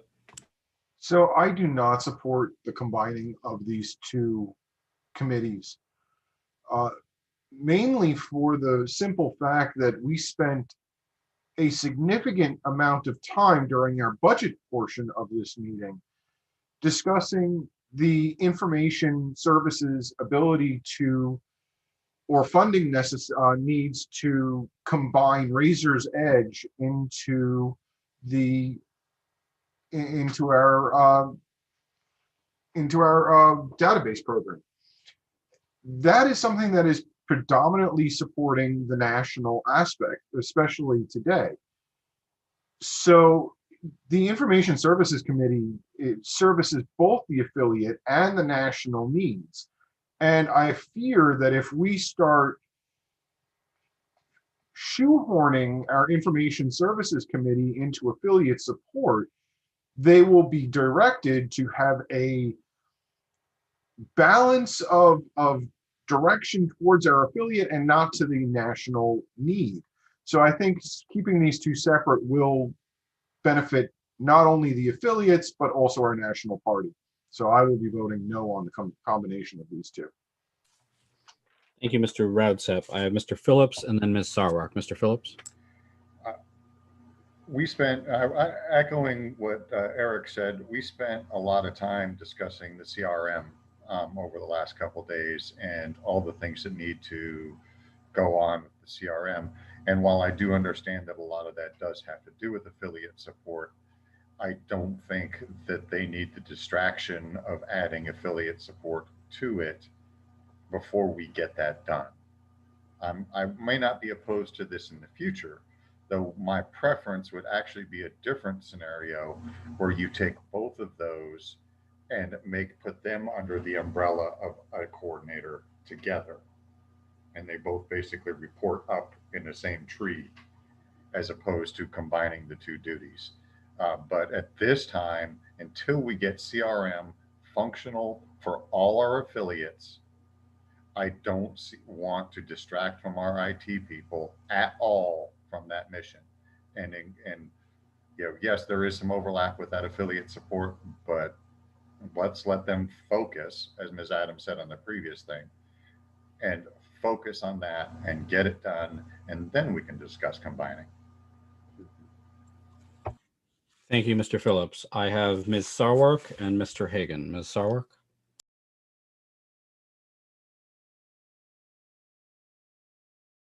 Ms. Sarwark, you're muted. Sorry. There you go. Yes, I was having my computer said it was unstable, and I feel seen right now. But I am absolutely in favor of this. We work hand in hand with Andy. Ken talks to Andy, I think, on an hourly basis. The problem with the CRM, as kind of an outside looking in, is that there's no oversight.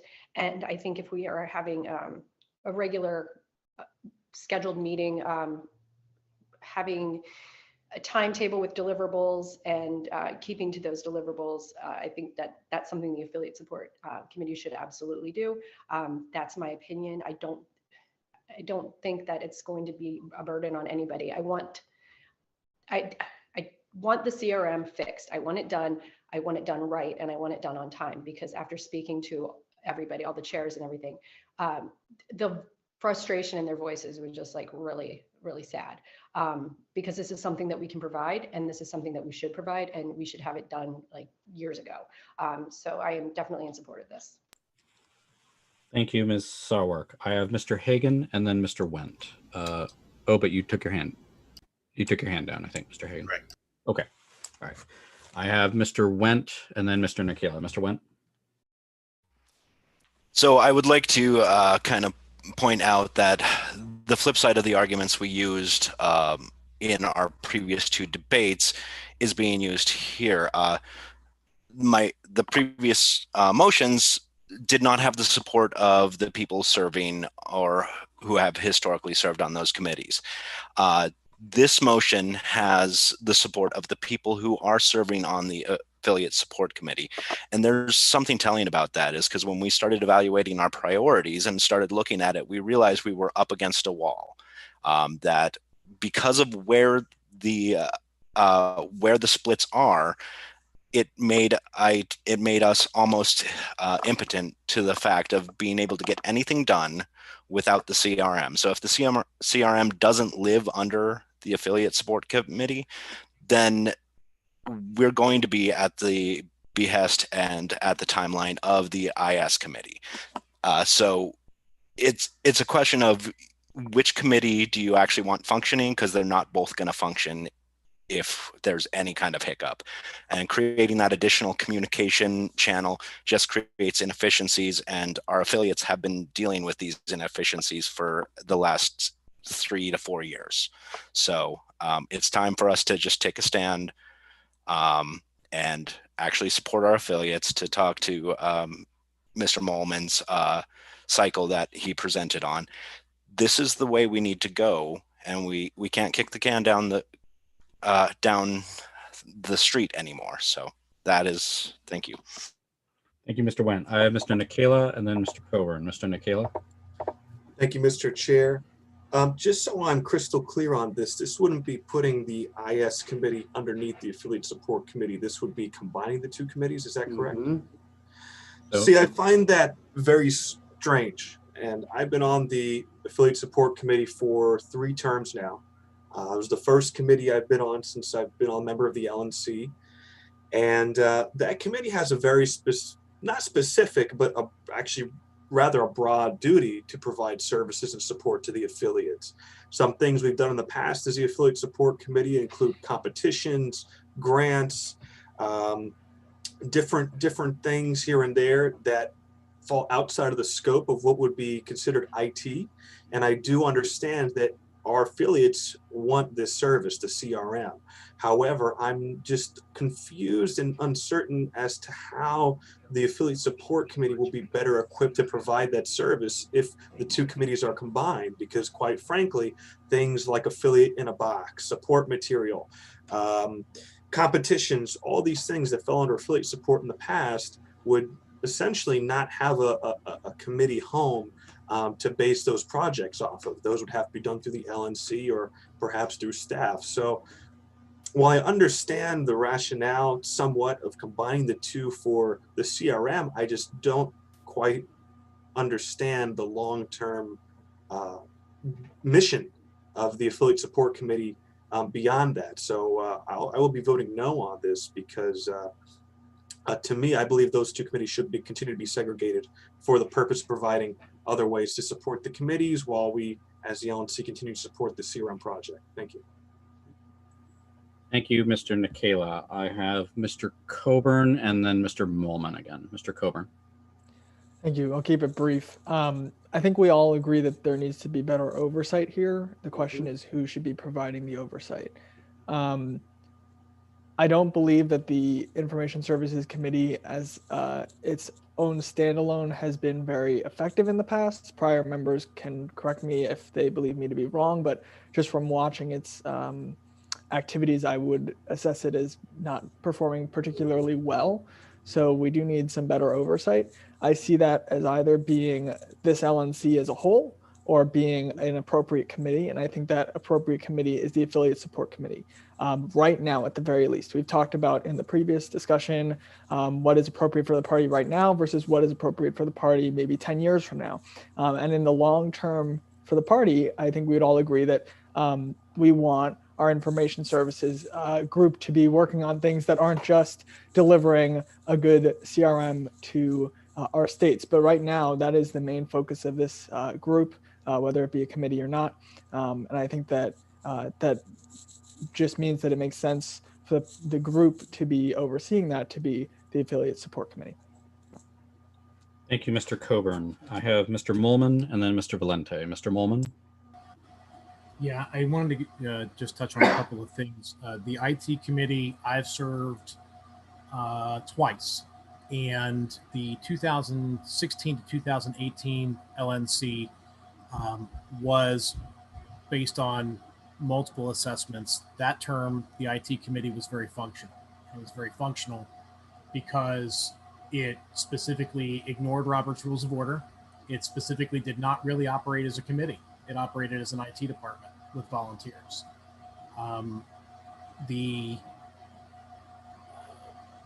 That's one of the reasons why I'd like to have the coordinator. I know that's out of scope for now, but if you divide that piece off, what's left is simply talking about vision, right? And this past term, the most recent term, we talked a lot.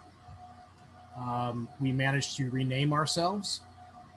We managed to say, hey, we should build a learning management system that, to my understanding, is still not really in use. It's implemented, but not being used. And we voted to get rid of Razor's Edge by the end of the year. And that is what the term of the ITIS committee did in 2018 to 2020. I think so we failed at everything. Yes, we failed. The point, I guess, is that, and that's not, and unfortunately, that's not uncommon, right? I mean, the charge of the IT committee in the past was, if you look through some of these rules, right, it's talk to staff, make some recommendations, look at stuff. Not really a doing committee, right? And so it's when we talk about recommendations and one time versus one purpose, the IT committee, when it was created, I believe Sam Goldstein was the one that created that committee, and or it made the motion to create the committee. Obviously, the LNC did it, but the purpose of that committee was to kind of overhaul the IT of the party, and a whole lot of that's been done between myself, Mr. Fishman. Different people have come through. We've modernized the office. We cleaned up a lot of security problems. We've done. Is there more to do? Absolutely. But that last term of the IS committee, there really wasn't much to do. And that was the problem, was we kind of wandered in the wilderness of, these might be cool things to do, but they were outside the bounds of necessarily where we needed to go. I think that putting IT under affiliate support and then perhaps a coordinator that is not under affiliate support, the coordinator would be under the LNC directly, would be the balance that we're looking for. That the IT coordinator, which I know is not part of this proposal, but we talked about it, would be more about doing the things that the committee, the LNC, would like to have done, and would make recommendations, obviously. Whereas the current role of the Affiliate Support Committee supporting affiliates, that's basically where IT's been for the last 3 years. So splitting those apart, IT needs of the affiliates go under ASC, and let's create something new that works for the LNC going forward. That is, while technically outside the scope of this, I hope that we would consider, because I think that is the way forward based on the experience I had on the IT committee from 16 to 18. Thank you. Thank you, Mr. Molman. Mr. Valente, there's 16 seconds on the clock. Oh, well, that was what I was going to do, but I'm going to say I support this. I would like to see it because we're doing so much work with IT that the affiliate support committee is a proper place for it to be. So I'll yield back my time. Thank you, Mr. Valente. And with that, time has expired on this agenda item. Is there any motion to extend time? Not seeing any. The question's automatically called. The motion is the language offered by Mr. Wendt, which moves the responsibility for IT oversight from the current Information Services Committee to instead be housed within the Affiliate Support Committee. There's no changes to the language. It's just moving where it resides. Is anyone unclear on what we're about to vote on? Yes vote would be to adopt the language, and no vote would to not adopt the language. Seeing no questions, Secretary will call the roll.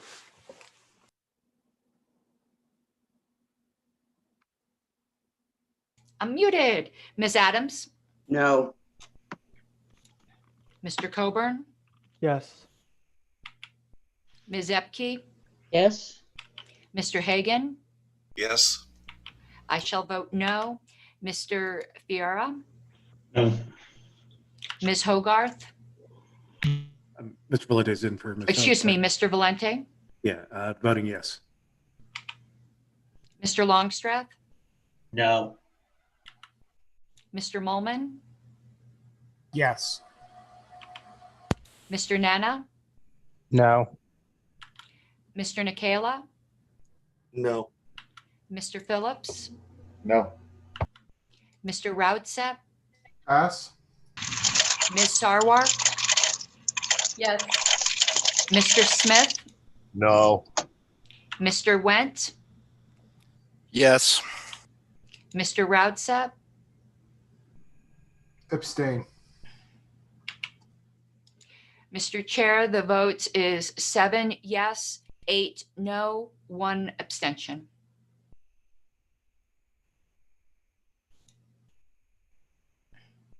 Your vote won't make a difference. Yeah, I will vote yes, but it fails on an 8-8 tie.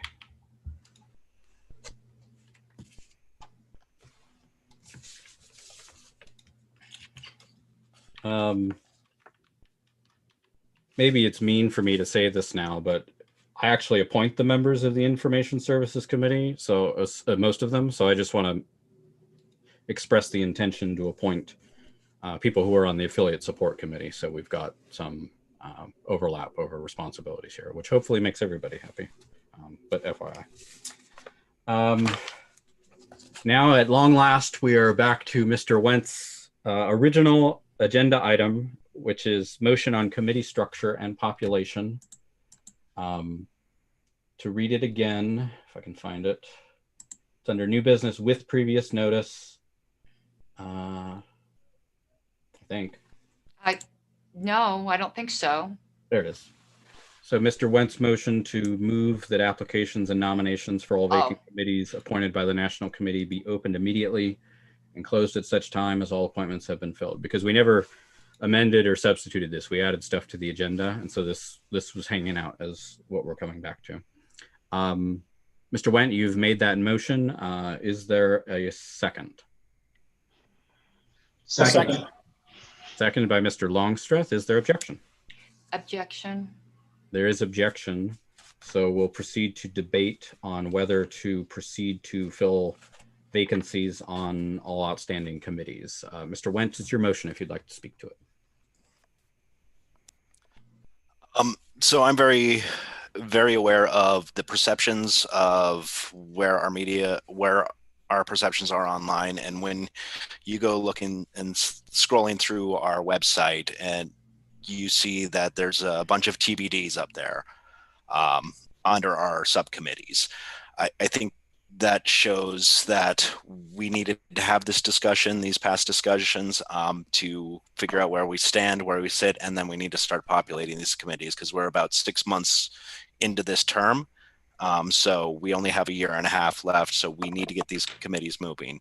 I also view that if we aren't starting to solicit applications now for the bylaws committee will not be appointed on time in accordance with the bylaws by May as is required, which is 1 year prior to convention. We also need to get the convention oversight committee as it was retained rolling, and we need to start looking at all of these. So this motion leaves open-endedness so that there's no time certain that can be amended at any wants to, but because there's a different governance calendar for each of these committees, I think we need to just take the time and make the right decisions. But we need to start the decision process now. So. Thank you, Mr. Wendt. So we'll go to a speaker's queue on this item. Ms. Harless, I believe you objected, so I will call on you first. Ms. Harless. Yeah, I have a motion to amend. Okay, go ahead, state your motion. Okay, we're be opened immediately. Right after be opened immediately, I would like to add this phrase, on a staggered schedule to be set at the discretion of the LNC secretary. All right, Ms. Harless moves to amend the language to say staggered schedule to be set by the LNC secretary. Second. All right, and so it's been moved, seconded by Mr. Hagan. Ms. Harless, go ahead and speak to your motion. Sure. So philosophically, I don't agree. I mean, I don't disagree with Mr. Wendt. But practically, as the person who has to handle this, it is not practical to have, because right now it's to be opened immediately. And it becomes absolutely unmanageable. And I have no problem starting immediately, but to do them like every 2 weeks, every 3 weeks, so that the flood is manageable for me. And I would prioritize them by which ones are, have sooner deadlines. But as long as practically I can handle it reasonably, I don't have a problem with it. So that's my amendment. Thank you, Ms. Harless. So we're now on debate on the amendment. Well, actually, let me ask, is there objection to the amendment? Yes. There is objection to the amendment, so we will have debate on the amendment. Ms. Harless, you spoke to it. Did you have anything further? No, I might after I hear what the objection is, because I don't know. All right. I have Hagan, Molman, Phillips. Tell me if you want to argue on this or on the underlying one, and I'll just make a note of that. Mr. Hagan? On the underlining motion. So I'll come back to you, Mr. Molman. Both, actually. All right, Mr. Molman. Ms. Harless, I just wonder if we could utilize Evan McMahon, the Assistant Secretary, to assist with this so that we could get through these in a timely manner. I understand the burden. I'm just wondering if we can utilize some outside help to gather and get this process rolling. It is more than, may I answer, Mr. Bishop Henchman?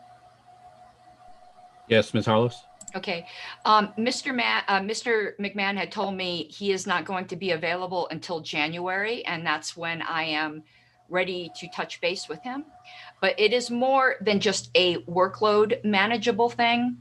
It is also a membership thing, where what happens when you send out a flood of like 15, you have people who don't apply for some because they've already applied for one, where they might apply for them both if they were staggered, or you have someone who applies for all 15 of them. I do not think we even get the best applicants or best results in this way. I've been doing this a while, and I would hope that the committee would trust my judgment on this. I don't think I've, let you down. So that's the difference. And even if I had an assistant secretary's help, I'm still ultimately responsible. And I will not leave anything in the hand of an unelected person. So it doesn't really reduce my workload since I'm going to have to verify everything. I do have plans with Mr. McMahon on things he can readily assist me with beginning in January. Okay, thank you. Thank you. I have Mr. Phillips and then Ms. Adams. Mr. Phillips? My objection is simply that there's no time certain. I don't necessarily object to the staggering, but I would like to say, to have a deadline so that we can say all the applications will be posted by. Now, I am open to the secretary suggesting a good date for that, but I just, in general, I think that's good practice. Not that I don't trust Ms. Harlos to get it done as soon as possible. Just in general, I think that is good practice. Are you making an amendment? I'm sorry, I'm not sure. I'm asking you what your, if you said, hey, I could get it done by the second week of January, I mean, I'm just throwing a number out there, but if you gave us that number, then I might propose an amendment. Would February 1st be amenable? I was hoping for a little earlier than that, but I mean, it would. I mean, I would be amenable to anything that's a time certain. Bylaws, platform, and credentials would be last, as those are the further reaching ones. Right, and so you would have the others up earlier. So yes. Yeah, February 1st would be amenable to me. Yes. Because the holidays are coming up and people don't apply over Christmas. Valid point. Crosstalk. Yeah. Apologies. Ms. Harlos, could I ask a clarifying question? Yes, sir. So there's the three committees we just talked about. Those I think can go out fairly, I don't want to say immediately because that implies right now, but fairly expeditiously. And I think what you're really, correct me if I'm wrong, you're really asking for is more time on bylaws and platform, but until January or so. Is that yes, correct? absolute drop dead date of February 1st, but I would expect it earlier. Like, for instance, I was already planning on doing those three committees after you told me to wait. Yeah. Okay. I was ready to send them last week. Yeah. And then just stagger the other ones to do bylaws separate from platforms, separate from credentials. It's been a nightmare in the past when we've solicited all three at once. Yeah. So you are on board with doing it that way. I am on board with doing it that way. Is anybody not want it done that way? Because maybe we can dispense with this fairly easily. Since we're now like 2 levels deep on amendments, maybe we just don't even need to pass this at all, because I'm committing on a recording that, we'll move immediately on the 3 that we just dealt with, and then the others in the new year. Completely addresses my objection. Is there any objection to withdrawing this proposal?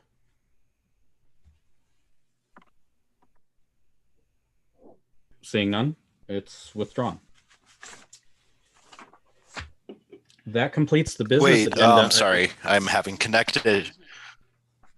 connectivity issues. The intent of my motion was to instruct that we need to get this done. And I understand the commitment by the chair and the secretary. However, I think it is within the scope of this body to get it taken care of.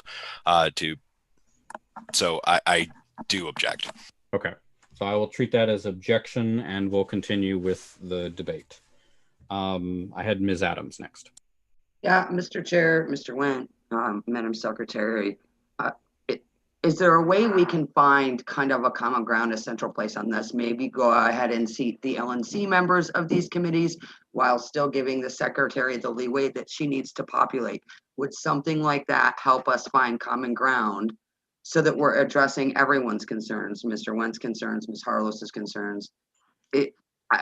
I don't have a motion. I'm just kind of asking if, as colleagues, we can come together and find some middle ground here so that we can address everyone's concerns, do what we all want to do and what we all need to do, and try and move on. What I might suggest, and what I was about to say before Mr. Went correctly interrupted with his objection, was, so, proceeding to open the public applications on the 3 committees we dealt with, the other ones in the new year for bylaws, platform, and credentials. And if this body so wanted, amend the agenda today to fill the LNC seats such as they are on those 3 committees. And, you know, vote on those over the weekend or however the secretary wants to do that. So that would be my suggestion, my answer to your question, Ms. Adams, but I don't know what Mr. Wendt or any of you might say to that. Point of parliamentary inquiry, Mr. Chair. Yes, Ms. Hollis, state your point. At least, I think there's, maybe you don't see the problem. With bylaws, no problem with what you suggested, but with platform, there isn't a minimum number of LNC members, there's a maximum number. So generally that is done at the same time as the public elections, because we can do up to 5, I think it is. I'd have to look at the bylaws, not a minimum of 5. So that's very difficult to do at platform. Bylaws is all LNC appointments. I don't even think there's a minimum number there of LNC members. So I'd have to double check. I'm going by memory, but I don't think it works that way for those 3 committees. And the 3 we're sending out this weekend, we've already made the LNC appointments. Except for maybe IS. Let me double check on that. We haven't appointed a COC or whatever, have we?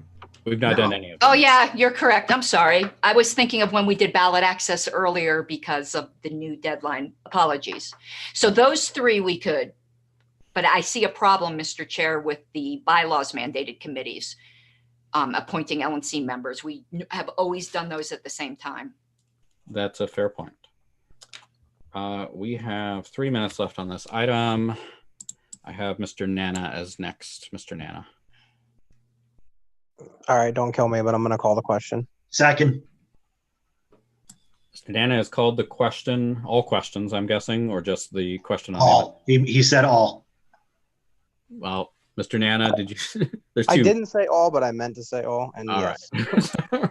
All right. Mr. Nana calls all questions. Is there a second to ending debate? A point of parliamentary inquiry, sir. Yes, second. So would that end our ability to appoint the seats to the 3 committees?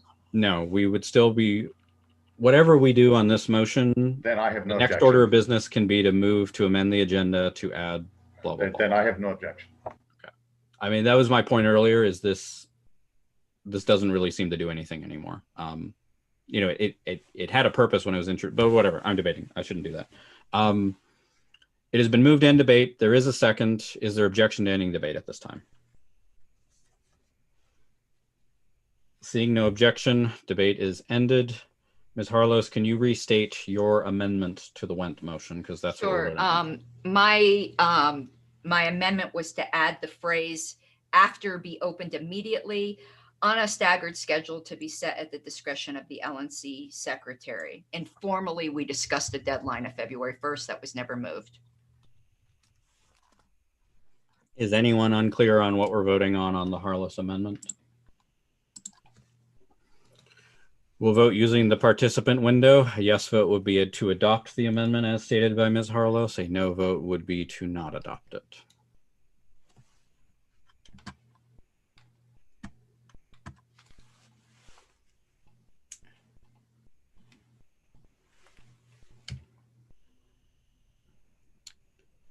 By a vote of 14-0, the Harlos amendment is adopted.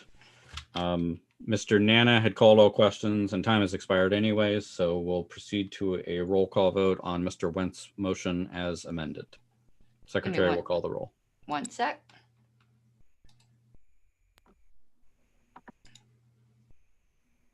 Ms. Adams?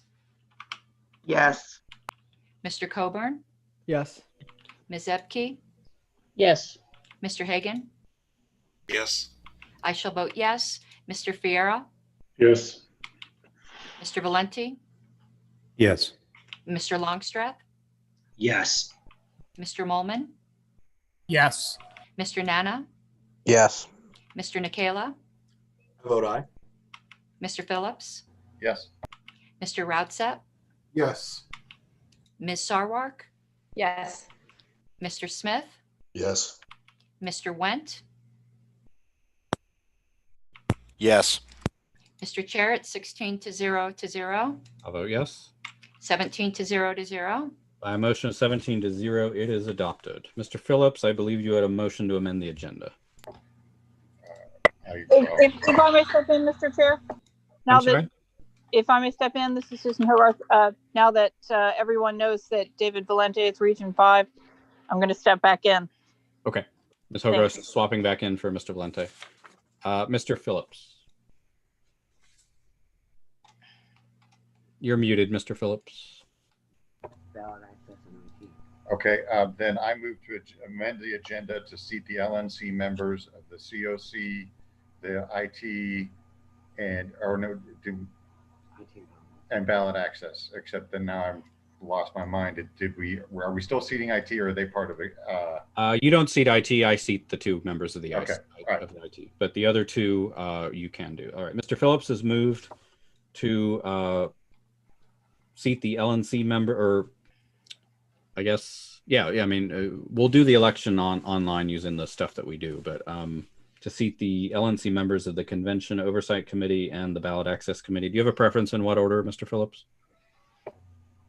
No. Okay. Well, I'll do COC and then Ballot Access. So that's a motion to amend the agenda to add those items, which would immediately be taken up as the next order of business and the only really remaining order of business. Is there a second? Second. Seconded by Mr. Coburn. Is there objection? I still have the point of parliamentary inquiry that you will need to then address, Mr. Chair, as to whether I would be eligible to apply for the Convention Oversight Committee. I did a brief perusal of Roberts and some rules, and I think the question would be yes, there just wouldn't be that ex officio, and if I were appointed, I'd just be a regular member. But you would need to rule on that, but that now has become ripe. That's a fair point. Is this for both? Is this an issue with both committees or just one of them? Just the Convention Oversight Committee. Okay. With the body's indulgence, I would like to take up Ballot Access Committee first so that I can, while everybody's talking about why they should be on the Ballot Access Committee, I can formulate an answer to that question on the Convention Oversight. Thank you, Mr. Chair. Did you want me to read what I had as what the appointments are that we need to do? Yes, that would be helpful. So starting with Ballot Access Committee. Okay, unless we change the number of LNC members with that last motion, because I haven't incorporated the policy manual changes. Okay, so no less than 3 of the 7 members will be LNC members. You can have more than 3, however. Convention Oversight, same thing. A minimum of 4 LNC members plus just 4 LNC members. So you could do at least 4 and at least 3. But more is optional. And up to how I many? really understood that language because it doesn't give me or the secretary much guidance on how many seats we are filling. So, I mean, it's obviously at least 3. So if somebody wants to do more than 3, I guess speak up. Mr. Chair, I have a suggestion. Ms. Harless, what's your suggestion? The suggestion would be that we appoint the minimum now, and any additional LNC members who wish to be appointed can apply with the public. You are correct. That's how we did that in the past. So very true. All right. If everybody understands where we're at, we can open nominations to select the 3 LNC members of the Ballot Access Committee. If you would like to make a nomination or nominate yourself, raise your hand and I will call on you. And then after that, we will hear remarks from everybody who wants to be considered as LNC members. And then Secretary will tell us how we're going to vote on it. I have Ms. Harlos, Mr. Molman, Mr. Nana. Ms. Harlos. So we're just doing nominations at this point? Yes. Okay. I would like to nominate myself. Okay. Mr. Molman. I would nominate John Phillips, and I'll nominate Dustin Nana as well. but Dustin's saying he may want to do COC, so we may need to ask if either of those gentlemen accept the nominations. Mr. Phillips, do you accept the nomination? I do. Okay. Mr. Nana, do you accept the nomination? Sure. Okay. I just saw in chat pop up, you said you would rather do the other committee. So which came last? You just saying sure, or you typing the no? I will serve on both. I would prefer to serve on COC this time, just because I just want the new experience. I want to serve in a different way, but I am more than happy to serve on ballot access as well. So I will accept the nomination. Okay, thank you. Further nominations.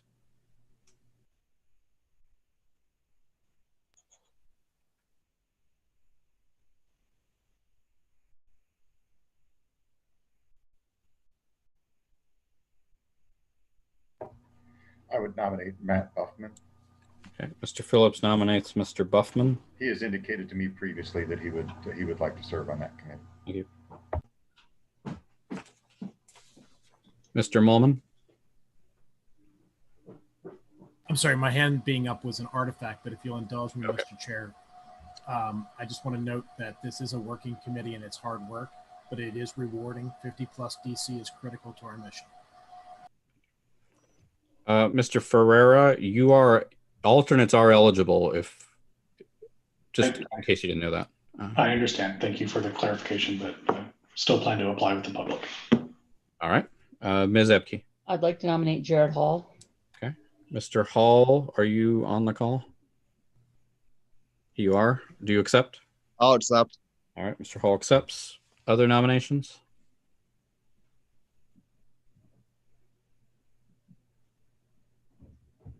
Chair would entertain a motion to close nominations. I'd move to So close moved. Moved by Ms. Harlow, seconded by Mr. Nana. Is there objection to closing nominations? Nominations are closed. I have Harlow, Phillips, Nana, Buffman, and Hall. Let me get out my my million-sided dice here. Oh, you caught me flat-footed. I needed my die.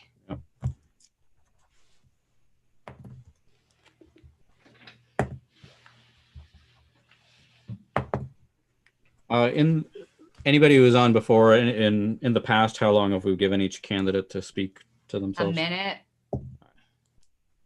2 minutes, 1 minute is generally. We'll do 2 minutes. The order that I just developed is Mr. Nana, Mr. Hall, Ms. Harlos, Mr. Phillips, and Mr. Buffman, who I don't think is here, so we may skip that one. Unless he's Someone here. could speak on his behalf, though. That's true. So Mr. Nana, 2 minutes. Yeah, I probably won't take 2 minutes. So I was on ballot access this past term. I've worked on ballot access drives personally in Ohio. I've managed petitioners, cut checks for petitioners. I know the ins and outs of ballot access. So if you guys are so inclined, I'd be happy to serve and provide my experience. Thank you, Mr. Nana. What was the next? Mr. Hall. Yeah. I'm just excited to be able to do whatever I can to help the LNC and our state affiliates. So, I mean, that's really it. If we need help with ballot access, I'm here. That's really all I have to say. Thank you, Mr. Hall. Excuse me. Ms. Harless. Okay, I applied last time. I do not have any experience in this, which of course weighs against me, but we do need to build the bench of people who do have experience. I am getting a lot of experience in Colorado working with RCV, and I've become absolutely convinced that it's both ballot access and RCV that we need to win at before we're really going to start to get a lot of candidates elected. So I have an intense interest in ballot access and want to gain that knowledge. My background suits me to it, being a legal assistant, and there's a lot of legal issues involved with ballot access. So I would have the background to be able to analyze that. And I don't think there's very many people out there who doubt my work ethic. I know this is a working committee. I don't sleep. So my work ethic, I think, would fit well with this committee. And I'm like the opposite of Dustin and Nana on this. I prefer to be on the ballot access committee, but I'll also apply for convention oversight. But if I had to pick one or the other, I prefer ballot access. So I really ask for your vote so I can gain this experience for the party. Thank you, Ms. Harlos. Mr. Phillips. I served on this the last term.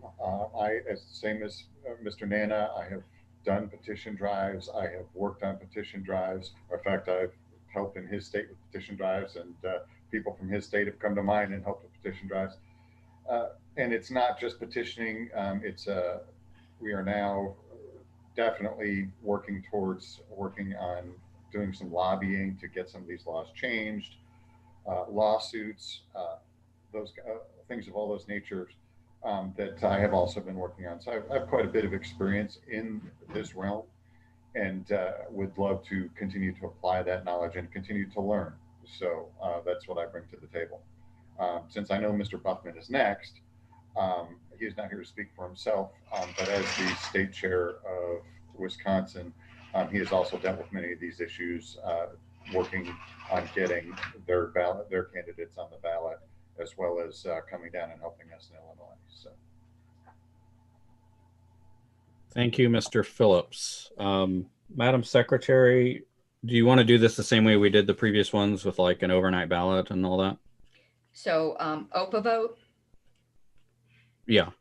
and would this be approval voting? Approval, OPA vote, and overnight, and we'll get the results, and I can just declare them, I guess, once they're in. Okay, I will do that after this meeting. And you're not limiting select up to a number. It would be as many as people would like. Right. Okay, just want to clarify the rules. All righty.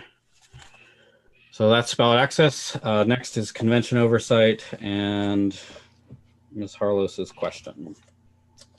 I regret I'm not able to, fully research this question instantly of whether Ms. Harlos would be eligible to be a voting member despite now being a ex officio non-voting member. So I'm going to side with how the body voted earlier on this, because we did vote on the question of whether to make the secretary a voting member of this committee. The committee voted not to do that. So that's how I'm going to err on the side of that. But if this committee decides that it's changed its mind on this, it can overrule my ruling if it so chooses. So I think that's the most expeditious way to handle this at this time. I'd like to appeal the ruling of the chair. All right. So my ruling is that a point of parliamentary procedure. All right, one at a time here. So one at a time. Oh, sorry. So my ruling is the secretary is not eligible to be a voting member of this committee because she's an ex officio non-voting member of this committee. Mr. Longstreth has moved to appeal the ruling of the chair. And Ms. Harlos, you have a point of information, you said? Well, I think you're going to have to tell me what it is, but I'm not going to nominate myself. It's not ripe now because I'll apply with the public to give you some more time. Okay. Mr. Longstreth, do you still want to proceed with your appeal? I don't believe that it's ripe at this time. Okay. So that is in abeyance, and we can go to the selection of the LNC members of the COC. Ms. Harlos, would you mind reading the description of how many we're picking? We are picking a minimum of 4 LNC members. All righty. So we will open it up for nominations, and same deal as before. If you'd like to be nominated or nominate someone, raise your hand and I'll call on you. Mr. Bowen. Thank you, Mr. Chair. I would like to nominate my colleague from Region 8, Tucker Coburn. Mr. Coburn, do you accept? Yes, I do. Thank you. Okay. Mr. Molman. I would like to heartily nominate Aaron Adams. Ms. Adams, do you accept? And I do. Sorry. Okay, Ms. Adams, accept. Sorry, Mr. Molman. Keep going. And I also wanted to nominate Miss Billieu. Okay, Ms. Billieu, do you accept? I do. Okay, Ms. Billieu accepts. Mr. Hagan. I'll nominate David Sexton. Okay. Mr. Sexton is here. Mr. Sexton, do you accept the nomination? I do. Okay. Mr. Sexton is nominated. Mr. Nana. Well, my hand was up to nominate Mr. Sexton, but instead I suppose I'll nominate myself. Mr. Nana nominates himself. Ms. Hogarth. Nominate David Valente. Mr. Valente, do you accept?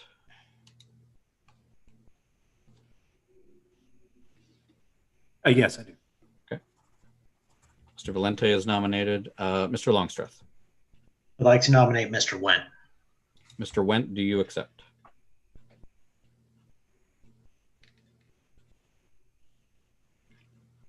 Mr. Went? I do. Okay. Mr. Went is nominated. Ms. Adams. I'd like to nominate Mr. Rodsep. Mr. Rodsep, do you accept? I do. Mr. Rodsep is nominated. Any further nominations? Yes, Mr. Chair. Ms. Harless? I don't know if he'll accept, but Ken Molman. Mr. Molman, do you accept? I appreciate it, but I decline. Thank you. Any further nominations? Chair will entertain a motion to close nominations. I'm sorry, point of order. State your point of order. I had to look it up in the policy manual real quick. So we appoint a minimum of 4.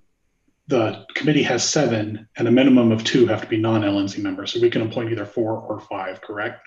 Correct. And so we discussed this on the last committee. The practice of the committee in the past, which I'm inclined to continue, is we do the minimum now, and then we do the, when we get the public applications in, at that point, the committee can decide whether to add an additional LNC member versus members of the public, if that's acceptable. Thank you. All right. Thank you, Mr. Farrer. Chair would entertain a motion to close nominations. So moved. Moved by Mr. Hagan. Is there a second? Second. Is there a seconded by Mr. Phillips? Is there objection?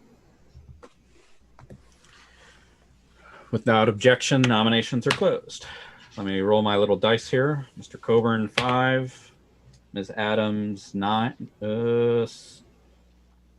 9. Sorry. Ms. Bilyeu, 13. Mr. Sexton, 18. So far, it's in order. Mr. Nana, 1. Mr. Valente, 8. Mr. Wentz, 7. Mr. Rodsep, 11. So the order of nomination speeches will go Nana, Coburn, Went, Valente, Adams, Rodsep, Bilyeu, Sexton.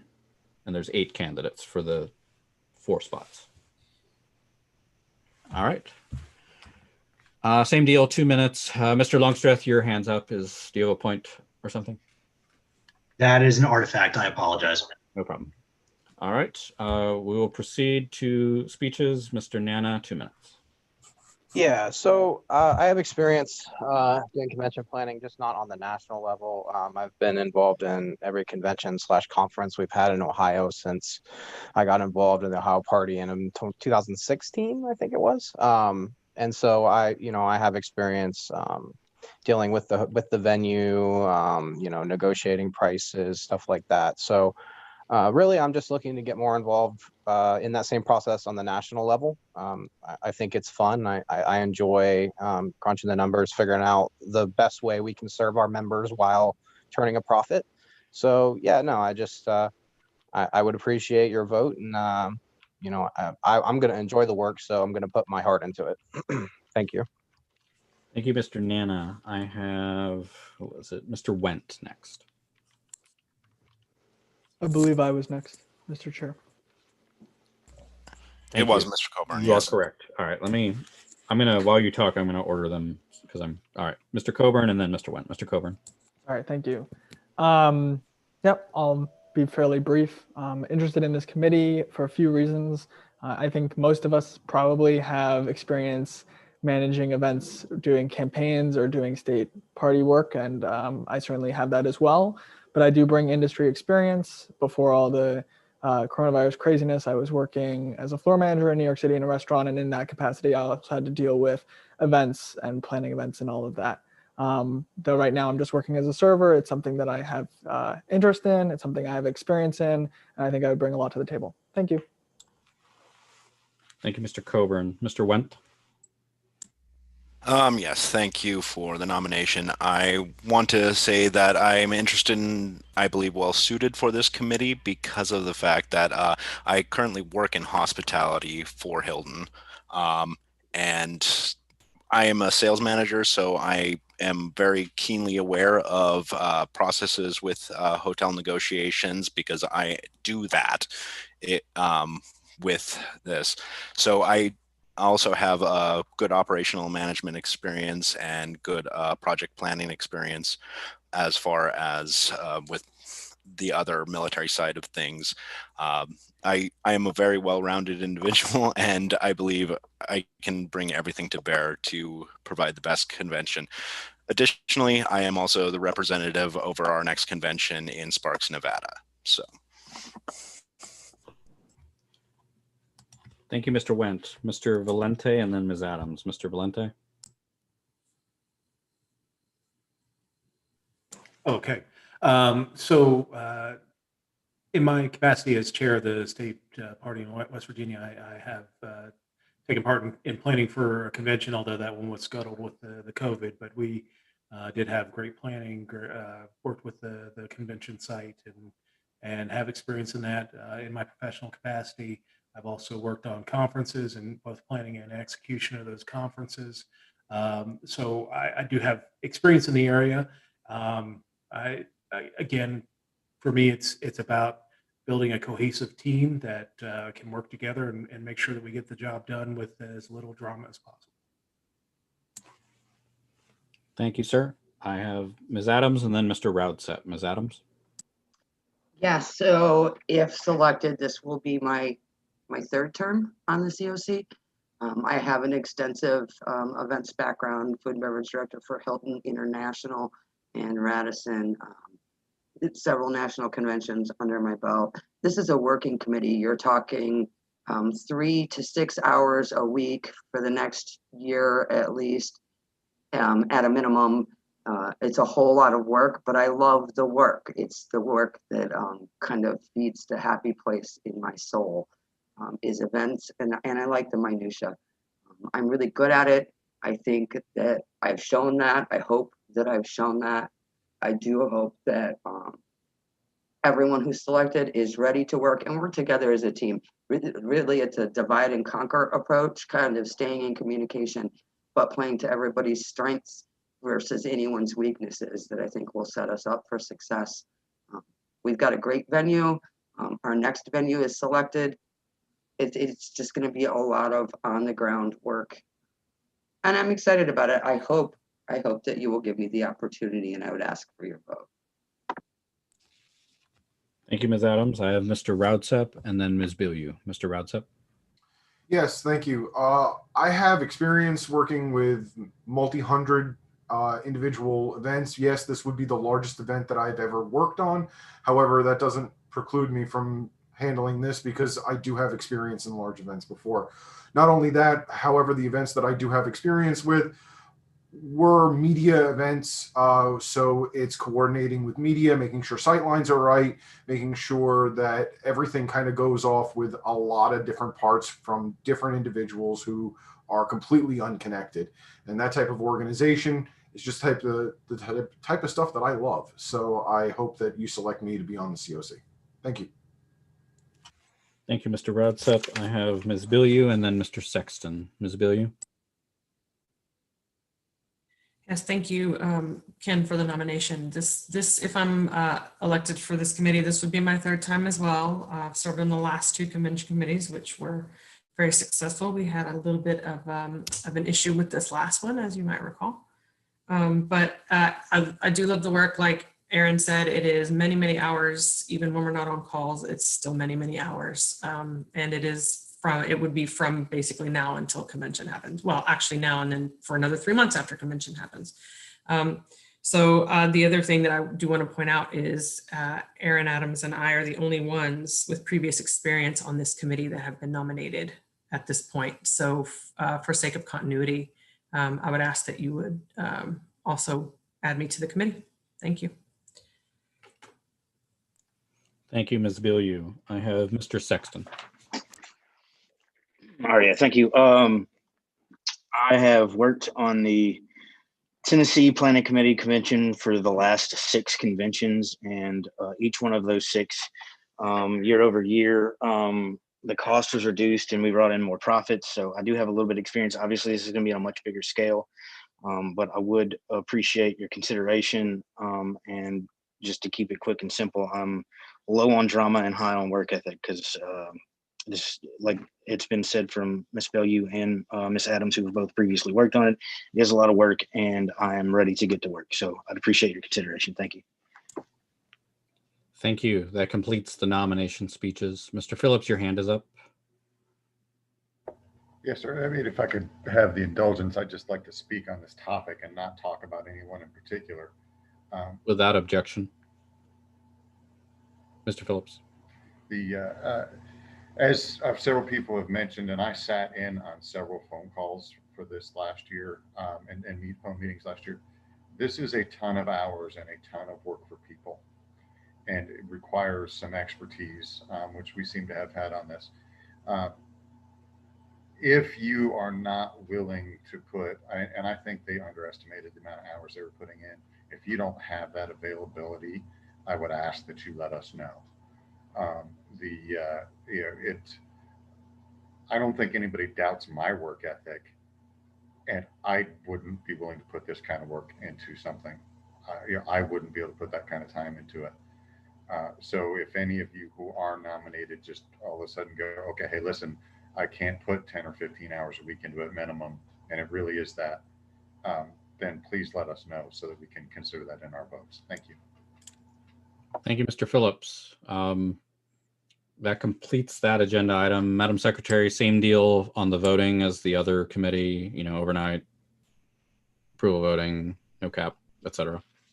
Okay, and if you wouldn't mind, can I read the nominations for both of them out loud to be sure that I captured them all? I don't want to make a mistake. Yes, please do. The Ballot Access Committee nominated is myself, John Phillips, Dustin Nana, Matt Buffman, and Jared Hall. And for the Convention Oversight Committee, I have Tucker Coburn, Aaron Adams, Whitney Bilyeu, David Sexton, Dustin Nana, David Valenti, Francis Swent, and Eric Redsup. Are there any corrections to be made on that? All right. I just want to clarify, for the ballot access, it's 3 seats, and for the COC, it's 4 or 5. Yes. It's 4 now, right? And I will send out an email momentarily to that effect, just summarizing how many seats and how many people. Okay. And of course, it'll be in the ballot itself. Mr. Phillips, you have your hand up. Is that just from just now? Okay. Someone will correct me if I'm wrong, but I believe that completes the substantive agenda. Mr. Longstreth? Mr. Chair, since the agenda seems to be completed, I would like to motion to cancel our meeting for tomorrow. Mr. Longstreth moves to cancel the special meeting called for Monday, December 7th. Is there a second? Second. And seconded by Mr. Phillips. Is there objection? Without objection. That completes new business without previous notice and with previous notice, which moves us into closing ceremony, starting with announcements. If you'd like to, if members of the committee would like to address the committee, please raise your hand. And then after that, we'll do members of the public. Mr. Phillips. Okay, guys, this one's simple. I have, some of you are aware that I've been making knives, and I also recently got a laser CNC engraver. This is my latest product. I will be making those after I finish my next 2 commissions, which should be soon. I will be making those available to both the national party and state parties for auctions off for fundraisers and things like that. Just so you know, the last one we auctioned off at the Illinois raised $225. Yeah, let me know if you want one. Oh, and for the auctions and stuff, that will be free of charge. Thank you, Mr. Phillips. I have Ms. Harless and then Mr. Wendt. Ms. Harless? As the committee knows, I've been working on getting my registered parliamentarian certification. I'm about halfway through, so I anticipate being done in January. But it's my intention for the upcoming year for state conventions, after I have my certification, to volunteer my services free of charge, obviously. But you'd have to get me there. So if you know of any state conventions that are looking for a parliamentarian, I will be available. And I just wanted to offer that. I will always do libertarian events for free, even after because I am intending upon working as a parliamentarian, but libertarians will always be free. Thank you, Ms. Harlos. Mr. Wendt.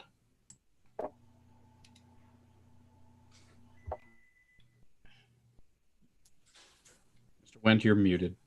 Yes. My internet is buggy. I wanted to let the committee and the public know that if you aren't following me on social media, my girlfriend, Melody Bennis, who achieved 30% of the vote in her House district race in Montana.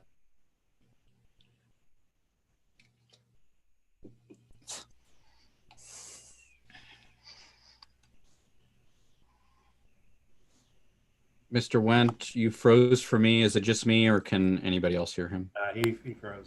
Okay, Mr. Wendt, you froze there. I think it's working now, but you're muted if you want to try again there.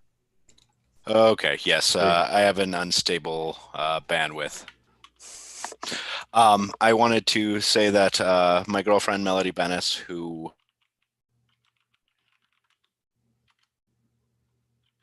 in May of next year, at the end of May. I'm sorry. I heard girlfriend, Melody, end of May next year, and I think we missed what was in the middle there.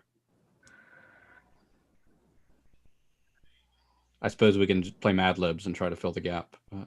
Are you maybe getting married? Question mark. Mr. Chair, may I believe they're having a kid. Turns off his video. Yeah, Mr. Wendt, I might suggest turning off video. That would help reduce the bandwidth you're using.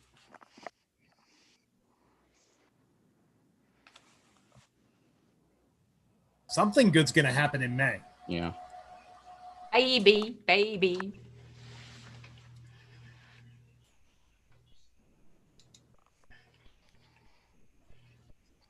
The suspense is maddening. Yeah. It's like we wait until May. I think he's just trolling us now. He's like, bye.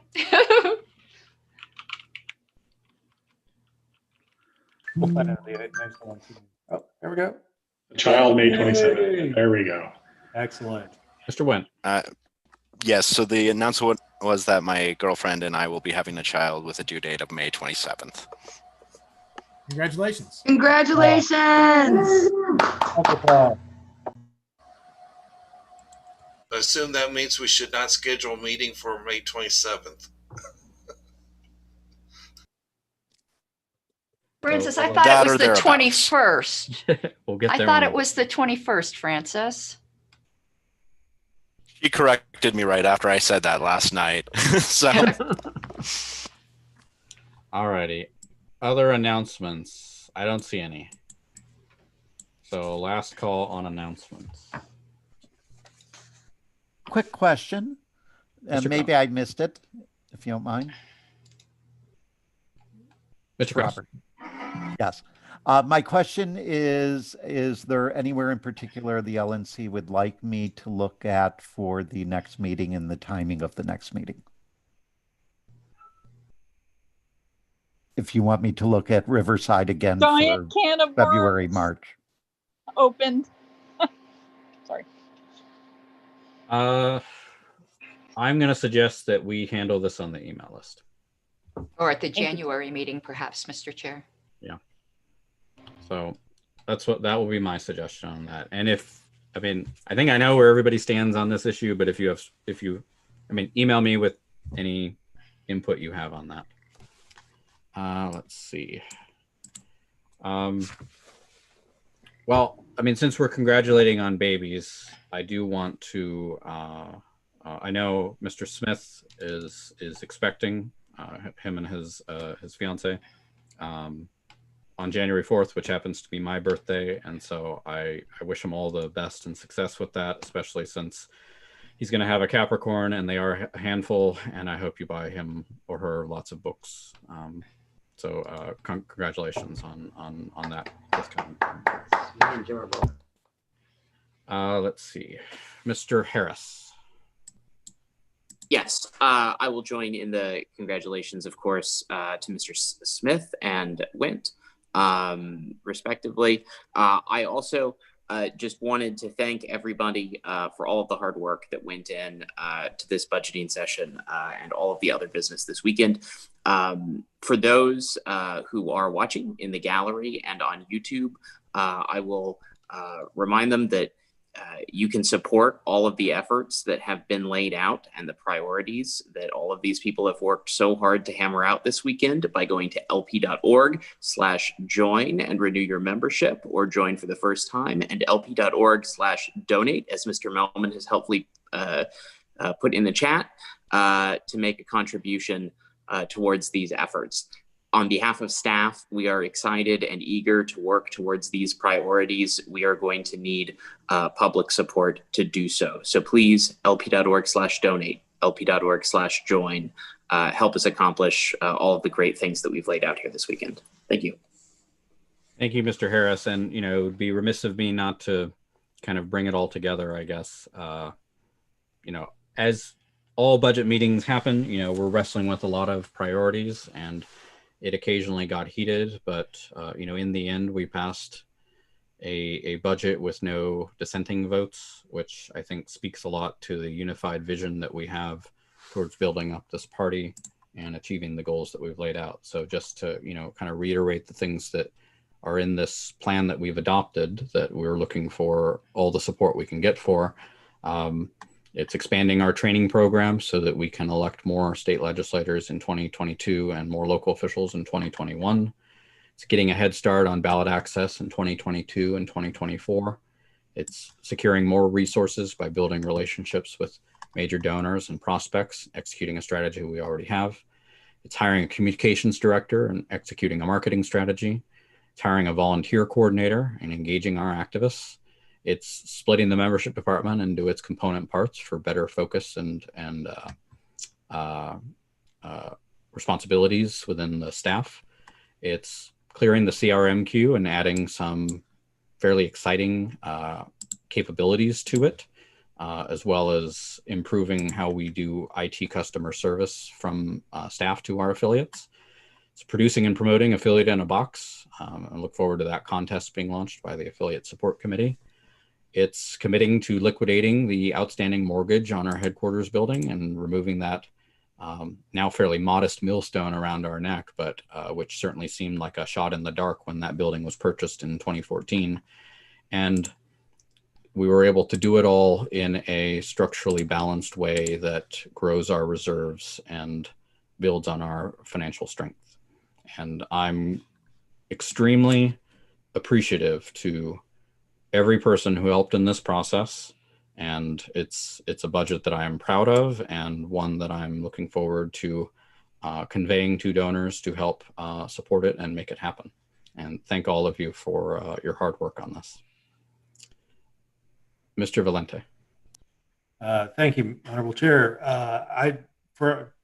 Mostly you should be congratulating yourself of the hard work that you did, the hard work that Tim did on getting this budget together before us, because there were lots of thoughts of this would be a absolutely awful meeting to have online.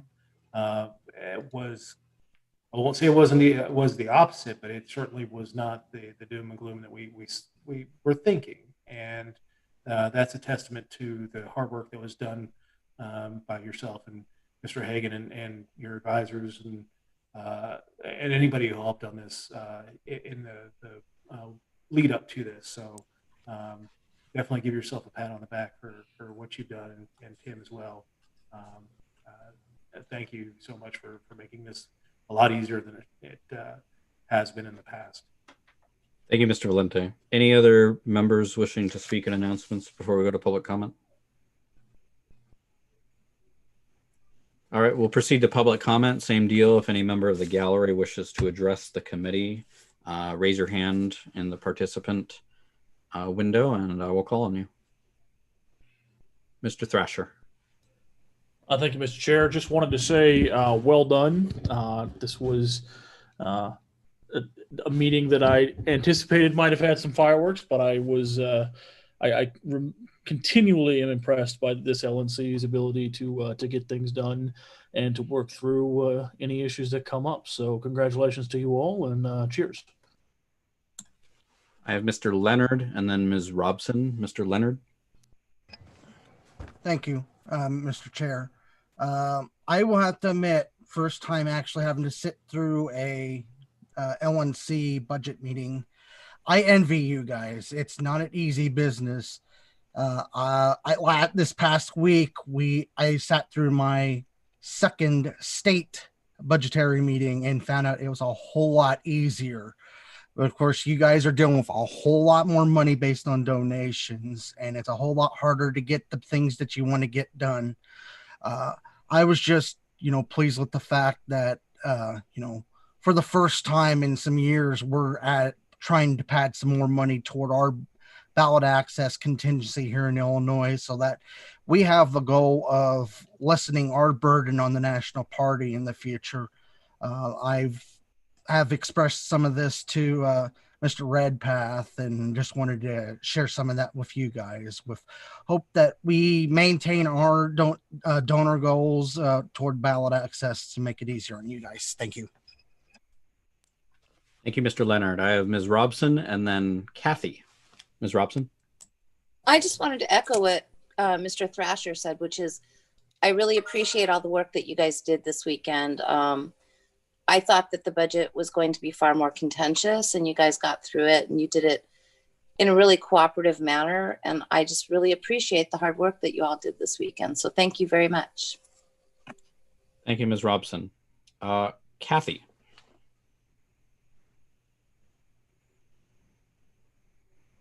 She just threw it in the chat there, written some notes as we're all speaking. Certainly appreciate everyone's input and hard work. Thank you. Thank you. Any other members of the gallery wishing to address the committee? Seeing no further public comments, public comment is closed, and the chair would entertain a motion to adjourn. So moved. Moved by Mr. Longstreth. Is there a second? Second. Seconded by Mr. Roudsep. Is there objection?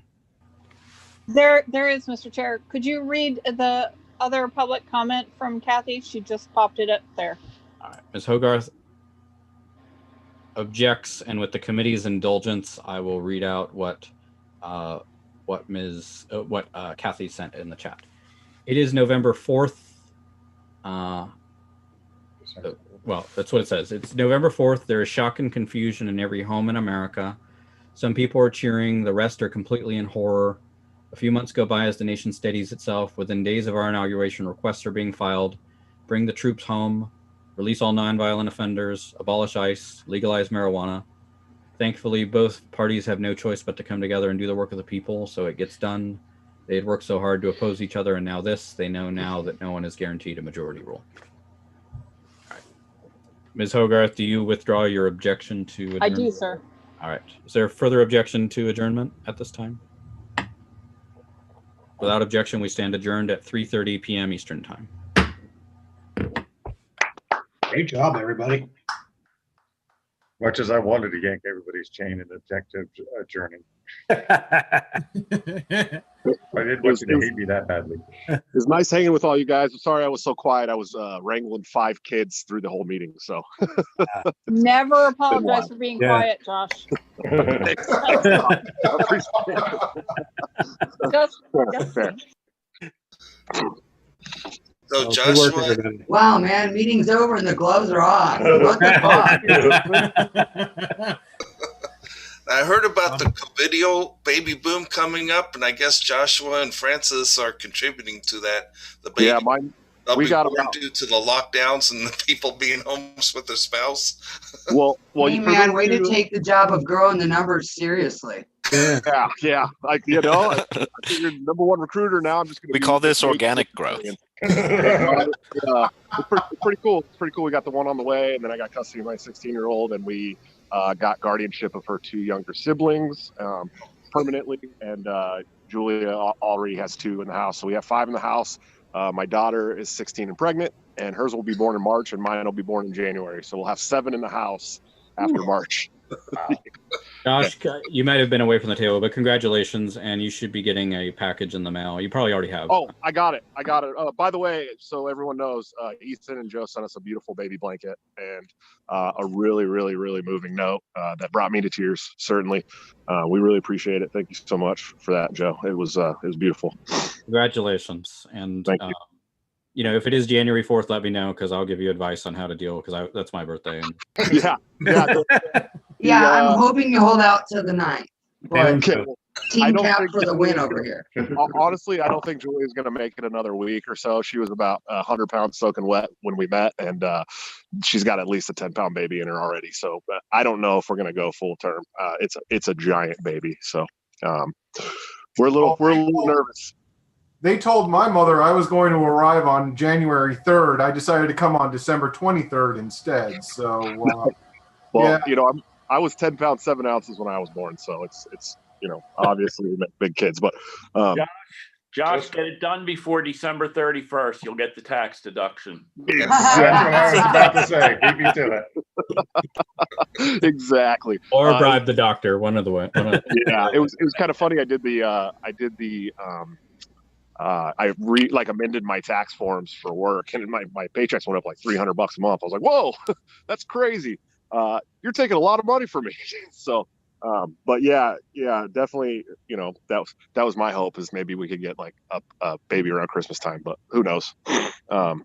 She I don't think she'll make it full term. This baby. I mean, it looks like that scene from Aliens where the stomach. Yeah, I mean, her stomach just constantly moving. You could see it from 15 feet away through her shirt. You can see the baby moving. So we don't think we'll make it. And we were going to have a home birth. That was our whole goal. I think